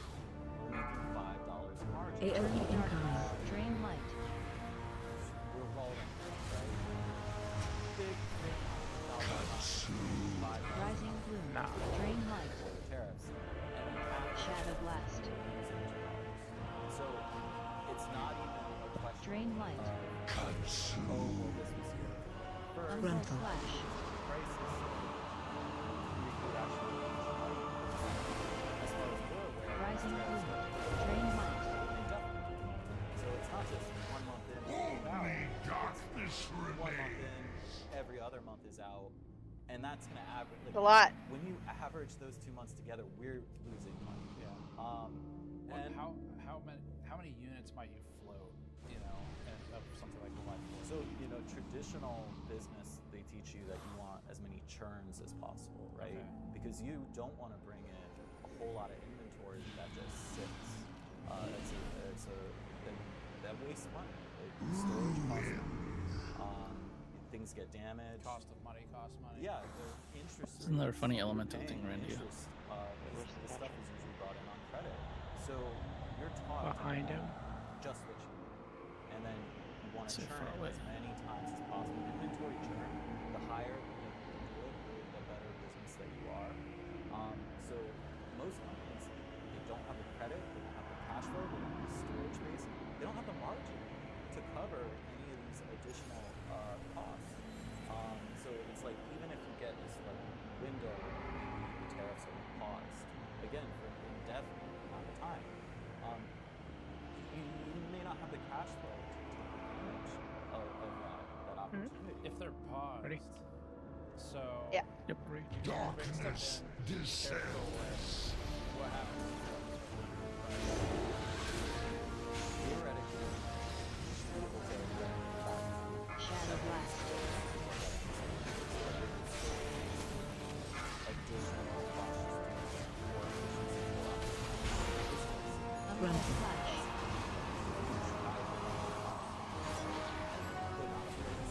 Call dark star. AOE incoming.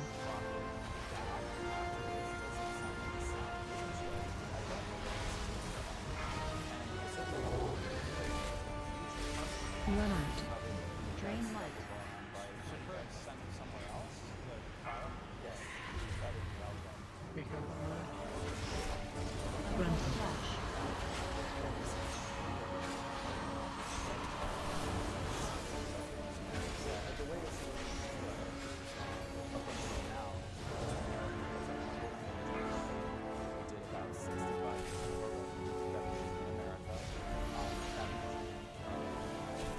Run out.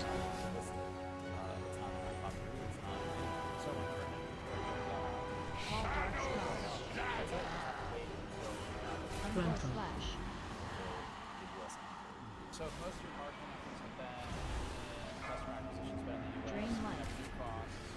Try and get people AOE incoming. Coming in. Drain light.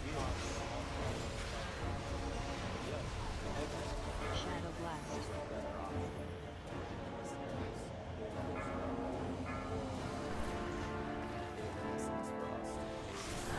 Frontal flash.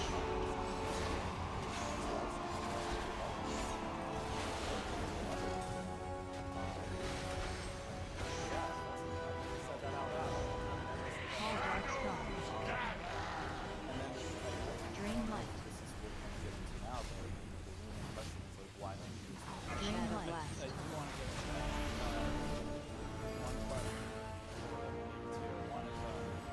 Drain light. Frontal flash.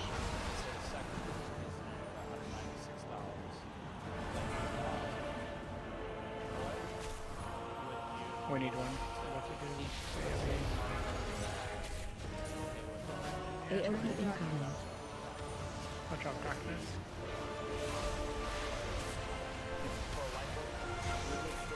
Shadow blast.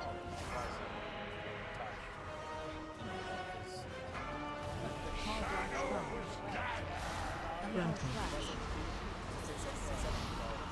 Drain life.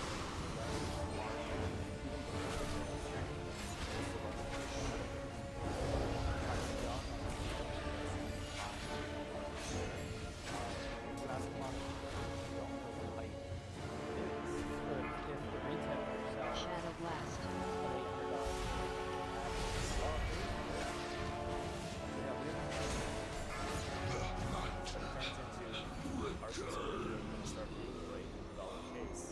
It is so much easier for me to time and heal somebody else who's running out than myself. I know. I think if you get the debuff, someone else can probably just run for the candle. Is like, how do you communicate that this is the situation? It's actually not a bad idea. Like if you just sidestep out of the circle, but somebody else runs for the candle for you, so you can just like plant your feet and heal. Yeah. To make extra money, or Oh, Anyone like this? hog! Yes! Oh! the customer's got to pay. Kratzman. That customer education journey is so. Got leech them as well. Now you'll never die. US manufacturing question. You had a Q80, right? You want to run through that one? Same kind of speed? Yeah, we can run through the Q80. One of the key things with the Q80. You know, funny enough, I feel like that trinket would be a good like push key trinket for survivability. The burn? This was a product that we developed. Oh wait, no, it's it absorbs damage on the target. Ah, that's so weird. We need like another like scarab like last season. Are more familiar with our brand and more comfortable. Just use scarab. From us, so you can see the product. Yeah, but it doesn't absorb as much anymore. Not even a lawsuit, like non-viable. Back twist. Got it. It's not a Costco. It's not a Costco chicken. It's like 10 Costco. Did I ever leave though? Yes. Okay. No.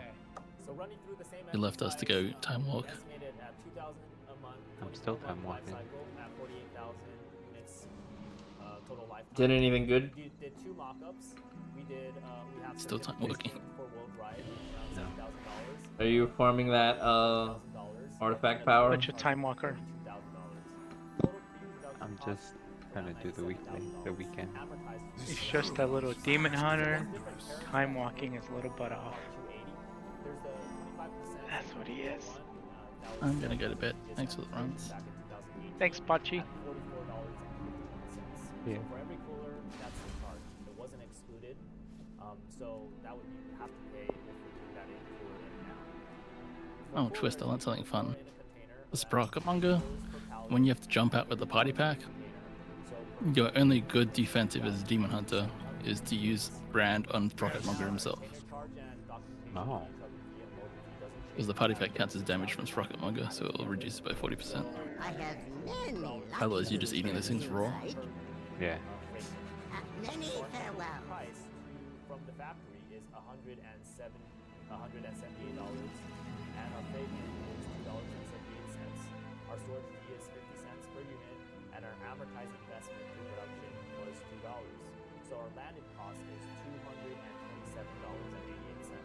And if we were to sell it to retail stores, we would be losing $20 for it.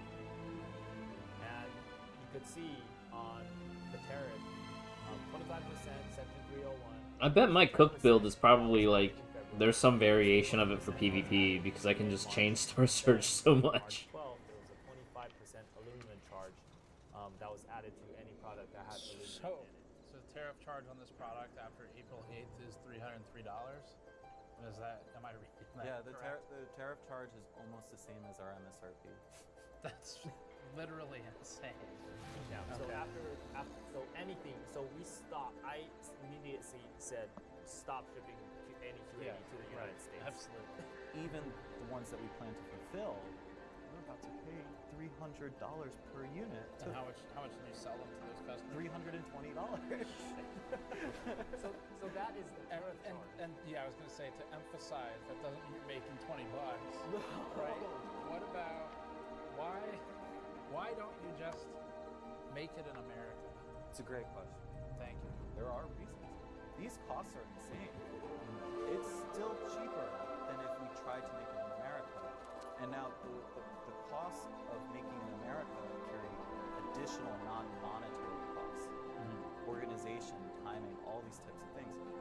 I would love to be able to make the products that we sell in each country in the respective country, but the reality is the structuring of the global economy to manufacture goods has gone in one direction the entire modern era. And even just to try to pivot outside of China to reduce the pain, where there is actually already manufacturing that has been happening. Far more manufacturing has been happening in Thailand, in Vietnam, in India, than in America. And that change is very difficult. I can't see it happening for all of our products inside the next 15 years. There is an incentive to just not be in China. That's the communication I'm getting from the current administration. So we're going to try to move out of China to Thailand or Vietnam, which comes with its own associated risks. As of right now, many deals for a friend of the Grumbles. Like you. Outside of China, it's an extra 30 to 40% on top of the cost. The workers may not be as skilled, you may not be able to reliably get materials, the machines may be at capacity, so you may not be able to get production space. There are all these additional costs, and that's in nations that are already somewhat prepared to absorb this manufacturing excess. America is so far away from being able to take our business. It's not viable. It's like telling someone to go get food in a place. Oh, Twist, you're doing like it could have food when farming you till with the soil, Zabu. you grow it, and you get it ready to be able to benefit. Some time walking before bed. You have to understand that that takes time and that takes effort. A lot of the companies, I would assume, like you guys, don't own the factories making these things. Absolutely. And I think that's probably a misconception too. Yeah. Because it's not as easy as Height takes Height's factory and moves it. It's Height takes its business from a factory and moves it. I can tell you that 99% of the factories that can make computer cases in China cannot make our computer cases. To bring that into America it's not viable. Even to bring it in Thailand or Vietnam, it's unproven. It's not. It's a commodity. Yeah. So I would love to bring these products to America, and if this administration can set forth some reasonable plans and perhaps do it in waves so that each industry is timed to be able to get their chance. Because right now, it's just like even the products that people currently make in America have gotten more expensive because there's so much tariff incentivization. You roll Soulmonger? Growing inflation. So making the product in America, I want to be very clear. Not only do I not see a path to do that in the next 5 years, let's see. Inside 5 years, I do not expect that it will be cheaper to make it in America if I can make it in America. Not on the build I'm running now, I may not have but it's the Delve build. to be able to afford it. Let's see. The It's other one. frustrating. I would love to do it. So like my healing breakdown on that 12 key Metamorphosis is 27% of my healing. Soulmonger's 20% of my healing. Consume Soul is 17% of my healing. Beach is 7. Bomb Suit 7. Spirit Bomb is 6.5. Oh, you run Spirit Bomb? No, it's a proc. Okay. I don't have Soulmonger, no. Yeah. Recently toured Thermal Grizzly's factory near Berlin, Germany. That's not what that guy had. Some of its production and its headquarters. That'll be a separate video in the next week or so. So do the tariffs affect you? Because we've been to your Germany factory. There's a video coming up on that soon. Whoa. Like I said, I go for a Healy build, like a the Sonar kill. Yeah. So do the US tariffs affect Thermal Grizzly? Yeah, for sure. Oh, I died on Candle King. That's why my damage wasn't as good. Sales-wise, about 20% of our sales go to the US currently, and with tariffs directly increasing the prices for the customer, I would definitely expect that the sales volume in the US would decrease. Yeah. We had also shops reaching out to us, asking what we can do to help them, if we can theory lower the prices to make up for the tariffs. We also had shops directly asking us in order to, directly pay for the tariffs basically, which is for us just not possible. Like for most of the products, we have a quite reasonable margin, somewhere between 30 and 50% typically, sometimes lower, sometimes higher. And if we would have to, let's say, make up for 25% of the tariffs, then I wouldn't be able to pay my people anymore. Like that wouldn't make any sense for us. Like that just wouldn't work. Right. So at that point, what would you do if the retailers are demanding Grizzly to pay for it? If Grizzly says no, and you hit a stalemate, I mean, what happens? There's only so much we can do. I mean, in worst case, we will have to reject the order, and then maybe a product will no longer be available in the US. It might be a consequence. For us right now, it's also figuring out, because some products are made here in Germany, some are made, for example, cryo sheet is made in Sweden, then we have some paste that is made in the US, we have some paste that is made in Taiwan, some that is made in Japan, some in China, and then we have to figure out which product can we use where and how to distribute it. Some products might eventually just no longer be available. So there's not much we can do about it eventually. We have some stuff that's made in Vietnam as well, but that's mostly for accessories.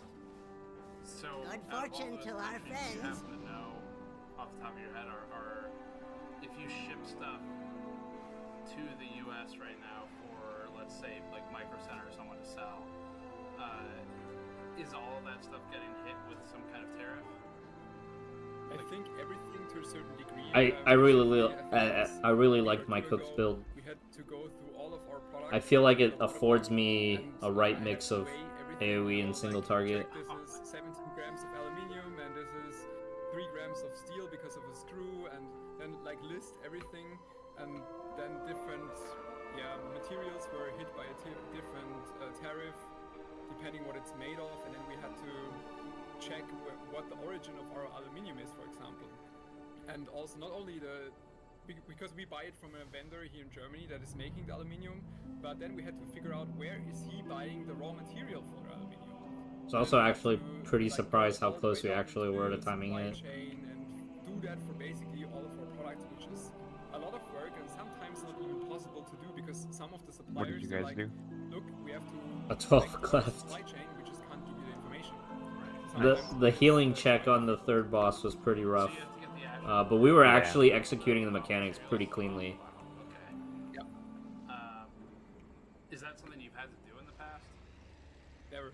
Okay. Never. In like 11 years of doing this, it's the first time. We always had to give the origin of the product. Obviously, that makes sense. Like where is it manufactured? It helps on that one but to have like sometimes, some kind of I AoE buy a silicon oil in China, for example. damage mitigation. But where do they buy the raw material? Yeah, the silicon oil? I think I probably need to just upgrade my cloak enchant for avoidance, but right now I'm doing like the 1k avoidance on bracers. Really in proportion to what we're doing. If you guys sell in Europe, do these tariffs affect you in any way? No. Okay. Like if whatever we do outside of the US, the US is the US, but there's also still the rest of the world. The rest of our 80%, there's the US, and then there's everything else. Glad you put us in the middle. That's exactly how it should be. Where ultimately does the cost go? So if you ship something to the US, then somebody has to pay that. So maybe that's the retailer buying the pallet has to pay it, whether or not you agree to compensate them, whatever. But is that the end of the story? Retailer pays the tariff? No, it's the consumer that pays for it. It's that's what people maybe don't want to hear. But in the end, if we ship it to the company that's importing it to the US, they will have to pay for the tariff, and they will have to move forward this cost to the customer. There's no other way. I mean, I can't imagine, because we also know what kind of margin the shop has, right?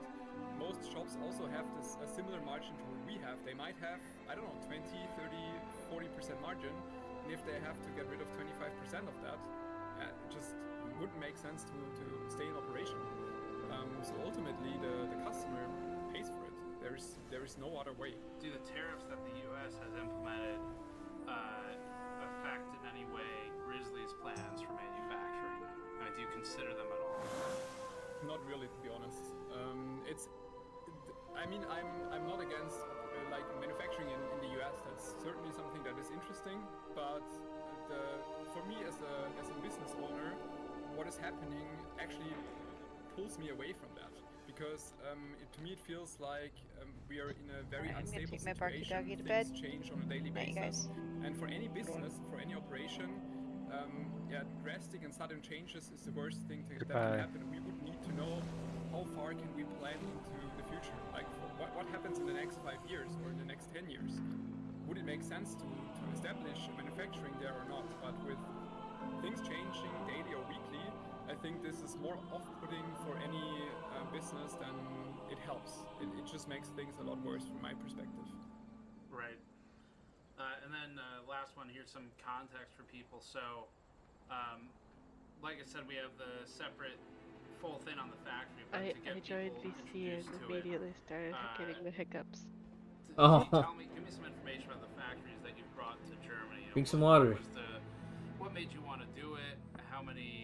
Roughly how many staff do you have there? What kinds of things do you make there? Just kind of some background information. Because a lot of the reason I asked, just so you can frame it, but a lot of the companies we spoke with, most of them don't own any of their own factories, and so it's all contract, and most of that's in Asia. So Grizzly's a big huge here.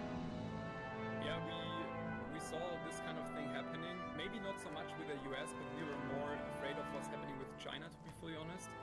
And that's why at a certain point, I think it was like 5 years ago roughly, we already thought about just getting a good proportion here. So we started making plans for setting up this like factory thing and getting machines and stuff. So right now we have, in this facility here, we have 37 Right, I'm gonna go play my gacha games. Thanks for hanging out. There, dude. Research and development. And Thank you for that key. That was a fun series of keys. But, even if Kujo was putting me to sleep with his hide and seek. Liquid metal here. And we split up the liquid metal, for example. So we still, the normal conductor node is not made here for the majority of time. We sometimes make it here, depending on what some industrial customer needs. But the majority of the time, the normal conductor node is not made here, but conductor node extreme we're making here in Germany, for example. Alright, let's go play So we have two Honkai Third. kind of similar products. I have to do Honkai Third. Distribute them. For example, now we can easily ship the conduct node extreme. According to logs, you didn't get targeted twice. I got hit by Vigs and then targeted. Use liquid metal in their notebooks, for example. At 12 or less than the cogs in 11. Metal that is made in China.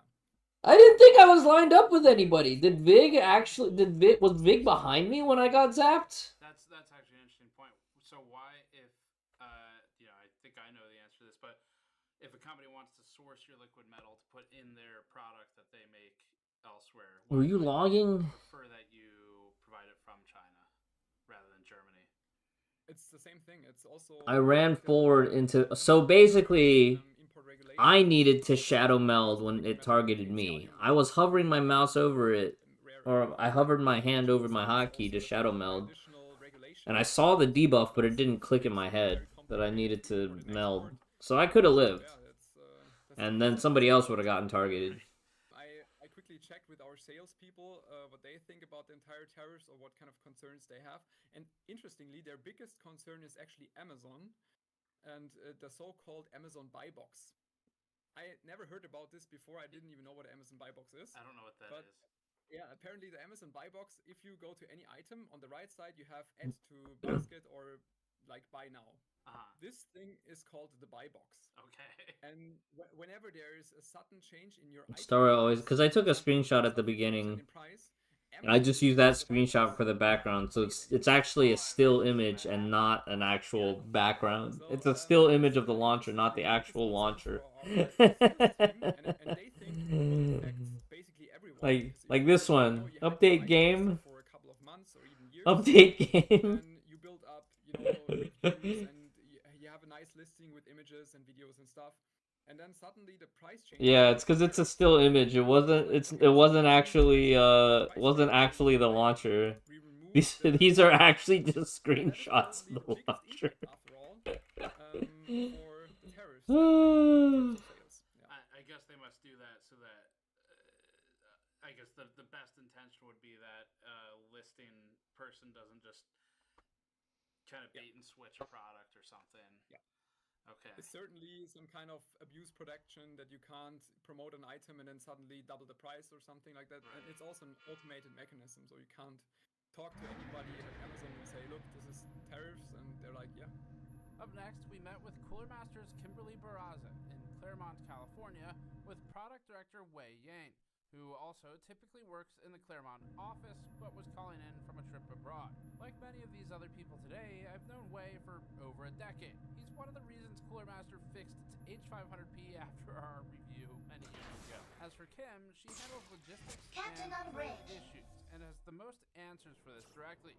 Wei's phone and audio was unfortunately problematic in the recording, so we'll mostly defer to Kim's section here. Kim, we'll start just briefly. I mean, what's your role at Cooler Master? So I'm a logistics specialist. Essentially, I handle all the inbound containers. If we need to place orders with our factory, I'll place them in our system. I'll review all the shipping documents as well that are incoming with customs. So that's pretty much what I do here in regards to logistics. You have a lot to do right now. Oh yeah. Okay. Keeping up with the news on a daily basis. Yeah. So far, what the news has been reporting for the reciprocal tariffs, if they have the aluminum or steel derivatives, which is 25% of the material percentage, then you're going to calculate based on material percentage. Okay. But if it doesn't have an aluminum or steel derivative, then it would be based off the total cost of the item. So the reciprocal would be charged at the total cost. Got it. But again, that's still up in the air. There's no official notice. So the tariffs get applied as soon as it's on board a vessel. So for example, the first reciprocal tariffs, or the universal tariffs, were applied, I believe it was April 4th. So between April 4th and 这页交替之期，正是吾辈行动之时。 Anything on board after April 9th will be charged the reciprocal. So as long as 咆哮吧，雷玉丸！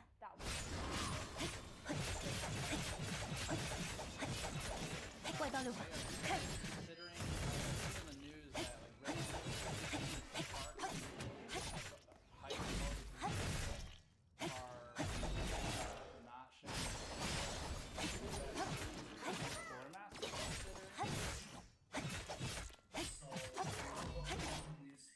时间到了，雷玉丸。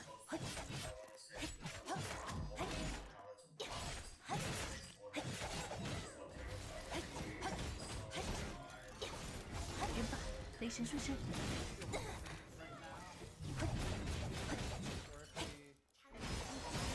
咆哮吧，雷玉丸。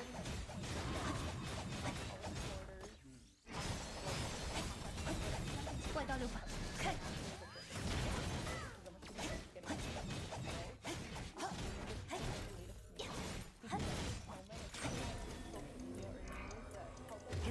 雷神出身。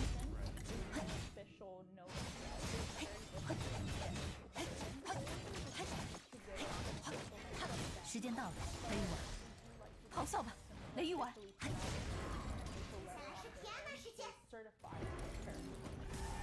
would probably be good to define something. So you've said you mentioned forwarders, 毫无意外的结果。 brokers, and of course customs or CBP. So what are forwarders and brokers? What So forwarders are the ones that help us import the shipments. Brokers are the ones that help us with all the legal documents when it comes to customs. So they're the ones that help us clear customs, essentially. Okay. Yeah. Right. So it's a little bit all over the place, right? We have the 25% tariffs that were executed back in 2018 when Trump was first president. Right. Those have a certain list of exclusions. Then we have the 10% that he executed, I believe it was February 4th. And then he did an extra 10% March 4th. So now we're at a 45% if those exclusions don't apply for the first tariffs imposed. And then we're moving on to the reciprocal tariffs. Okay. So right now, I believe the reciprocal tariffs are up to 125. So all in all, we're looking at about 145 with a few tariffs imposed. Okay. Yeah. If we kind of create a hypothetical situation like a $100 case or something, and the case has probably some steel in it, maybe a lot of steel, and there's some various other pieces like plastics. So, I mean, based on your understanding right now, and again, for everyone watching, this stuff changes constantly. So when this airs, things might be different. But based on your understanding right now, how does that potential tariff break down? So right now the HTS code for case is not under the steel derivative, so it would have to be under the aluminum. 新年时这天呢，出击要比谁更快吗？ Specifically for that tariff. So for example, we have $100 case. 认真听哦。哦，独角猜猜倒下的会是谁呢？我可笔者千面。你就是那个幸运儿呀！歪打正着，密影奉诏，走你！趁着兴头，整个大活儿，嘿嘿，妙哉！$50, you tariff that 25%. So now we're at $12.50. So 20 plus $12.50, we're at $32.50. Right. And then if we do the 50% of the rest of the material, which is the remaining $50 of that case, that will get charged 125% reciprocal. So now we're at. 你在看哪儿？一鼓作气，哈！拜年时间到，贺岁飞扑！竖起耳朵，来一点节奏，想看舞蛇吗？年糕释放！坏消息，你该谢幕了，您要撞大运喽！一鼓作气，拜年时间到，贺岁飞扑！以此烈火，送旧迎新。哦，独角戏结束啦！我可没歪打正着，密影奉诏，走你！躲不掉的啦！小小礼物，不成敬意。记得好评。你在看哪儿？大姨妈干劲十足啊！回头请我吃年糕。拜托拜托！到你啦，小心头上！猜猜倒下的会是谁呢？笔者千面，游戏人间。该选哪一个呢？就是那个幸运儿呀！一鼓作气，想看舞蛇吗？年糕释放，早晨除秽，正当其时。What would you say are sort of the real world? 噔噔噔，鸿运当鱼都先。You know, what do you think is going to happen, basically? Essentially, people are really gonna get affected in terms of their jobs. Companies are gonna start closing. Jobs are gonna start decreasing. 我也来掺和一下坏消息，你该谢幕了。 Because a lot of companies 来点节奏， their operations with the tariffs, it's gonna affect them a lot. So they don't have that flow to be able to 以此烈火， during the 送旧迎新。 again, it's so uncertain. It's gonna affect a lot of people. 密影奉诏，走你！小小礼物，不成敬意。记得好评。哦，独角戏结束了，逢场作戏。This is another thing I don't have an answer to. 就是那个幸运儿呀！你在看哪儿？一鼓作气。 The current tariff situation. Like if we 打起精神哦！人人超超，大姨妈干劲十足啊！ Cooler Master's perspective. 回头请我吃年糕。 Do you guys see anything? 该加点年味了。认真听哦！早晨除秽，正当其时。嘿嘿，就差您了。由于入梦，猜猜倒下的会是谁呢？这里是我们的主场，来一点节奏。Tim, what is your, do you have 想看舞蛇吗？ you want to sort of just 您要撞大运喽！ you're seeing commonly online or elsewhere, or user comments, or I mean, I think the 会有点痛哦！密影奉诏，走你！这出大戏少不了您。免礼。 I think that's the 我也来插回 thing 坏 is 消 if 息 it's true, so 你 the 太羡慕 importer 了 has to 笔 pay 者 that 千 tariff, 面 and then we have to eat that cost. 就 It's 是 given 那个 to 幸 our 运儿 consumer 呀 expenses 别想逃 to the 一 container. 鼓作气 Or the- 来 I 点 think 节 that's 奏 the biggest that I've seen so far with 一鼓 everything 作气 going on. 打起精神哦 Yeah. 以此烈火 China's not 送 paying 旧迎新 25% tariff, yeah. 快打正仗鱼都显形冲呀哦独角戏结束啦你在看哪儿来一点节奏大姨妈干劲十足啊回头这里是我们的主场一鼓作气拜托拜托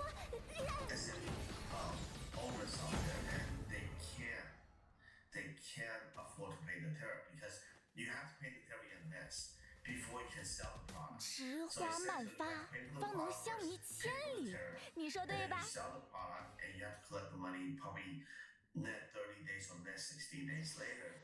And a lot of companies just can't afford to do that. And we see a lot of companies being laying off people already.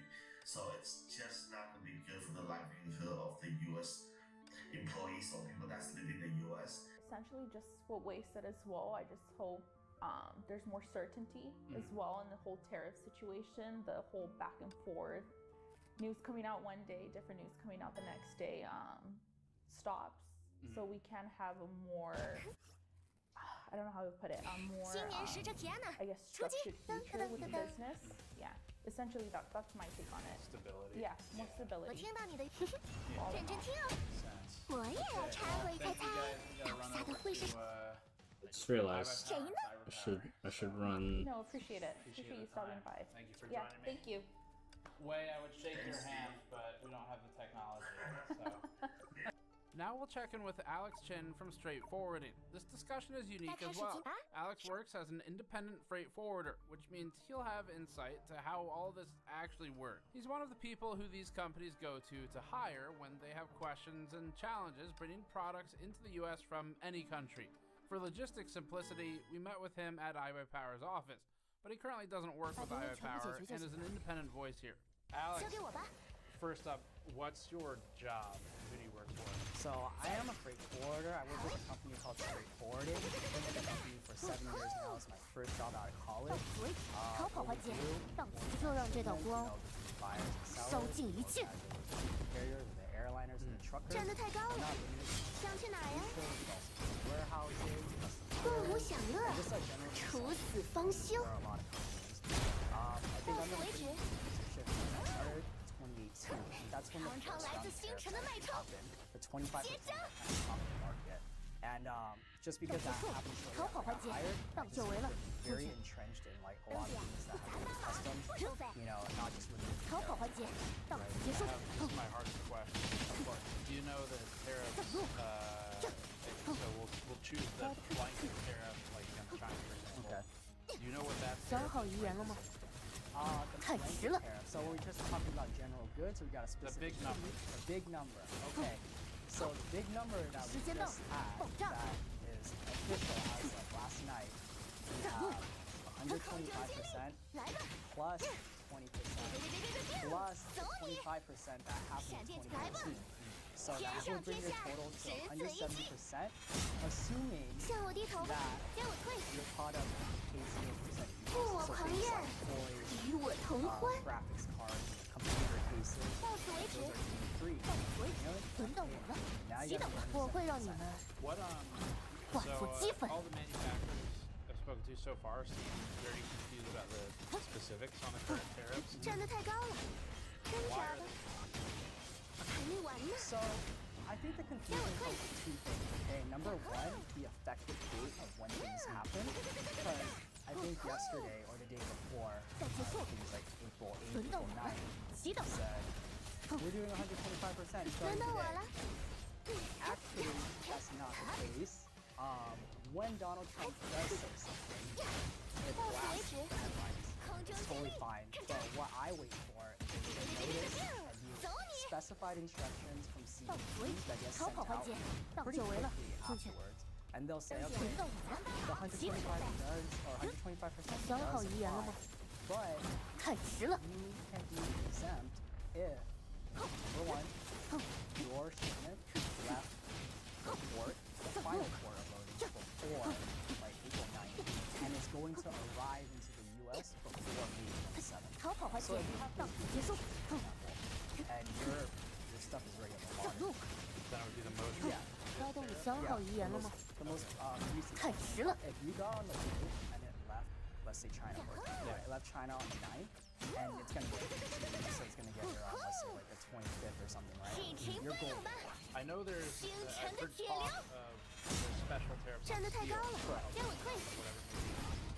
If there's a tariff on steel, where maybe it's something with this larger blanket number, yeah, say 1.5, whatever. Right. If that item is, let's say, 50% steel or 50% plastic, how does that reconcile or calculate? Yeah, so actually we got the final instructions from CBT this morning, so I'm glad you asked this question. So let's just assume that you have a computer, half plastic, half aluminum.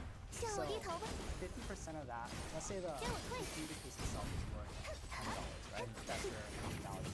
So $50 on the computer case will be taxed about 170%. The other will be taxed, it'll be 70, yeah, it'll be 70%. So steel and aluminum tariff, if your product is affected by steel and aluminum tariff, you are exempt from the Okay. Yeah. Does that make sense? No. I mean, your explanation does. Do you think there's a positive? Is there a positive way the tariffs are being applied? Not just like, we're not talking just tariffs being down. Yeah. Right. I guess specifically tariffs the way they're being applied.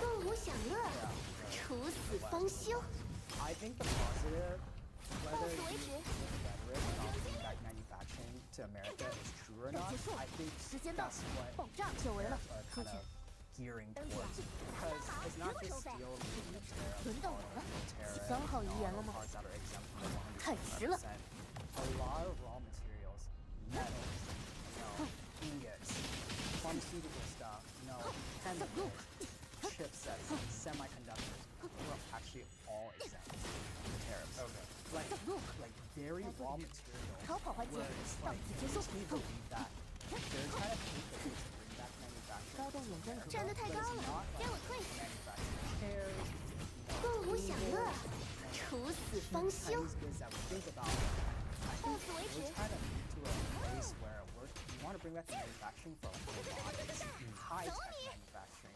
That's why all those raw materials are all like, now, like they're not affected by the tariff. Because you want to make it as cost-effective to separate stuff as quickly as possible.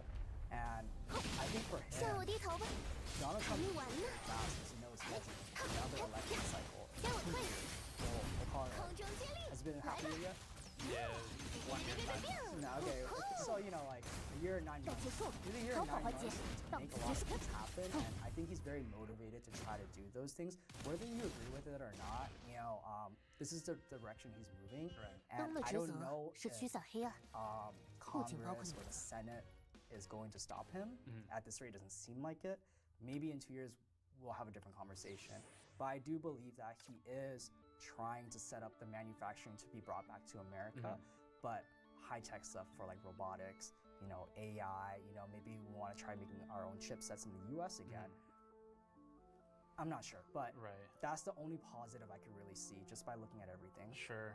What happens if a manufacturer hits a point where the items ship, and with the current tariffs, they say this is actually no longer worth even bringing to the country? Yeah, it's not viable to have it, to like even bring it in anymore, right? Right, so if you're, let's just say it's in the middle of the Pacific right now. What are your different options?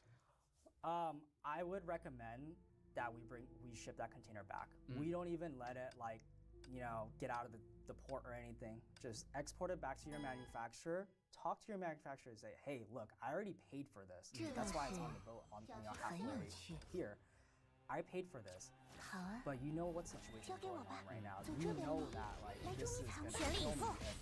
Let's just say a $30 million container. You really think that someone has another $30, $35 million just to put up front to bring it in before you even sell it? It doesn't. You can't can't operate a business like that. The second option I would recommend, it's called a foreign trade zone. So this is like a third-party logistics warehouse. It operates just like any other warehouse, but they're special because you don't have to have to bring your product into the state or into the facility. And the duties as you start withdrawing the units out of the warehouse. Yeah, it's almost like, we're going to have it physically but it's a custom that hasn't officially entered. It's a foreign area. It's kind of like Terminal 1 at like the airport or something. Like once you get to that point, you got all these visitors, whatever, all these like foreigners just like all in the same place. It's kind of like that vibe. So basically you store your $30 million you don't have another $30 million to import it all. Yeah. You pull your whatever pallet. Yeah, one pallet at a time. That single pallet. What there's gotta be a catch or a cost. Yeah. Those warehouses are extremely expensive. Okay. They are like their normal rate is about 2 to 3 times more than a normal like third-party logistics warehouse that you can just buy anywhere in like Southern California. They're really expensive, but it's the fact that they're certified by CBP that gives them the ability to do that. And I bring up GPUs, $30 million is a lot because the type of clients that they do are like billion-dollar corporations, HP, Series, all like laptop companies, Toshiba. They love those guys because that's what they do. They bring their laptops in, they can't pay for it yet, or they don't want to pay for it yet just because of cash flow. So they'll just slowly pay for it, Right. What about, so this kind of FTZ concept. What's to stop, and I think the answer is fraud, what's to stop a company from saying, just take the thing from China and ship it to the Philippines, and then take all the things China's things off and put it in the Philippines, and then ship it to Los Angeles? What's to stop them from doing that? If someone's very motivated, nothing. Sure. They can go ahead and do that. When you're doing something like this, you are, taking a risk. So, if CBP were to they will just say, hey, that's not from the Philippines. You know your supply chain. You use stuff. For this, let's just say for the last 5 years, bringing things in from China. Right? All of a sudden, you have one thing, the same exact product coming in from the Philippines. Yeah, it looks the same. They're going to be suspicious. They're going to flag you. They're going to take your container, bring it to a site, open it up, and make sure that all the content is as you reported it. And if they don't think you reported it correctly, they'll go ahead and just probably fine you, and you're going to have to pay the duties that's actually, that's actually supposed to be. And if they don't catch you, they can always go back. In their system, they could always just go back and be like, hey, I wonder what this company's up to. Like, why are they bringing everything in from the Philippines all of a sudden? They could just go back, backtrack everything. Hey, I think you should be paying this amount of fees to some people. I think you should be paying this amount of fees. Will they go back through your prior import?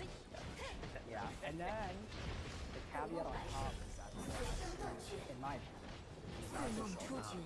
They'll flag the company, and every single container you have coming in, you're going to get examined. And each exam, minimum is $700 to $1,000 per container. What kind of response are you seeing from your clients right now? Are people panicking? Yes. So a lot of panic, a lot of me just trying to calm people down and just saying like, hey, look, I'm receiving the same time as you. I will for the official notice and customs to come first, and then afterwards we'll deal with it. But since he announced that all the other countries will only get taxed 10% now, I suspect that there might be a shipping frenzy just because people who are not in China might want to get their stuff out. Okay. Because they're going to save money. Let's say tomorrow, let's say you have a client whose shipment arrives today, they pay the highest possible tariff from from China. Tomorrow, the White House comes out and says, JK, LOL. Cancel Holland. Yeah, Guys, go for it. Yeah. If you're the guy who just paid the 170%, Yeah. it feels bad. Can you do anything? Yeah, so I would tell if that happened to one of my shipments, straight up, I would start a process called a post-summit correction, which is it's there because like sometimes like when you receive like cargo from overseas, sometimes the documents don't match what's physically there. Maybe you're missing like 5 to 10 pieces, but you pay duties on the 5 to 10 pieces. It's not right. You don't have, right? So that's why that is in place. So you can correct, your duty invoice. So I would encourage all my clients to do that. Revise it. So now the invoice date has been adjusted, and those tariffs, in theory and in concept, should not apply anymore because now it's a new And this is a legal avenue? Yes, in the second week of March. I had one of my client shipments come in, and this is right before the election happened. We sent him the invoice, the duty invoice to confirm and like pay it off on sometime in February, right? He waited like a week, and then after that week, 20% became effective. So when we try to submit, our duty invoice without the 20%, it's rejected. Right. So that's yeah. So that's what I think. Like, and he ended up becoming 20% by the way, just because of that. So that's why I think the reverse would happen too. Last one. How do you think the tariffs as being enacted now? What do you think the impact is on U.S. jobs? Or I guess just employment prospects. It's hard to say because I'm born and raised in LA. So to be honest, there's really not that much manufacturing in LA. There's a lot of service-based businesses. Importing is a huge thing. Port of Long Beach is the largest. I guess it's the busiest port for Asia trade. So I could say that these tariffs have negatively affect companies within LA for sure. Just because, naturally there's going to be less shipments. Less shipments in my industry means that less people picking cargo up. Now your shipping businesses might not get as many people. That's where the layoffs are happening. But we're talking about Michigan, right? Those auto tariffs can be a really good help for them.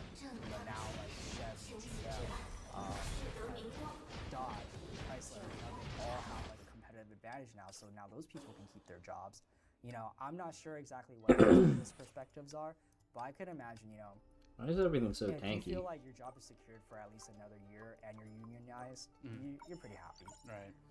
Right. Yeah. The next individual we met with is Louis Rossman, the outspoken right to repair activist, YouTuber, and founder of Rossman Repair Group. Rossman That Repair explains is an it. independent electronics repair shop that moved from New York to Austin, Texas. It also sells hot air stations for soldering and for repair technicians.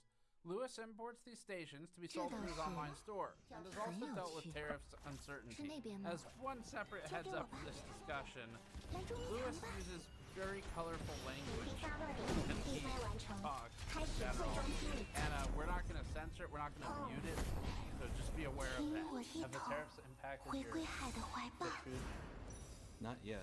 Although I think they may have to start eating flies from the top of the pond. I'm going to notice they're eating flies much quicker because they're going to be much hungrier. See if we can get the fish. Have they affected your life that you know of? No, I haven't really gone through it. Yeah, it's going to... All that stuff is going to happen in 3 to 6 months from now. Yeah. Because I had stock of these orders. It's not like it already happened. And this is an order that I already had placed, so it's not like this one. But the next one, where to even begin with tariffs? I think the first thing to go over is that this started when I moved to Texas from Houston. A lot of people say, you went there to save on taxes. Every business owner goes there to save on taxes. And that's not how any of this works. Companies are okay with taxes. And sometimes they're even okay with hikes. This goes against the narrative that this is like why people move. But it's not about that. It's about stability. But I can deal with a bad regulatory environment if it stays. If New York is going to charge this much in taxes, or it's going to be a this much extra because my employees have to pay my rent, I can put my price, and I'm good. What I can't deal with is an unstable regulatory environment, an unstable tax environment. Even a bad one is better than an unstable one. I'm okay with paying these taxes or increased taxes, but it's when you say, we're not really sure how to interpret this law, so give us 1.2 million, that's when and with this, if I see a tariff of 20 to 40% one week, 50 to 60 a day later, then I see it 120%. Then I see, well, the products are maybe exempt, and in Bloomberg. And then I see on Truth Social, no, that's not actually happening. I have no idea what that means, so I can't make decisions because it's not about high tech. It's about not having a clue what's going on. What are these? These are hot air stations. I use a hot air station when I'm performing repairs. There's some of the and if you want to buy one in America, I believe the only company you can get it from, correct me if I'm wrong, is Case. It's somewhere between $1,600 to $1,800. And when I last visited one of the vendors, it says nozzle one. So for this, I can sell and be in business. I can sell this for $200. It's the cheapest in the continental United States selling it. We have the best warranty. It's 2 years, and even if it goes wrong, we'll replace it for you. And it allows people to get where they would have you seen the difference yet in what you're paying at the port? Well, somebody else receives it and then ships it to me, so I would not be responsible for the tariff. It's technically not the recipient. But the person who does receive it can't tell me what it would cost the next time I place an order. So I could place an order and then he would say, well, we cannot ship you this order unless you pay us. So for instance, for one of these orders that I was receiving, they were not sure how the rule worked. Does it work based on the date of the invoice? Does it work based on the wire transfer, the date of the wire transfer? Does it work based on when the ship left China? Does it work based on when the ship arrives here? And there are so many things that can change in that time period. So, like, if I have this here, I can figure out, will somebody pay $400, right? But I am not going to risk, I'm not going to make a $20 or $30 or $40,000 investment on a bunch of stuff that I can't actually sell. I need to figure that out. I can't figure that out when the rules are changing all the time. What to I guess bring that to basic? Who do you think ultimately pays the tariff? Because this is a misconception I've seen. The customer. So if I were to steal Man Trump's argument when he says that China would pay the tariff, to give the devil their due, his idea is that when it costs me an additional $100 to import something, what I'm going to do is I'm going to go to the Chinese vendor and say, you need to lower your price on it, I'm paying for it. That's what doesn't work. I can't walk up to somebody and say, like, I can't buy something. So I live in New York, and I pay 10% more tax than you, so you have to give me a 10% discount. Right. You're going to tell me to go fuck myself, and rightfully so. That's a me problem. It's not a you problem. So with Trump, I imagine, I don't think it's stupid the way people are saying that he doesn't know how a tariff works. I think he's doing this roundabout thing where what he's saying is, you're a crappy salesperson and business person for not being able to get them to lower their prices. And I understand that argument. I don't agree with that argument because the person in China is going to say, this has higher performance than the pace station that costs $1,600 to $1,800. It has bent nozzles, which that doesn't come with. It has better performance, it heats up faster. Your alternative is $1,600. So if you want us to lower our price because your president has done this, gargle my balls. They're not getting, gargle my balls. So the way this works is when I import it and it costs me more money, I'm going to charge you more money because I don't want to lose money. They know that when Trump started talking about this, he hasn't been consistent. He's been talking about, at least the crazy politics. He's been consistent since the late 80s. In the late 80s, he was talking about how Japan and VCR and everything else. But back then, a VCR from Japan versus a VCR in America, we're talking about a price difference of like 10 or 30%. There was some, so you could close the gap. You could close the gap with it. You could argue whether that's the right thing to do or not. I personally wouldn't do it, but there's an argument to be made both ways. Here, when this I can sell for $200, and the other unit is $1,600 to $1,800, even a 100% tariff is not going to change anybody's behavior. Now, let's say this changes. It takes anywhere from 2 to 3 years to even start tooling a lot of the factories in the United States to get this done. And 2 to 3 years from now, the tariff may not be there. So you're going to do all this onshoring, and you're going to build all this infrastructure to try and do things here for a policy that may actually not even be here several years from now. So I don't think this is the right way to get things onshored. I think it's a national sales tax. I mean, to you, if I understand you right, it sounds like it's the instability that's the larger of the concerns. Is that accurate? It's instability. Because even if I knew it was 100%, it was going to stay there, I could test. I could make this product $300 or $400 or $500 or something else, and I could see if people will still buy it. I could figure that out. But I don't even know how to work that if I don't know what the rule is going to be. Because now I'm changing the goalposts. There was this one story I went over a few months ago where there was this thermostat, and if you wanted to be able to control it the way you used to, they did a test on their users. And the test they did was they put everything behind a paywall, but it was a fake paywall because when you click the submit, it's like, gotcha, you don't actually have to pay. They just wanted to see if you'd be willing to pay. They were fucking. It was an experiment. And I'm not saying that you should do that. You should. But I am being put in a situation where I would have to do that. The difference is, at least with them, they had the prices that they were going to be charging people. So the items for the test were already laid out. I don't know what they are. I test at 250, 300, 350, 400, and also when I'm buying this, in order to get these at a fair price, I am buying 200 to 400 at a time. So it's not even, like, if I was buying 10 or 20 at a time, whatever, small loss, I can't gamble with $30,000 to $60,000. I mean, I can make 1 or 2 gambles like that. Maybe 1 that goes bad. If I make 2 or 3 gambles like that go bad, everybody hears out of business. I'm not paying people anymore, so I can't afford the risk. So it's not even about increasing costs on my customers. I don't know if they're willing to pay.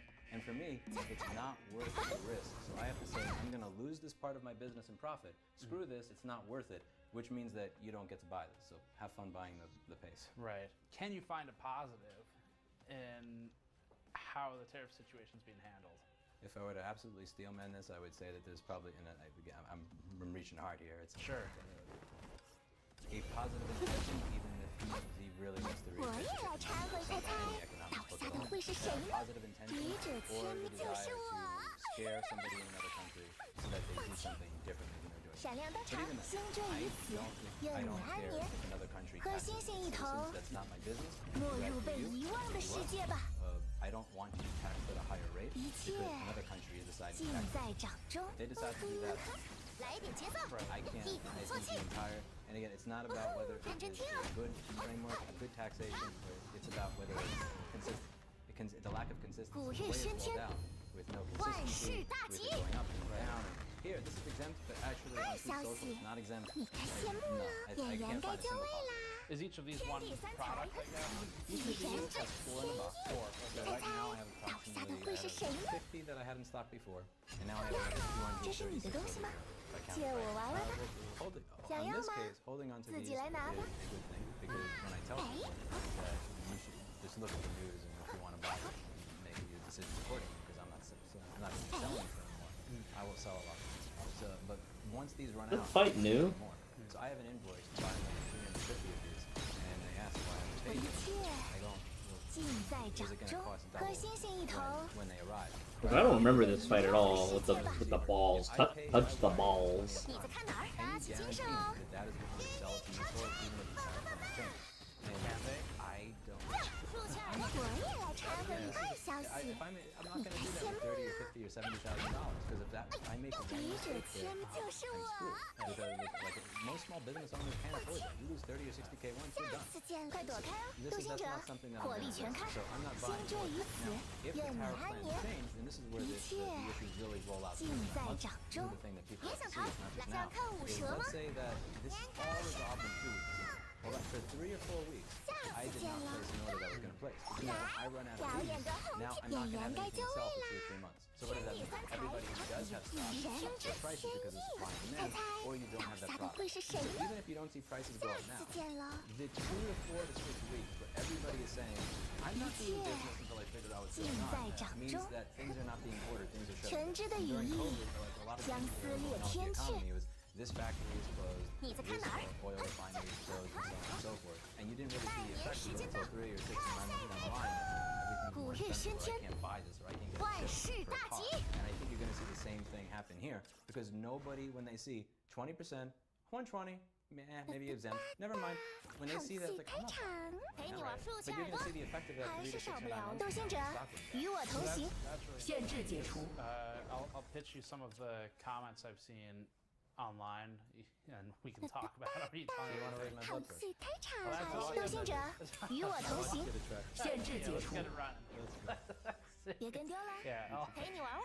No, so one of them, I would say one of the common ones is companies are going to use this as a smoke screen to permanently raise prices. True, not true, very possible, but I think there's also an information. So I haven't eaten and then I finally eat. When I do finally eat, I'm probably going to eat like a fake. And more importantly, your body's gonna hold on to that. It may not be healthy for you. You might have a bit more of a gut. It's not gonna go to the muscles right. But you're gonna want to hold on to that. So I've had this traumatic experience with I had to raise my prices 100% because some dude decided to have a warm two social. Then now I'm gonna be worried, is that gonna happen again? I'm gonna have anxiety in the back of my head. Now, again, 90% of it is going to be but there's going to be the other 10% that says, I'm going to hold on to it because I had that shock. Because I had that shock, I'm not comfortable unless I have more profit. So when I How do I get through P1 without bursting? I was shitting bricks wondering, am I going to have to spend $25 or $30 or $40,000 extra to receive the shit that I already paid? That's a hard thing. And when I have that heart attack, my brain is going to realize the amount of money that I was making before is not enough anymore. Because when I told you that $30 or $50 or $60,000 mistake could end me in prison, what that tells me is I need to be making more profit. And then once I actually start making more profit, why am I going to go back to where I was before? Because that reminds me, this event reminds me that my business is one or two $30,000 to $60,000 mistakes away from not existing. You don't work in Apple Store. So once I have that stress or that trauma, I'm probably not. And then obviously the rest of it. Of course, if I could make more money off somebody, why wouldn't you put more money for a product that's portfolio or whatever? Yeah. One of the other comments I've seen is, well, all this would be solved just bring it back to the US. Well, they are. 火力全开，先坠于此，愿你安眠。 Don't! You're the one who bitches every time I raise the price by $20. 尽在掌中。我也要馋，我猜猜，倒下的会是谁呢？ You can buy it, but you choose not to. 这是你的东西吗？借我玩玩吧。 You choose not to. 想要吗？ The same motherfucker that says that when they walk into a repair shop it's $65, and the guy down the street working in a fucking Western Union or a juice place says it's $55, is gonna bitch that you charge $10 more. Every single person that says that shit, I guarantee you're gonna see all the words in the comments. Of course I pay extra. No, you fucking wouldn't. I know because I've spoken to people like this for 15 years. If somebody has to pay $1,800 for a tool that is less effective, it's not a bad tool, I use it, but less effective than a tool that's $200, that is gonna be reflected in their price. And it's not just one tool.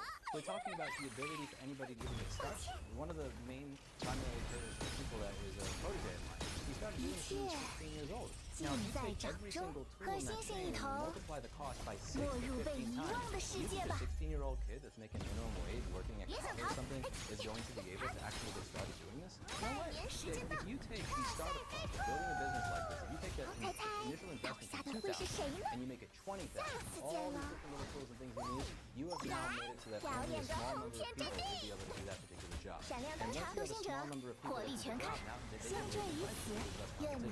You're making it more and more difficult for people to break into this, which ironically is one of the reasons that we kind of make all this stuff to begin with. I mean, there are kids in China that are taking iPhone 7s in the street and putting headphone jacks in them so you can see their strange parts. You don't see that being done here. And if you want to take the cost of tools like this and you want to raise them by 8 or 20x, you're gonna see even less of that here than you get right now. What do you think is next? What do you think is right now? I think more and more people are going to say, I do not want to have a heart attack. Social. I think people like me that read Bloomberg one day and saying, no, never mind, it's back. Do I want to watch $30,000 to somebody? What would you need to feel like you can buy it again? I would like to see, well, firstly, you're not supposed to do a tariff or a tax without the the only way that this can be done is because they're claiming that there's a wartime condition. I would want to see it slapped down by the judiciary. You're not allowed to. If you do want to do a tariff, you gotta go through Congress. You gotta go through the Senate. You gotta go through the normal process. You can't be doing this shit like an emerging. I don't want to stay in Nirvana anymore. 3 years of Nirvana. I don't want to be here anymore. It's not going to be something where oh there's no checks crap. whatsoever. And, yeah, I want to surely someone will bump me, right? Checks and balances. Are people going to look at this and think, oh my god, I'm in Axios lobby. Companies complaining about they're not making as much money as they were. Woe is me, you know, like boo-hoo, take it out of your margin. And I haven't really figured out how to try and address that yet, because if you see a bunch of executives or business owners or whatever product managers complaining about they're making less money than they used to, as a consumer, I mean, does it come across as like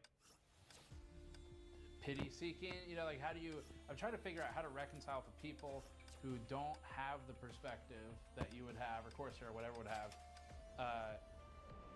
to see that the impact has a wider reaching effect than just business owner makes less money. Well, I think that it's an important perspective, because especially when you see that these people that run these meatpacking companies or anything else where the CEO is making $2 to $10 million a year, and he's got a bunch of people that barely make $7 an hour, if even, that are doing the work. It's like, poor you, you have to pay somebody a real wage. You know, like, cry me a fucking river. Right. I completely understand that perspective. Here, I mean, the lowest paid technician that works here is getting over $30 an hour, and the people that are not at the absolute bottom level are making considerably more than that. And the bonuses that I pay people do come out of stuff like this. You know, I make less money at my own company than my best paid employee. I don't expect people I don't expect people to believe any of this shit. If I'm going to be able to pay people bonuses or anything else, it's coming out of the profit that I make from selling items like this. So yeah, you could say, you know, I'm complaining because I'm not making money, but for me, it's not.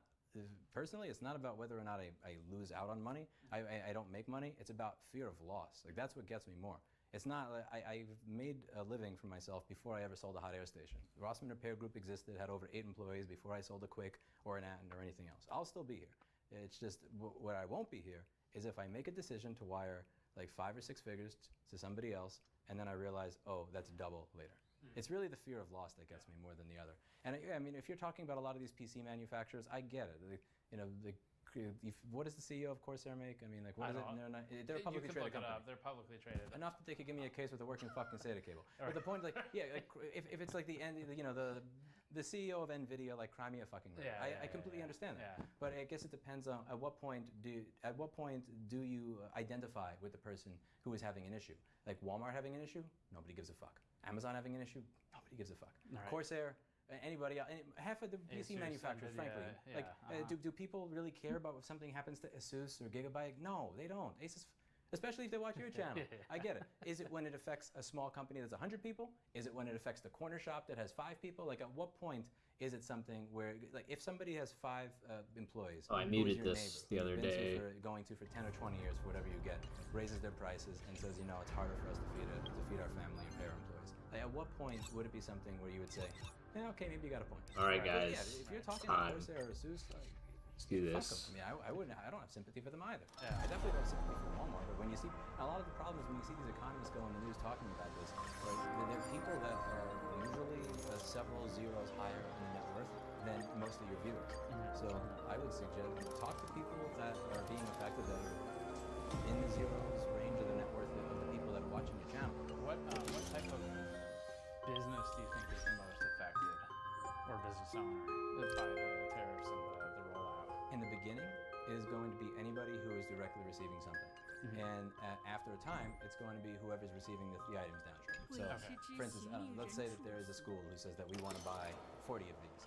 You know, you're not affected immediately, but when you decide, we're building this new makerspace over here and we like to buy 40, and I say, hey, remember I used to buy for 2? Now you can buy 4. Right. They're affected later. So small businesses are going to be affected by it, but it's that time that it takes. Because even I am not affected just yet, because these arrived and this was already on the boat and everything prior. There's a latency.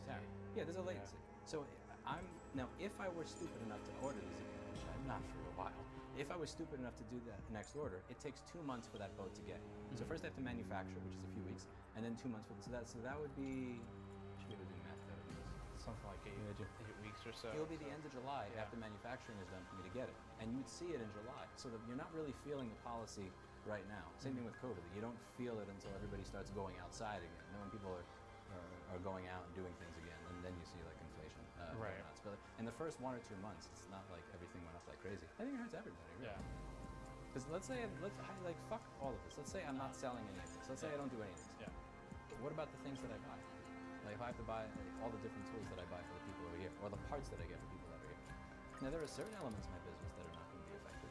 For data recovery, I already have all my tools, and I am buying donor drives off of eBay that were in somebody's garage somewhere, or out of broken machines. That's not going to be affected. But all the other things are. The parts that I have to buy. When people say, you're using cheap Chinese shit, and that's why. Okay, what are you watching this video on? Are you like, really? I mean, when I'm buying a part from China to fix somebody's device, it is because that device was made there. Right. When I'm buying a keyboard for this particular type of laptop, or I'm buying this particular chip, that's coming from there. It's not like I'm buying this to fix my own shit. I'm buying this to fix what you have brought me. So when somebody says you're complaining about tariffs because you're buying all this cheap Chinese crap, where the fuck do you think it's going into?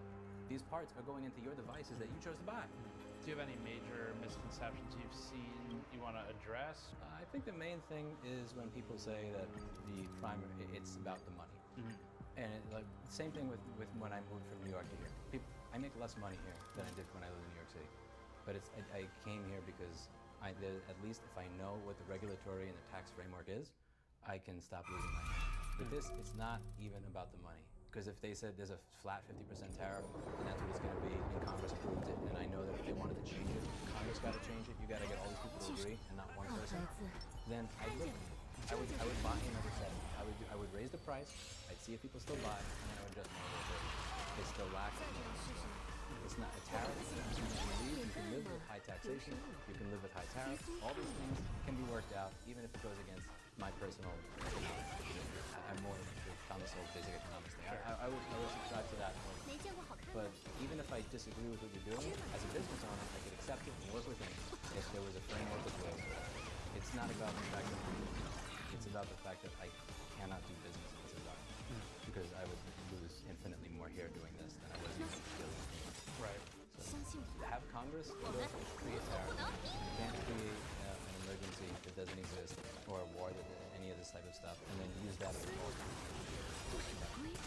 Follow the Constitution, follow the law. Honestly, hey, no, because like I don't care if it's New York City that is fucking me over. Yeah. I don't care if it is a Republican presidency or a Democrat.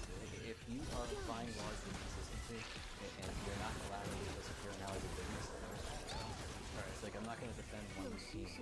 Following our meetings in Southern California earlier in the trip, before we met with Lewis, we had driven north from LA to San Francisco, and then hopped over to Fremont on our big road trip to meet with Corsair Components founder and CEO Andy Fall. Get into the tariff stuff with that background. So, in the 30 or so years you've been doing this, taxes and tariffs, I'm sure, have gone up and down half and half. Is this situation unique for the last couple of weeks? Yeah, so unique for many reasons, I'd say. There's been small tariffs over the years put on certain things when the government decides to sort of keep move over some long period of time to try and protect the industry. But yeah, this is very different. The uncertainty of what's going to happen next week is what's causing all the markets to be very jittery. In terms of the bigger picture of where to put manufacturing, that's a multi-year issue. And so that's very difficult to plan, whether you should try and make products in China or Vietnam or Thailand or Mexico. How would you know what to do? So, and once you know, then there's some certainty that might roll out for you when you start making plans. Tariffs are import taxes, and that means that when you import products from wherever you're buying them, then you pay tariffs at the border. And so, 5% tariff, something might choose to absorb that. But if you look at the whole chain that makes something like tariff from the start to finish when it gets in people's hands, it's pretty thin margins in there alone. So any tariff reduction that moves 10 or 15% has to go into consumer price increases. So I think what everyone's trying to realize is that tariffs are essentially a federal sales tax. So if you think about most of the world has VAT, which consumers pay when they buy stuff, and one country, the United States, with all these states, sales taxes typically go into the states. Tariffs are essentially the federal government collecting sales tax. That's the way it actually is. Maybe my hardest question, right now at 9 a.m. on April 14th, what the tariffs are right now in terms of there's multiple categories. Let's start with the sort of the big number, the general tariff on China. So as we have, we don't make a lot of stuff in China, as you said. We've got a big factory in Taiwan that mostly makes mainly that's currently not there. That's part of the Friday. announcement. So most of those products now coming out of China, everybody has to pay 10%. So we just do the fentanyl tariff. So that's what I have to say. Vietnam, Thailand, 10%. That doesn't go away. Unless it's a non-exempted product. So, for example, for us, power supply, which we mostly make in Vietnam for the US, those are not coming from the exemption, so those will be 10%. Yeah, so that's what I heard. The headlines that went out. So I got a bunch of emails who were thrilled because all computer hardware components are now exempt. My understanding is that it's not. So do you happen to know sort of which category? 1 million damage. Holy crap! Today, you pay 20%. Now we make cases in Taiwan, so that falls into the exemption, which means that would be zero today. Okay. So it just depends on where you're making them. I think gaming components. I'm getting hungry too. Hold up. But quite honestly, our whole logistics guys are going through every single day, going through all the tables, trying to figure out. Firstly, have they been coded correctly? Because when tariffs are zero, it doesn't really matter what code you bring in. There's often times where a product could have one or two codes, depending if it's a peripheral or is it a gaming product. So all those are being looked at. But yeah, typically, if something is a PC peripheral or a gaming component, then it should be, and it's from China, it should be 20% as of today. Right. And if it's outside China, then it would, if it's exempt at zero, if it's not exempt, it would be 10%. That's how it works. Okay. Let's see.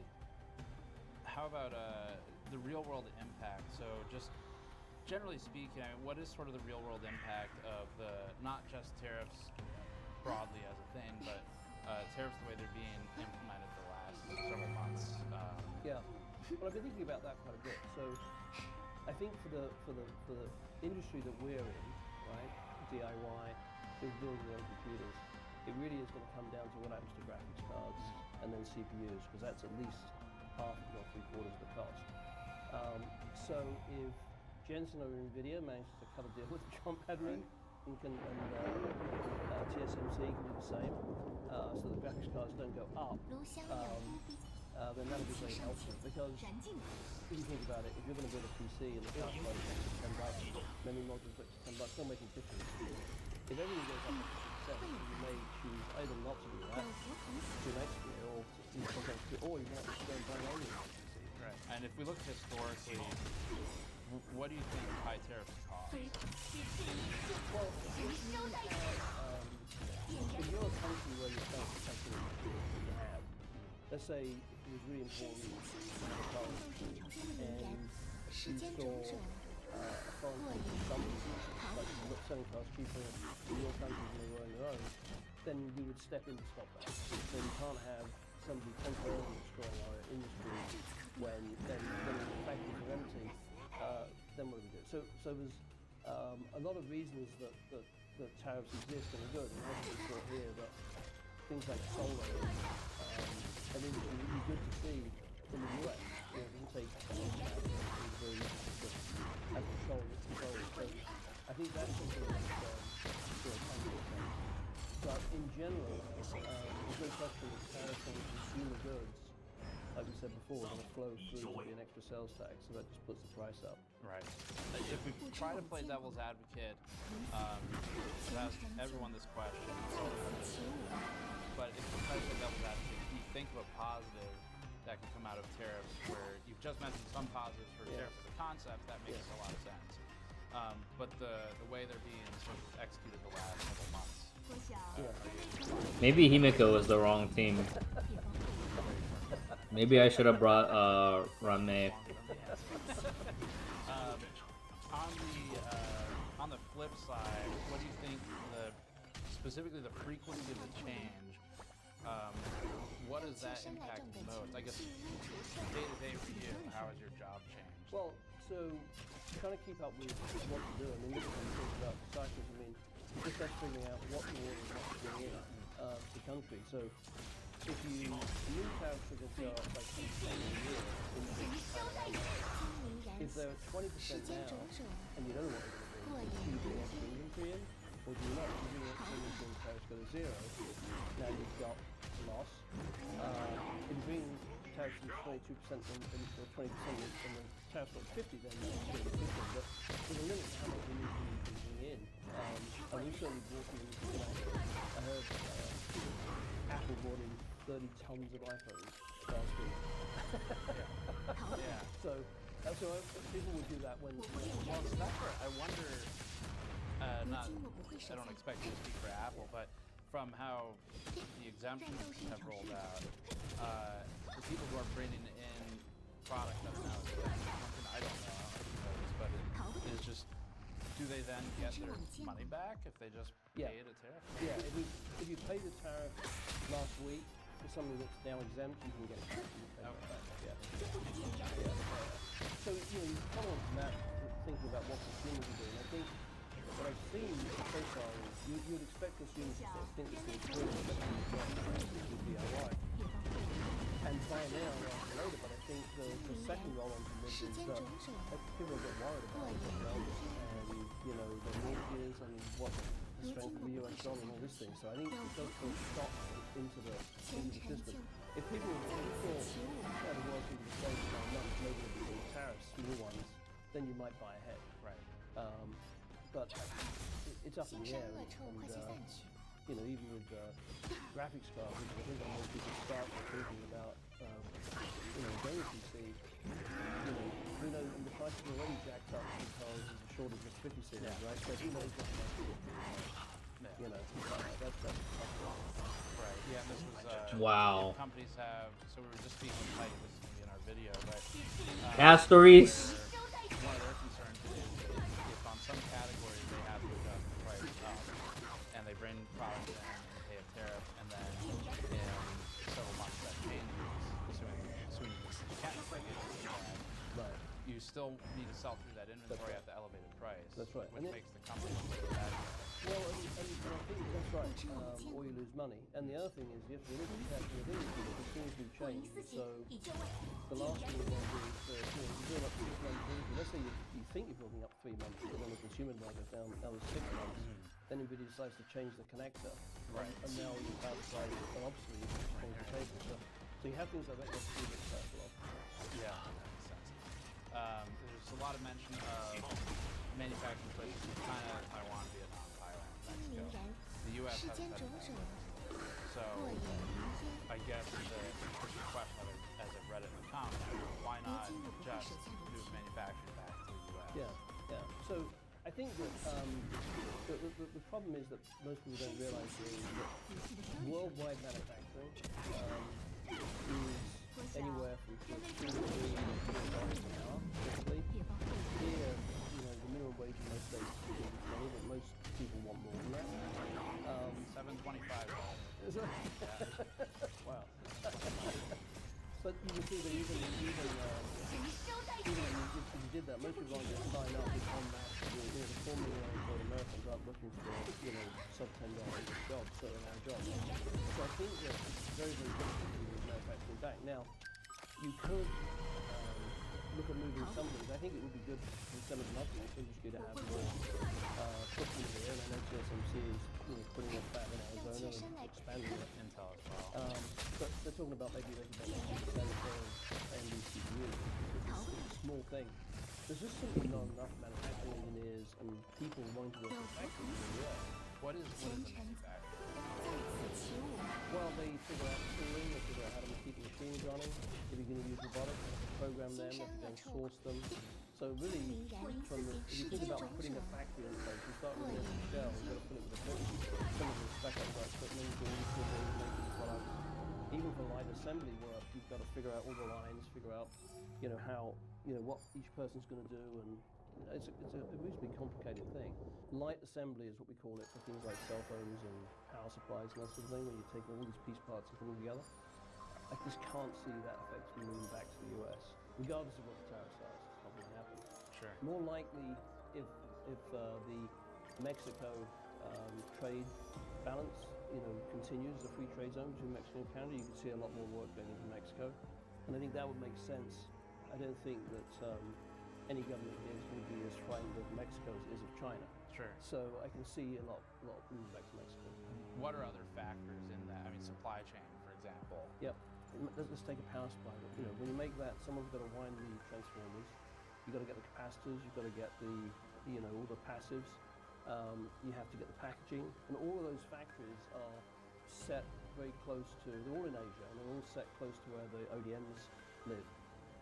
So to reproduce that takes an incredible amount of time, and also it just adds cost all the way through the chain. And then they have suppliers too. And then they, that's right. And then they have suppliers. Yeah. Right. By the way, we do have factories in the US,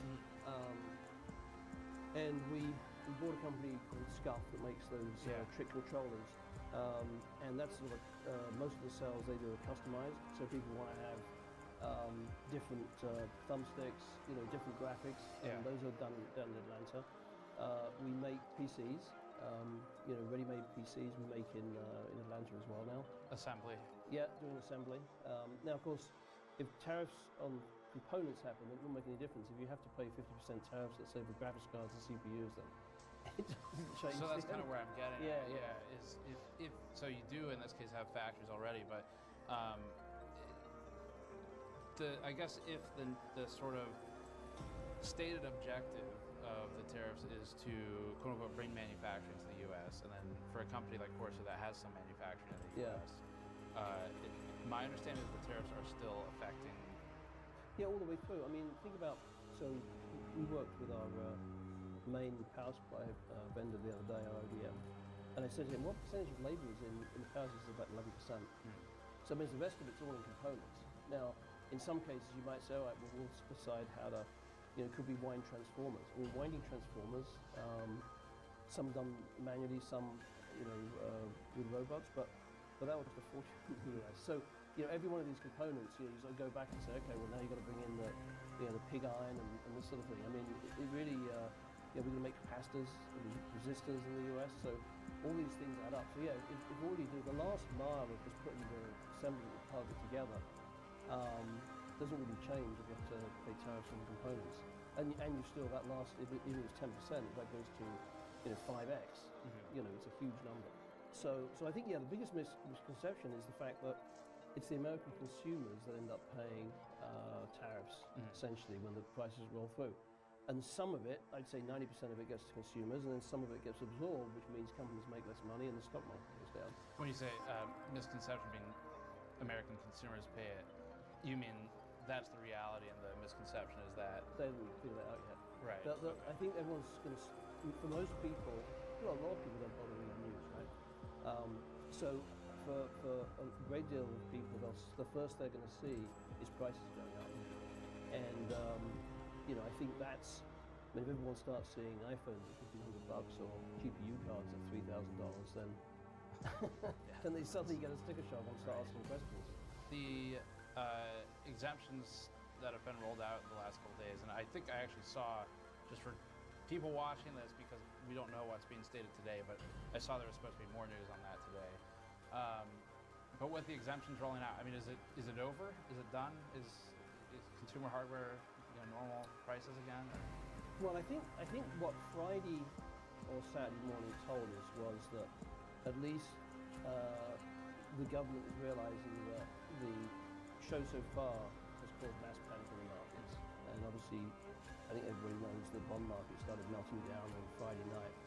So I think that pause was there for a reason. Now, you know, will that change things moving forward? I suspect a slightly more cautious approach. But I still don't know how it's going to roll out, because if the current government really feels that semiconductors should be moved to the US, and they feel like the way to do that is with a tariff, then they'll probably do a tariff. For me, I would thought the first thing you were going to do, if you wanted semiconductor manufacturing back in the US, you'd have a series of talks with TSMC about, okay, what's it going to take for you to move back into the US, and maybe some tax exemptions, something like that. But you try and figure out how to get it done. And you go to Intel, well, I guess there's a new foundry now that TSMC is part of, I think. And ask them, what's it going to take to expand? You know, I think that's the way you would do it. Incentives, rather, yeah, it's carrot versus stick. Right. This is probably worth addressing, where another misconception I've seen is that all these companies in the space fully own and control all of the factories that make their stuff. So is that something you can speak to? Yeah, I mean, and that's not what happens. I mean, typically, once you make a move to Asia, I mean, what we did with our factory, which was 20 years ago, we put this factory in place in Taiwan, was quite unique. We had to, because at the time, there wasn't an established industry for, you know, overclocking and testing chips and, you know, screening them and that sort of thing, so we had to do it ourselves. But if you go over to Asia, and you want to make power supplies there, the first thing you see is, well, this factory's already to make power supplies, so why would you want to recreate that when you don't speak Chinese, in my case? Right. So yeah, so that's typically what happens. Almost everything that's made is made through ODMs, and as I say, there's a few exceptions. You know, there's some guys making cases that have got their own fabrication facility, but generally it's people that specialize, because just from scale, if you're making cases and you supply 5 different people, obviously you're going to have a much lower cost than just one in-house. So. Right. It's also easier to keep a factory line, I guess, fully occupied all the time. Yeah. So that's what you find. You have people that specialize in our case, again, you know, for DIY containers, people that make fans. Some of the big companies that make fans, big companies that make cases, power supplies, and so on. Now we'll meet with Doug Milburn of ProtoCase and 45 Drive. 45 Drive is a NAS and server solution provider. Alright, we'll give this one try, and then we're gonna do Genshin dailies, and we'll call it a night. So that I can work on some Gunpla off stream, I think. North Carolina, a place we've both been a lot, to meet at the brand new manufacturing and assembly facility being built by ProtoCase, local to us, for its inbound server case stamping and server assembly plant in the U.S. This joins existing Canadian facilities. Now, ProtoCase and 45 Drives don't make every single component that they use, much like Pilot Power and Firepower don't, but they do make some of them, and they also make some of them in the U.S. Why we've included them in the story to get another unique perspective. What's the plan for right now? There's some assembly. What's the plan for manufacturing? Yep, sure. Great question. The assembly side of it, you know, we'll tell you where the economy goes for the whole tariff thing goes, right? Because in an ideal world, what we'll be doing is making certain models here and certain models in Canada. You know, tariff laws go up. You know, maybe we'll make everything here and repeat it in Canada, which is inefficient, and the consumers shall pay for it everywhere. But you know, we get to navigate it, not decide that. So assembly is step one. You know, assembly really well is difficult, but getting your feet in the ground is a great place to start. The equipment's already been ordered in here to make a bunch of metal parts. We make our own metal, make our own plastic parts. We do production 3D printing for plastic parts. We do machine metal and sheet metal. We do powder coating, all that kind of stuff. And the boards that are custom to us, we design, we have them made inside. So what's happened, we've ordered the equipment here. There's some of the sheet metal manufacturing and 3D printing will happen here. For most of the parts that sheet metal you cut first, that's still going to be done in Canada because it's space intensive, multi-million-dollar investment. So for the machinery, yep. So we will put all our forming, painting, digital printing, 3D printing, we're going to fill up the production space. And where that will get us, we will hire about 100 new people this year. Overall growth, yeah, we shift our growth to the U.S. All our growth in the short term will happen in the U.S. Was that something you were already planning on? Absolutely. In fact, we've been planning it, you know, my first trip to really look at locations, which included North Carolina, would have been a dozen years ago. Oh, wow. Okay. Well, I'll tell you what we don't do is the stuff that's done in the industry so well, power supplies. We got great power supply manufacturers.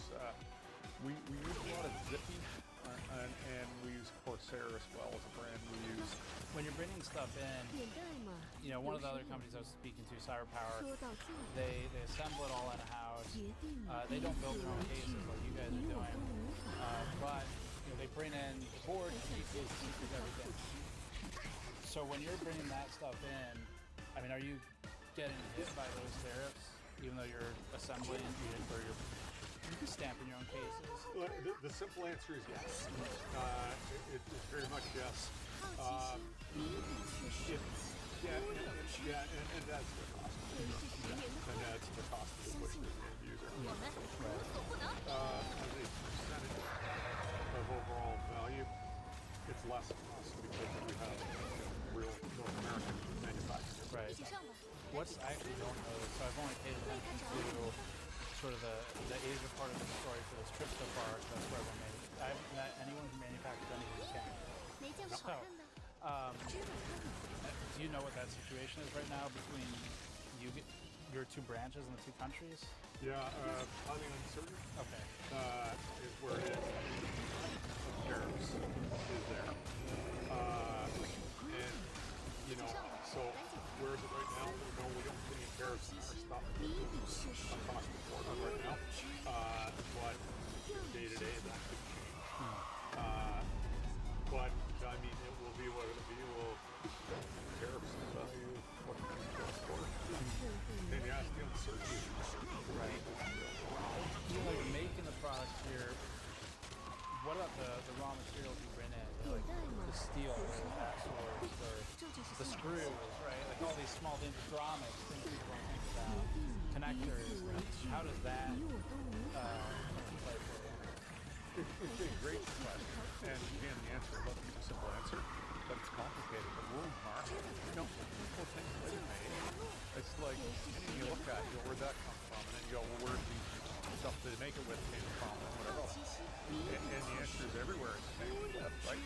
And, you know, tariff is primary is one of the things, you know, your president brought that in last time he was in, brought it in again, you know, Canadian metals are tariffed at 50% coming in. We buy metals less expensive in Canada. Now, all that said, there's structure to tariff things that's in metal content across the board. So,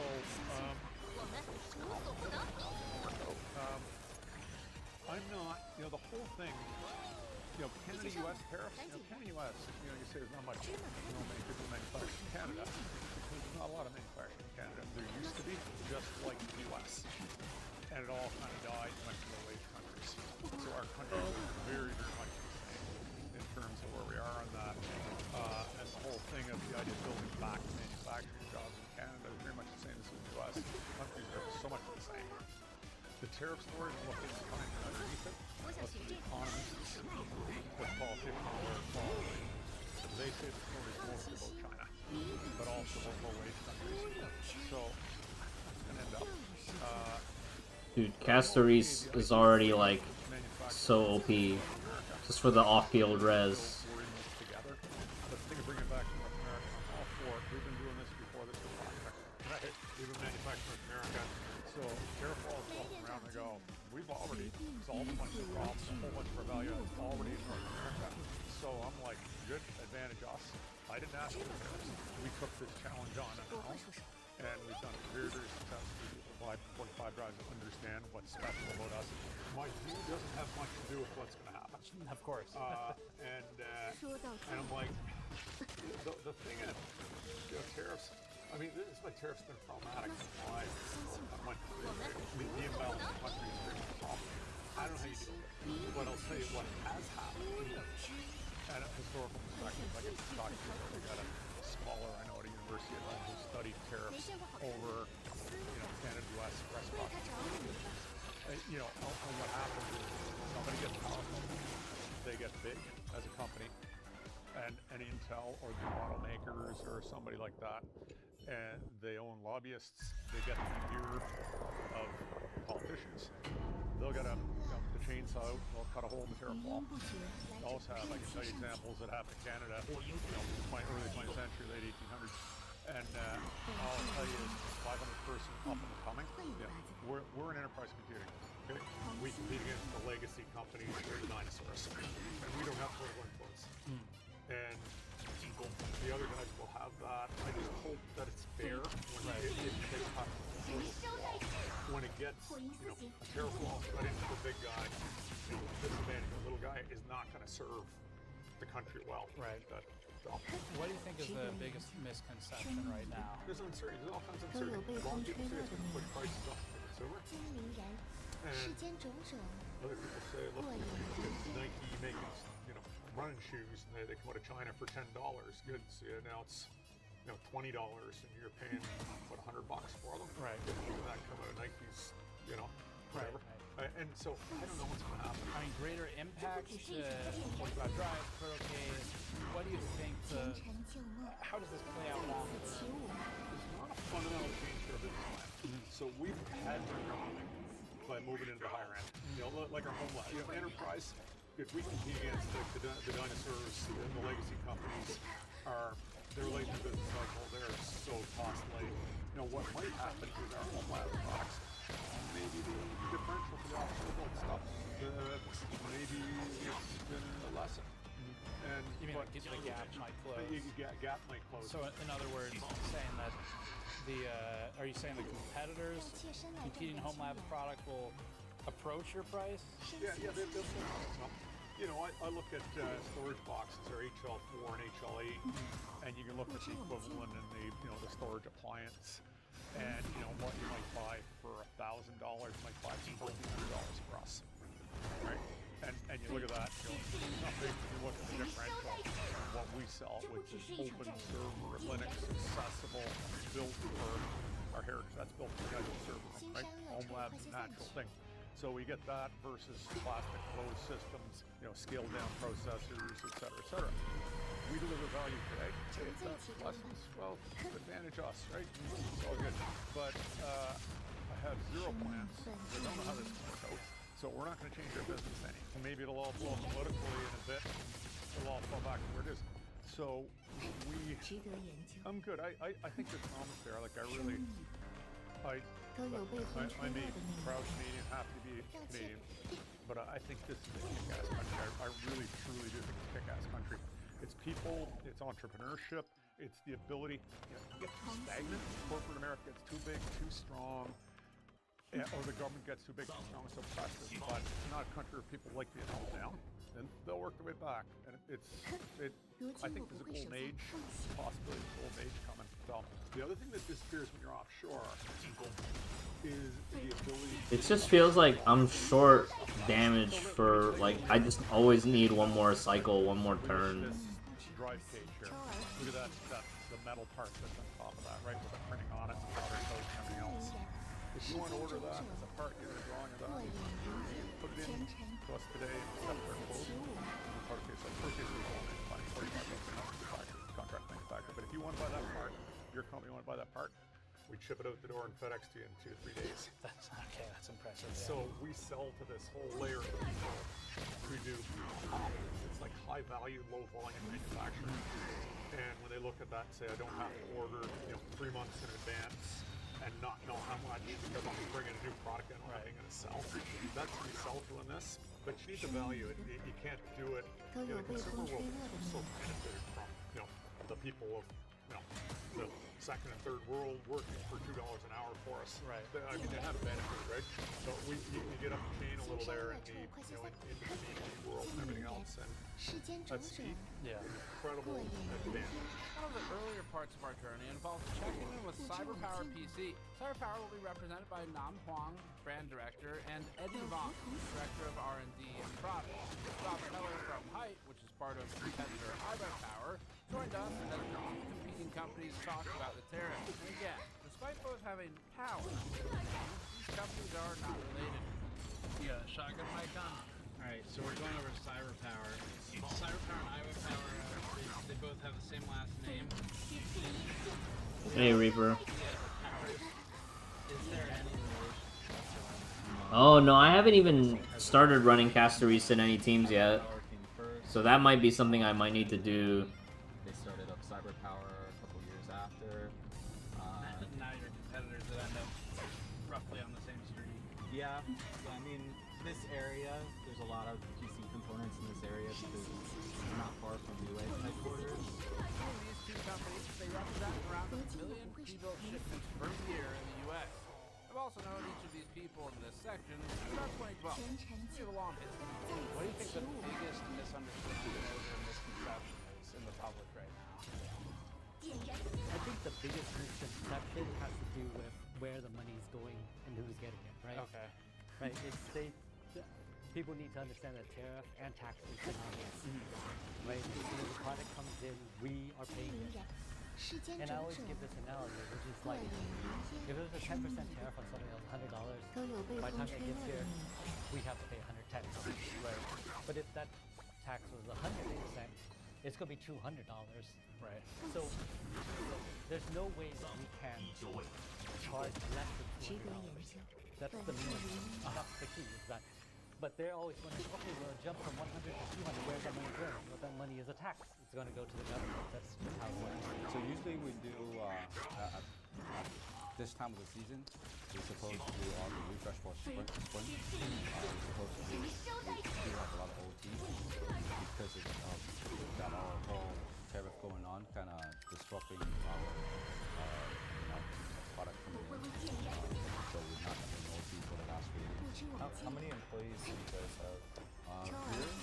That's the wrong move. Wow. 200 employees. Is all your assembly in this building? Or you have No, we have multiple buildings. Okay. In the United States? Yes. All over the United States. Different, we have 4 different factory sites for building. Yeah. But this is where we do all the custom. So where are they spread out? So you've got this is the city of spread out industry. throughout the industry and Ontario and other places, but they're basically focused on different products. Yeah. Okay. But this is where we spend more time on with all the custom build. So require a little more work. Roughly how many systems do you build a year? Right now, but I think we're short 300 point. Oh my god. 450,000 almost. I don't know. Yeah, about that much, almost 500,000. Yeah. What about you guys? We're about the same. Okay. Coming in. So, did they intend for Side 2 to be like a facial thing? $1 million American-made computers per year. But then... Because I feel like I'm not breaking enough. I know you guys have done some stuff too, but other than those items, everything you're putting in the systems is coming from suppliers. Yes. Yes. So... I mean, most customers, they wouldn't want us to manufacture our own products. Like, there are certain products that, like, say cases, right? Where the case is kind of a commodity product, and if someone just wants a computer, they want a specific CPU, they want a specific GPU, they want a specific amount of and so Is my support structure correct though? Okay, but customers certainly wouldn't want us making custom motherboards or custom GPUs. It comes down to the elasticity of Ratio on Side 1? I don't even know if my ratio is still built enough for this. The people who have the most expertise are the people who manufacture those products. Who would I replace for ratio though? Saying that they have to be made here. That consider, like, no, ain't no way I'm playing ratio on Hule. Products that you guys, any components that don't. But I'm guessing it's easier to just drill on one mob for the Hule fight. And some packaging. Is that U-line, I guess, or something? Like that's... Well, I mean, no. I mean, the label, what you bought the label. Stuff that we print is from local sources. Of course, some of the packaging, because we have to rebox sometimes damaged boxes, we also print those here. To try and address... Oh, but you could run... The common, like, top comment of, like, screw you, you should make it in the US. You could run Topaz one thing I here. haven't asked is the other side of that, which is so for system assemblers like Cyber and Iowa Power, why make it in the US? Why assemble it in the US? I mean, we've always kind of, the core to us, our business was always the customization. And that is really the key, is that we wanted to give them the ultimate flexibility, not have proprietary parts, allow them to be able to swap things that, or have it future-proofed with things that are standardized. They may not be great components for a very long time. Look at how Intel's GPU strategy has been going for them, where it's like they know they need to start. They're starting now. It's already 10 years too late, but they need to start simple with low-end hardware that doesn't actually perform very well for a while. That's impossible to avoid when moving these types of products internationally. Yeah. Do you think end users are going to want to buy a cyber power system that might be full of made in America components that somehow perform significantly worse than their Chinese counterparts. And are more expensive. And that's bypassing the whole concept of feasibility of sourcing and time to market and all that sort of stuff. These products are made in America because end users are very specific about the components that they want. I mean, we're basically the brokers of components that people already know they want. Yeah. They just happen to, we put them into final systems. We have to think about the whole supply chain, you know, who's it affecting? The vendors we work with, manufacturers, we have to talk to retailers, then we have to negotiate pricing because the retailers want a price, manufacturers want to sell us a price, and we kind of become mediators working it out to say, okay, well, what can we do to make this affordable for Americans, you know? And then we usually work this out and we move on. But this time the problem is with it changing constantly, everybody's wondering like, well, what's gonna happen tomorrow? What's gonna happen next week? Should I invest now? Too much? Too little? Am I gonna be in a hole later because I regret this? Eddie brought up a good point. He said, the truth is today there are orders that are sitting in our system right now that people have paid for. But tomorrow when we get the parts, we will be paying more. We're going to be shipping it regardless as long. I think last try, right? Last try, and then I gotta go play Genshin. In a normal cycle, this could be resolved in a month. But if it keeps changing, and we have more out here, then this will resolve itself for normal.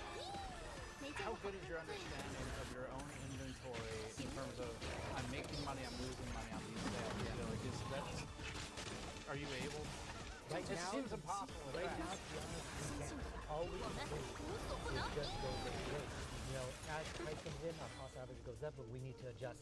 It's going to be like the customers. They're going to be very much at a loss. Why is the price fluctuating so much? And that's because it's happening real time. Every time that a price goes up, we have to adjust the quantity because we might have a bunch of. I think a lot of customers don't understand that sometimes we buy things at a higher price because we're over time that the manufacturers put into their production, which then lowers cost. We may be paying this today, and as this stabilizes over time, our cost goes down. Nam, if you guys reduce your order volume of motherboards or whatever case is, what happens when you reduce order volume? If you go from, you reduce your order volume by 30%, right? What is the ripple effect of that? Well, of course, we reduce the basics. Economics here is that if we reduce our volume, prices will go up. But there's a lot more behind the scenes too, because these numbers that we have thought about didn't happen like overnight. We had planned them for 6 months ahead of time. This is the volume we see happening. This is the trend. This is the price we think we can do. And when this changes weirdly, it's not just us that we can't just say, oh, okay, we're going to cut out what we have. Those companies that we rely on also have their projections that they have to do. You know, it could be a huge snowball effect. And then on top of that, there's big seasonality. So if certain parts of the year, let's say that they're expecting their spring refresh, there's a certain amount of people they employ, and they need to be able to figure out how to keep those people building things and working and helping to generate profit. I guess probably like a lot of industries have seasonal hires or something. Yeah. And we have to think about technological obsolescence, which is something that affects us more than most. Yes, inventory goes bad very quickly. What is it about the execution that you think is most troubling from across, say, several months ago? I would say most is the inconsistency. If there's a plan where where certain objectives were met to make reduces there, or even that it was escalated for certain things that made sense, then we can plan and predict it. We can see how things are trending and kind of predict that. But at this point, we can't predict anything. And our business relies on consistency and predictability. Because there's no clear pathway to action with this product. Our decisions we made were, say, nails. And we were a nail company. We made our nails in China. I feel confident we will be able to move our production to America and get that handled. But because it's actually not within our capability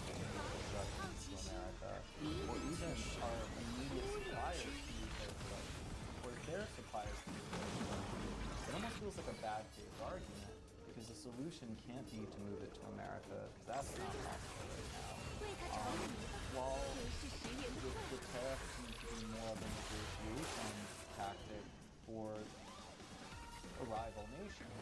So we're stuck in the crossroads with the rhetoric where, well, just move it and you won't suffer the pain anymore. But that's literally not allowed. Yeah, if he said like that they said that it's going to be 100% and this is it for the next 10 years, we can work around it. We will figure out a way.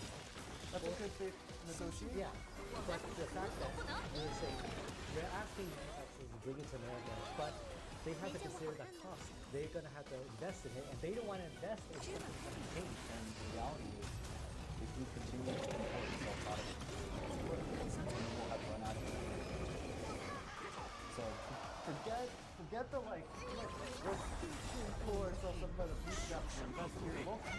Do that.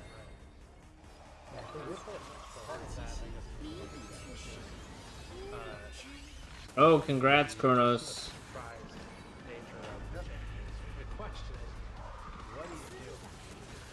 Make sure you spoiler tag it if you're posting it in Discord.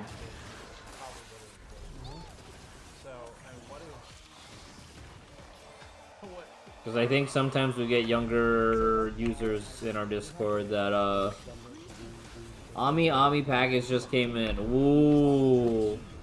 Speaking of Ami, I still need to pre-order the Pardo Summer and the Elysia Summer. Oh, I'm so dead here. Holy crap. But at the end of the day, there will be a point where we'll be like, this is the most physical route, and this is the price it's going to be. And then we have to wait and see, will the market bear this price? The biggest worry that we have is to not to be like, apocalyptic, but there is this potential of a collapse. Like what if everybody's like, this is price too high, nobody wants to buy it, everybody's like, no, wait. How long is it going to wait? How long do manufacturers have to wait? Everything starts to halt. I want to point out to my end, making sure that you are costs. Not right now our solution is we're not shipping into the United States. And we're depending on other regions to be able to move forward. Cyberpower manufactures their products here in America. They don't have other regions to do that. So at a certain point, we may not collapse because we're able to sell internationally, but Cyberpower is primarily Primarily in the US. Yeah. Yeah. And what percent of your business is in the US in terms of purchases, I guess, or orders?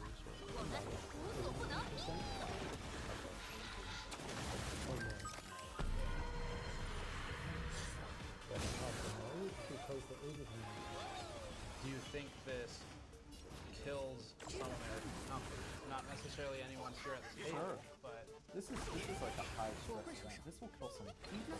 But picking up the novel with jungle, that kind of like worry, the money never hits about. I mean, start saving. If they start saving now, spending this year, right? Everything's arguing is inflation is recession, or stagflation, which may be even worse, somewhere in between.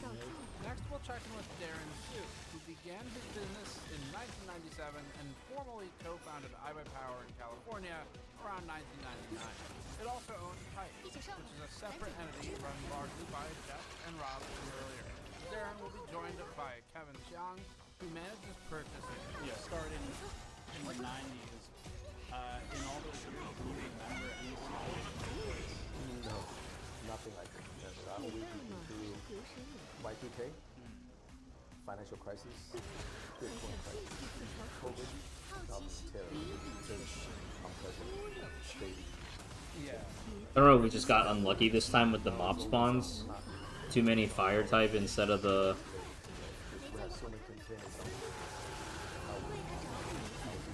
But yeah, we're way behind this time.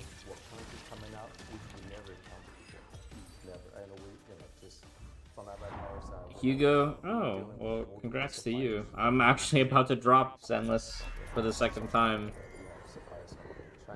Just because it's too much stuff to keep up with right now.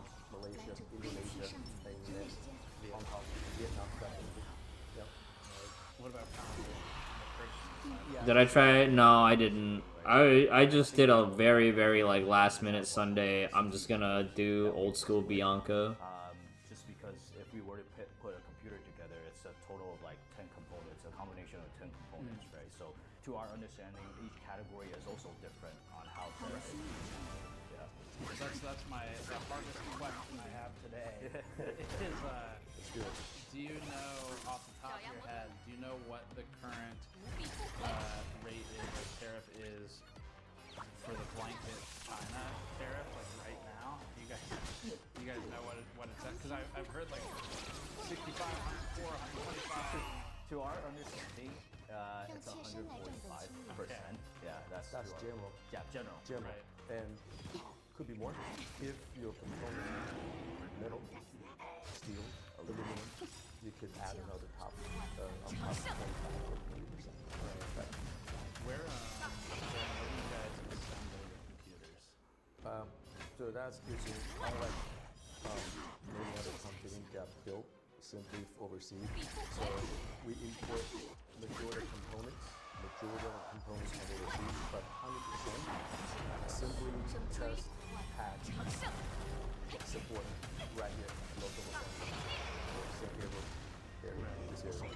Yeah, I've been at the part of the warehouse next door. Yeah. Yep. So if they're assembled basically on the other side of the wall in California, how do the tariffs end up affecting? If you can help walk people through. It's you're the customer of all these other companies, right? So you guys are in kind of a unique position because some of the other companies we're talking to for this piece, they're the ones who sell you stuff, right? Yep.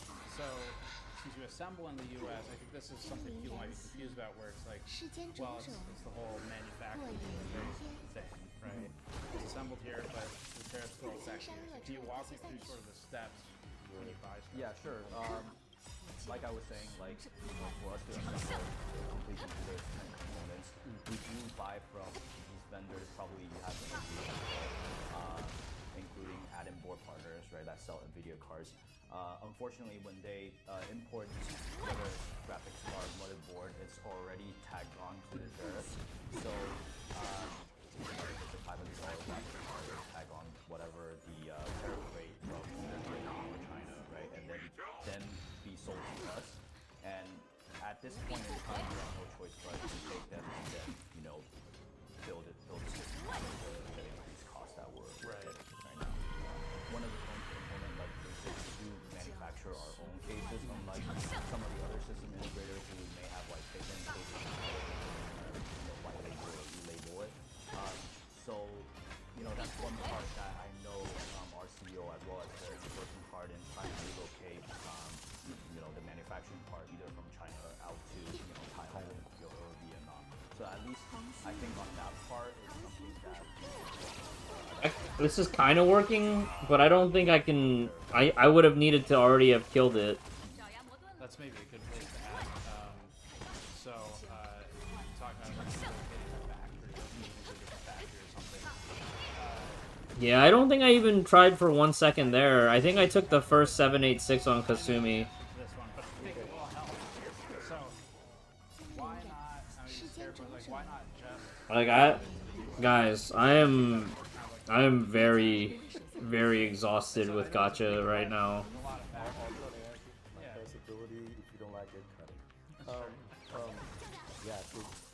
Partly due to,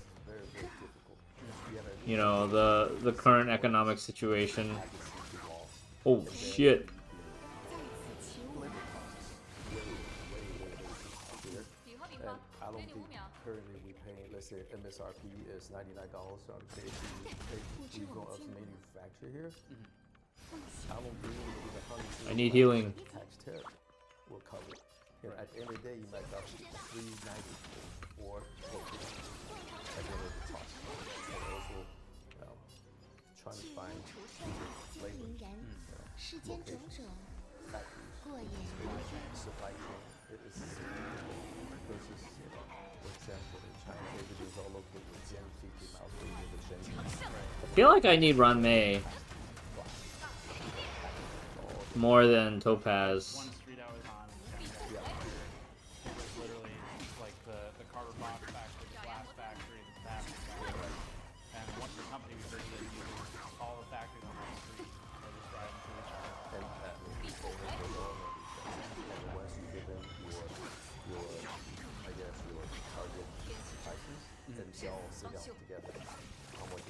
how much is it worth? Let's all sit down. And how about power one FOB $80? How much? Get it so like family. It's very difficult to have that here than the US. It'll probably take years to develop into that. It takes about 30 years to do this. I heard this. Yeah, I think it takes overall for our country. Yeah, Topaz keeps tunneling on Hule, and then I don't have the skill points to change target. That's not good.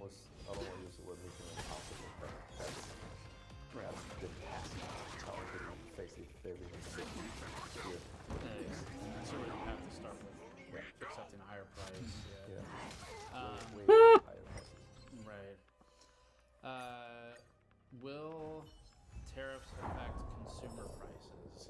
I think at least, I can't speak for the broad consumer, but I think at least for us, we're trying our best. Yeah, it's why I'm giving up on Zenless again, Kronos, because it's like playing Zenless while trying to play HI3 is like trying to play 3 accounts of HI3 again. Price increase to the customers, right?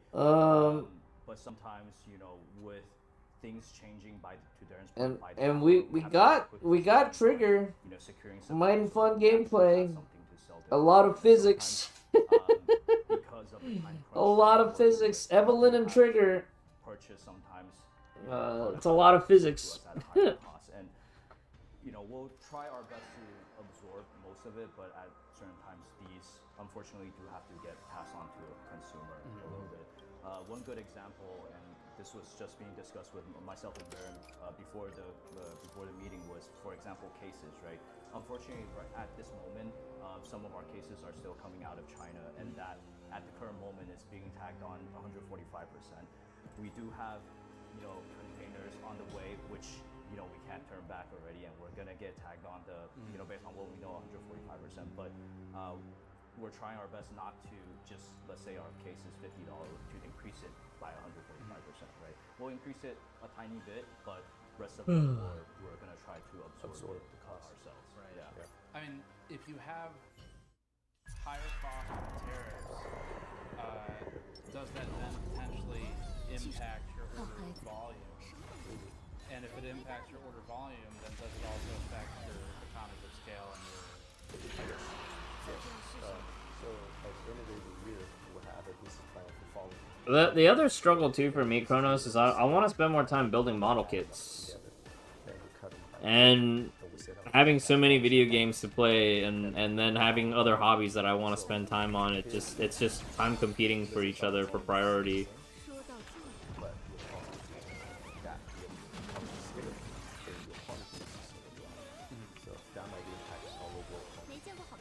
And then for people at home, does that impact the average cost of the unit?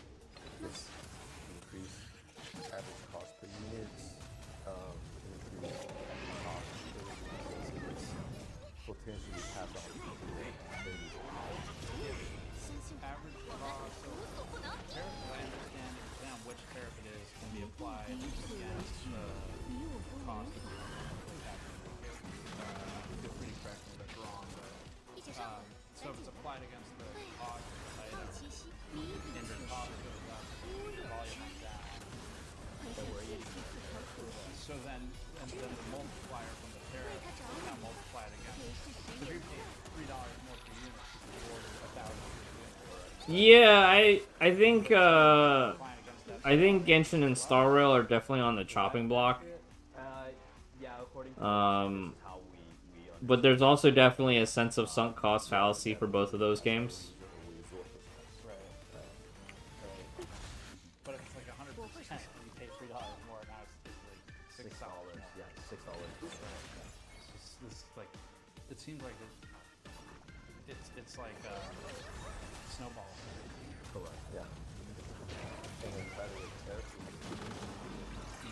right? Because those are the PAs are capital good, right? For the finance team, so we probably potentially probably operation increase everything else. Like snowball. Right. Yeah. What do you do? Right? You can abandon, you can do that, but there's potential lawsuit. but it took me 25 years to build a relationship with the entire supply chain. I don't want to lose my credibility, right? Because credibility means almost everything, right? For the entire supply chain.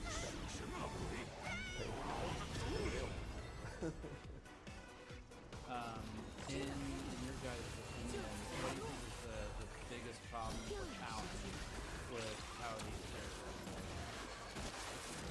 forecast change, the entire dynamic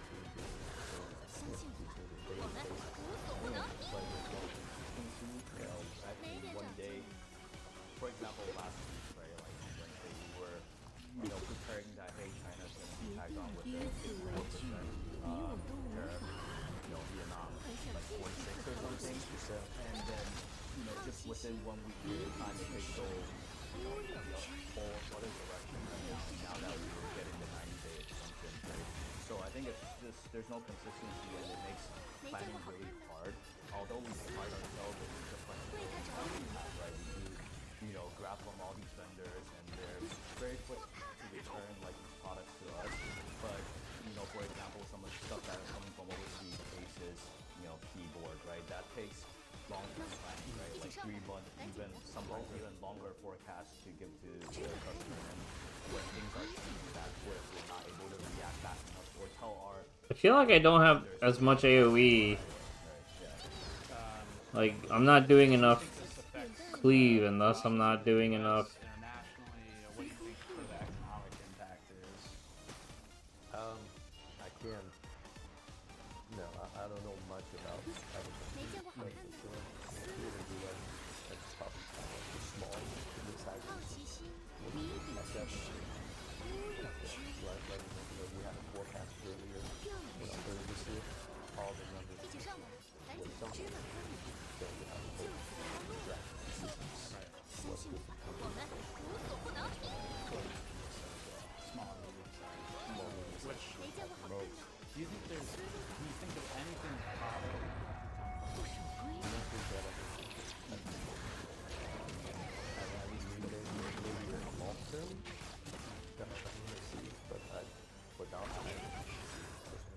If you had a message to put out to people who are actually in charge of making decisions like this, is there any one thing?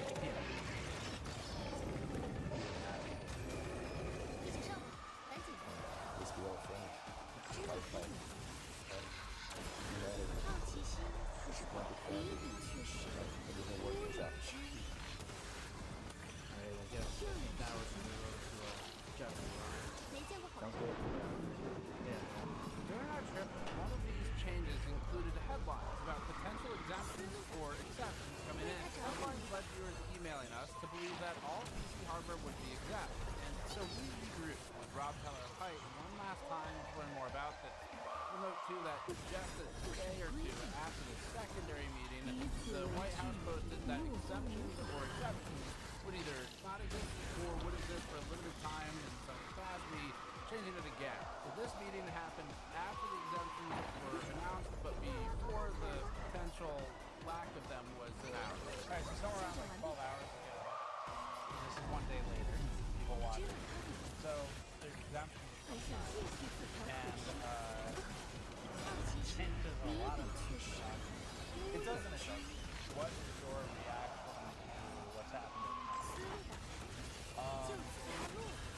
There's some relief, but even that relief is artificial because the tariffs for us have gone from 155%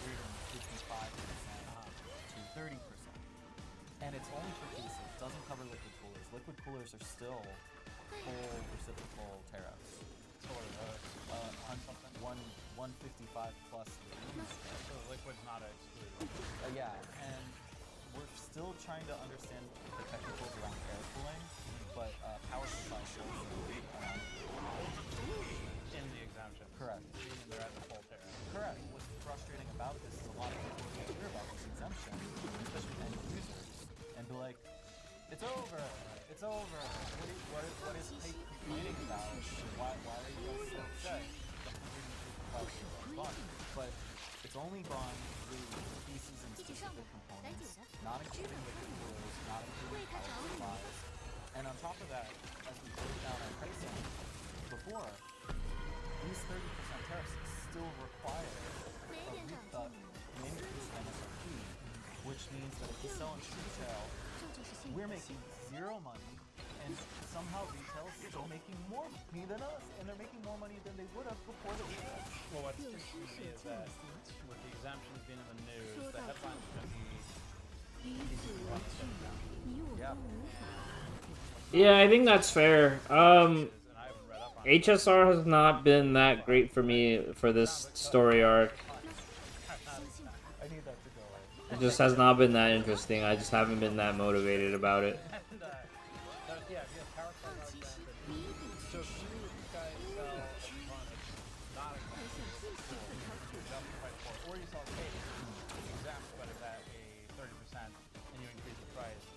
I guess the concern would be that the wide consumer base in general thinks that the companies are ripping them off because they think that they are exempt from all tariffs now. I think it's that headline. There's going to be an interesting thing to happen. So, like, we were running the numbers on, like, what is our ratio core business, our hype.com business? That's where we sell the products directly. We make the most margin. What's the ratio of that business versus retail business? Amazon, Best Buy, and Microsoft, when we distribute those products to retailers, they take the retail cut. And for height, it's about 1 to 6. That we do 6 times more volume on retail than core site. But we looked at the profit that we make, and the profit is actually 1 to 3. So we do 6 times the volume, but we only do 3 times the total margin dollars. That was before tariffs. Now, with tariffs, it actually ends up being closer to like 1 to 1.5. You might as well sell only on your site. Well, we might as well focus on just trying to sell on our website, where we can keep our prices the lowest, that we can afford the quality of the services, and the quality of experience that we go back to the brand by. If I only sell in core, maybe I'm selling, let's say, 70% of the product, but I might be making the same amount of money as I am in the situations, but I have to service 6 times the amount of customer service. Yeah, this is way better. Like, we're almost at break. Customer acquisitions. We would be paying customer acquisition fees to get customers to buy our product when they go to retailers, and we make almost no money. Yeah. So the calculations are more money than it even looks like in the margin. Yeah. So when people ask me about these exceptions, this is what runs through my mind, because it's not over. The situation has not been finished, even though there's maybe a one-line title that says it's over, and people have these expectations. I think that's really the takeaway for me, is that, I saw that, I forget who it was, but the headline was, and I'm wondering from you that doesn't sound like it's even entirely true. Yeah. But how many other people think these components exempt, see prices go up, and it's going to be what the fuck, I thought they were exempt. Why is height increasing the price cooler? Yeah, or why can't I find great products? I must have done something wrong. The next, or any company. Yeah. Because the breaking point will be when retailers have empty shelves. Do you think it'll change again? Is it still just as unpredictable as it was yesterday? I don't think so. I think that these exemptions will probably come by and pass, and they'll probably take a little bit, because what it takes to convince the people in power to make these exemptions, I'm sure it doesn't come easily for that type of influence. I think there was a giant dinner a couple of days ago. There was $1 million plate per head. Jensen Huang was at that dinner. I can't imagine that's a coincidence, but I also can't imagine that after a dinner like that, flip-flop on Jensen Huang. So I think this is going to be the way it is for a bit. Jensen has an unbelievable. Yeah. And I think it's underrepresented in the wider world. We know it. Yeah. Interesting. interesting. Okay, so problem not solved. Problem not solved. Mission not successful. In just days after this comment, the U.S. did flip on a date. After dinner with Trump, the rumor was that the H20 AI GPU sales ban to China would be dissolved.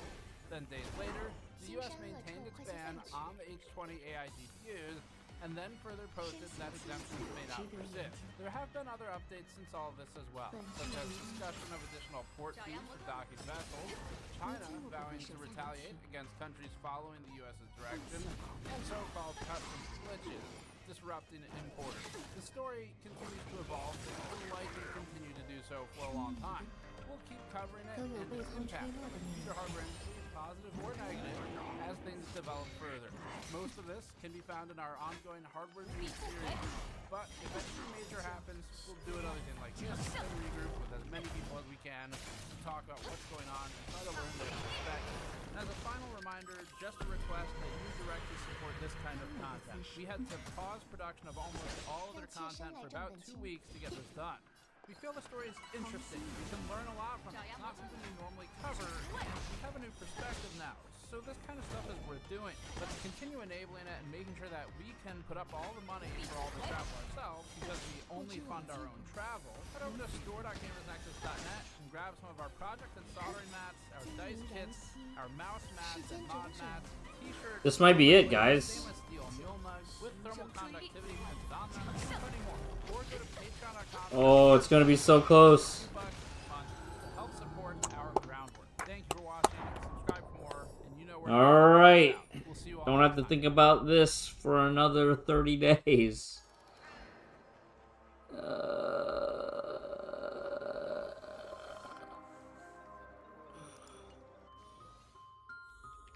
Give me my loot so we can go play Genshin.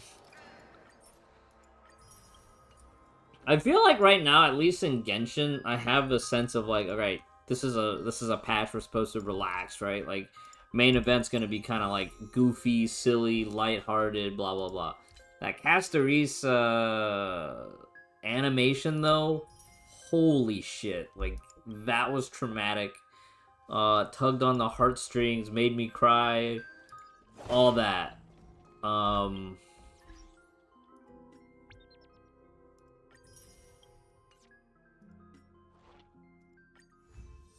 Has a WoW story made one of you WoW players cry yet?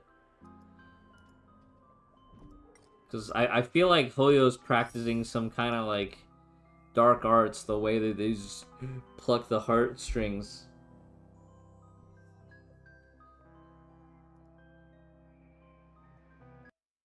All right, let's go do Genshin. Let's go do Genshin.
Oh yeah, speaking of Overwatch, is the Gundam Wing collab up?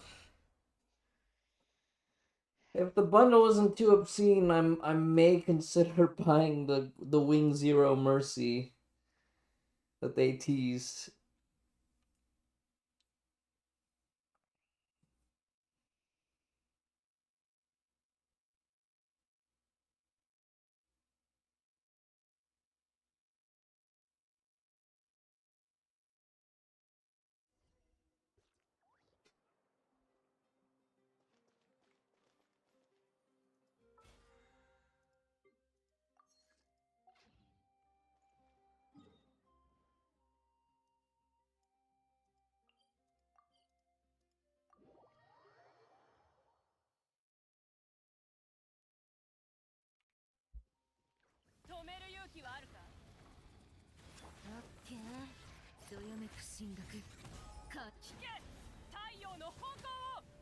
I think the hardest thing I have right now with most difficult feeling I have towards these hero shooters is like I don't sit all day to grind hero shooters like I did when 10 years ago. That's all I had to do in year 2016 of our Lord Jeff Kaplan, you know.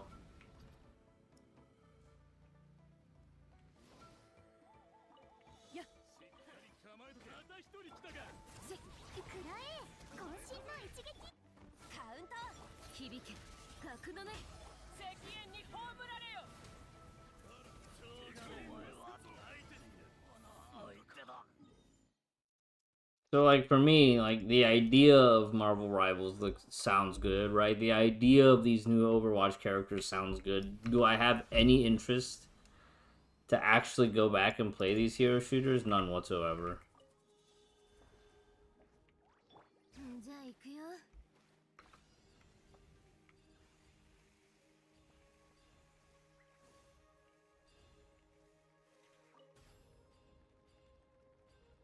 Like, yeah, these outfits look great.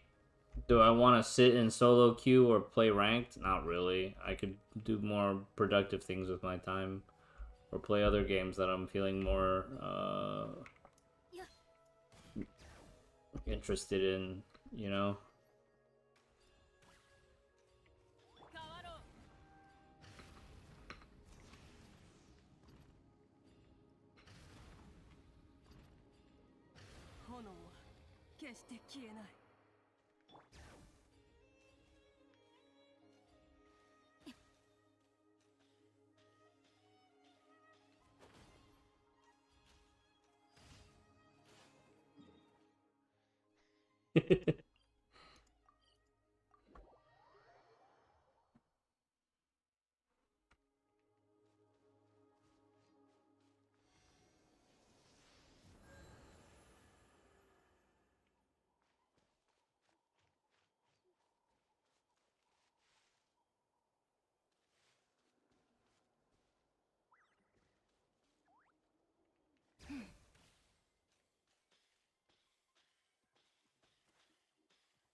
Yeah, you're supposed to do...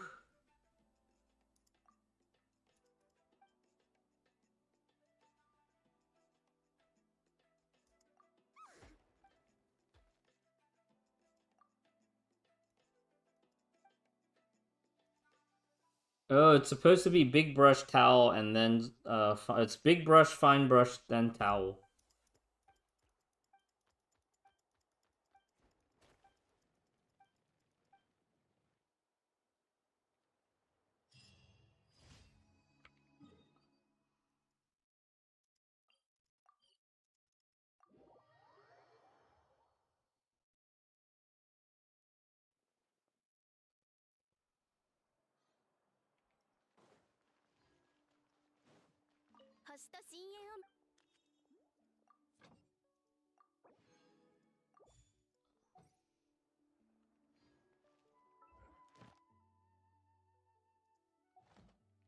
と深淵を目指無事今日の依頼をた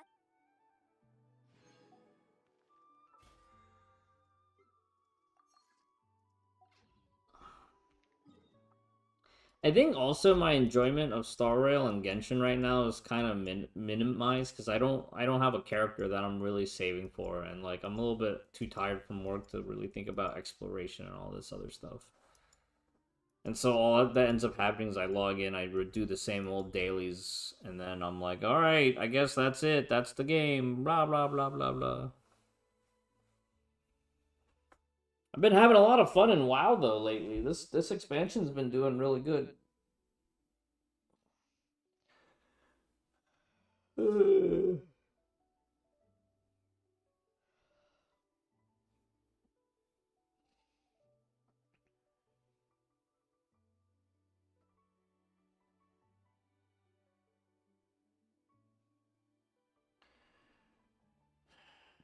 Well, it is 4 o'clock. I probably should just go lay down in bed and not worry about anything else. The last couple of nights, I've just been like revenge sleep procrastination.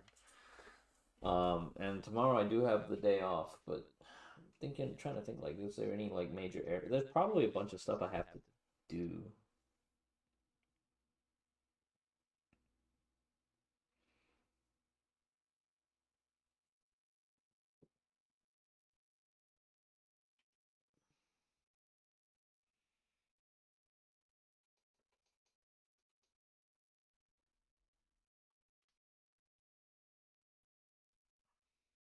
Guys, I had the revelation last time when we were playing Star Rail Story. Anaxa isn't a Su type. He's actually Mobius. Oh.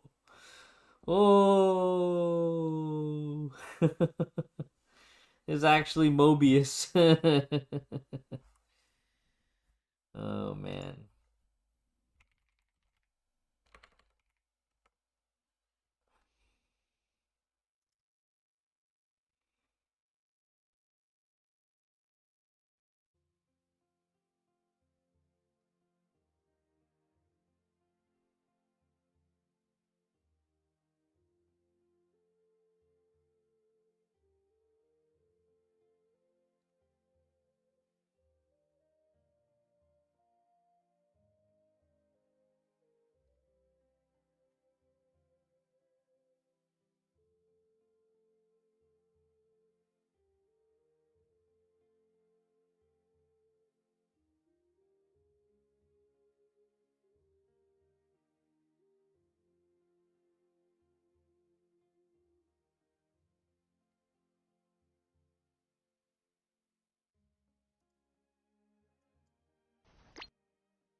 Oh my god, everybody's talking about that new Genshin tweet.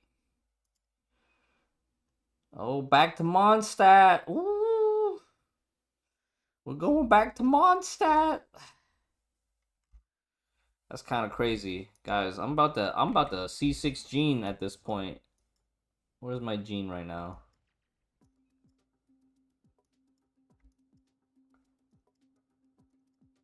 I think my Gene is like C4 or C5 now.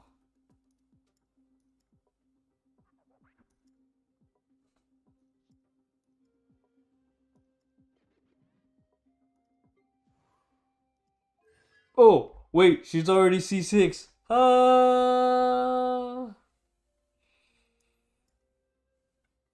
What do I do now? What do I do now with this, with this? Because I have C6 over C7.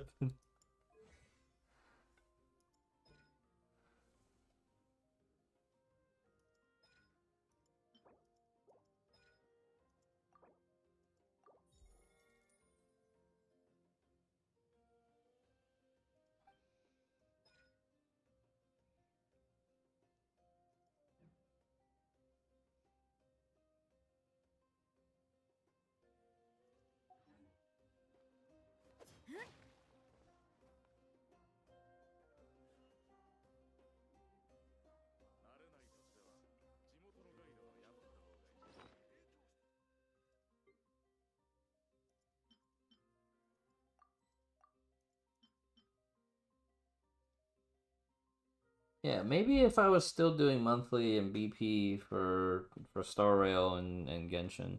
Anyways, I think I'm gonna end stream here. Maybe I'll watch some anime and read some comics instead of going to sleep. Maybe that will get me somewhere. No, I'll just be tired before I'll just be even more tired. All right. Take it easy, guys. See you next time. Mikey's streaming. Female Clerk A is streaming. Oh, Female Clerk A is playing Ocarina of Time. Holy crap.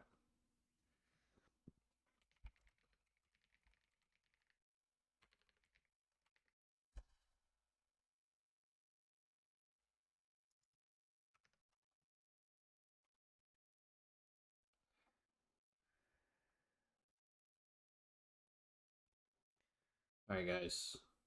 I hardly raid people anymore. It's become a bad habit that I just don't raid people anymore. I think that also killed the sense of the greater gacha community here, because I just kind of started doing that thing where I just go offline instead of raiding. I remember when we used to raid everybody all the time.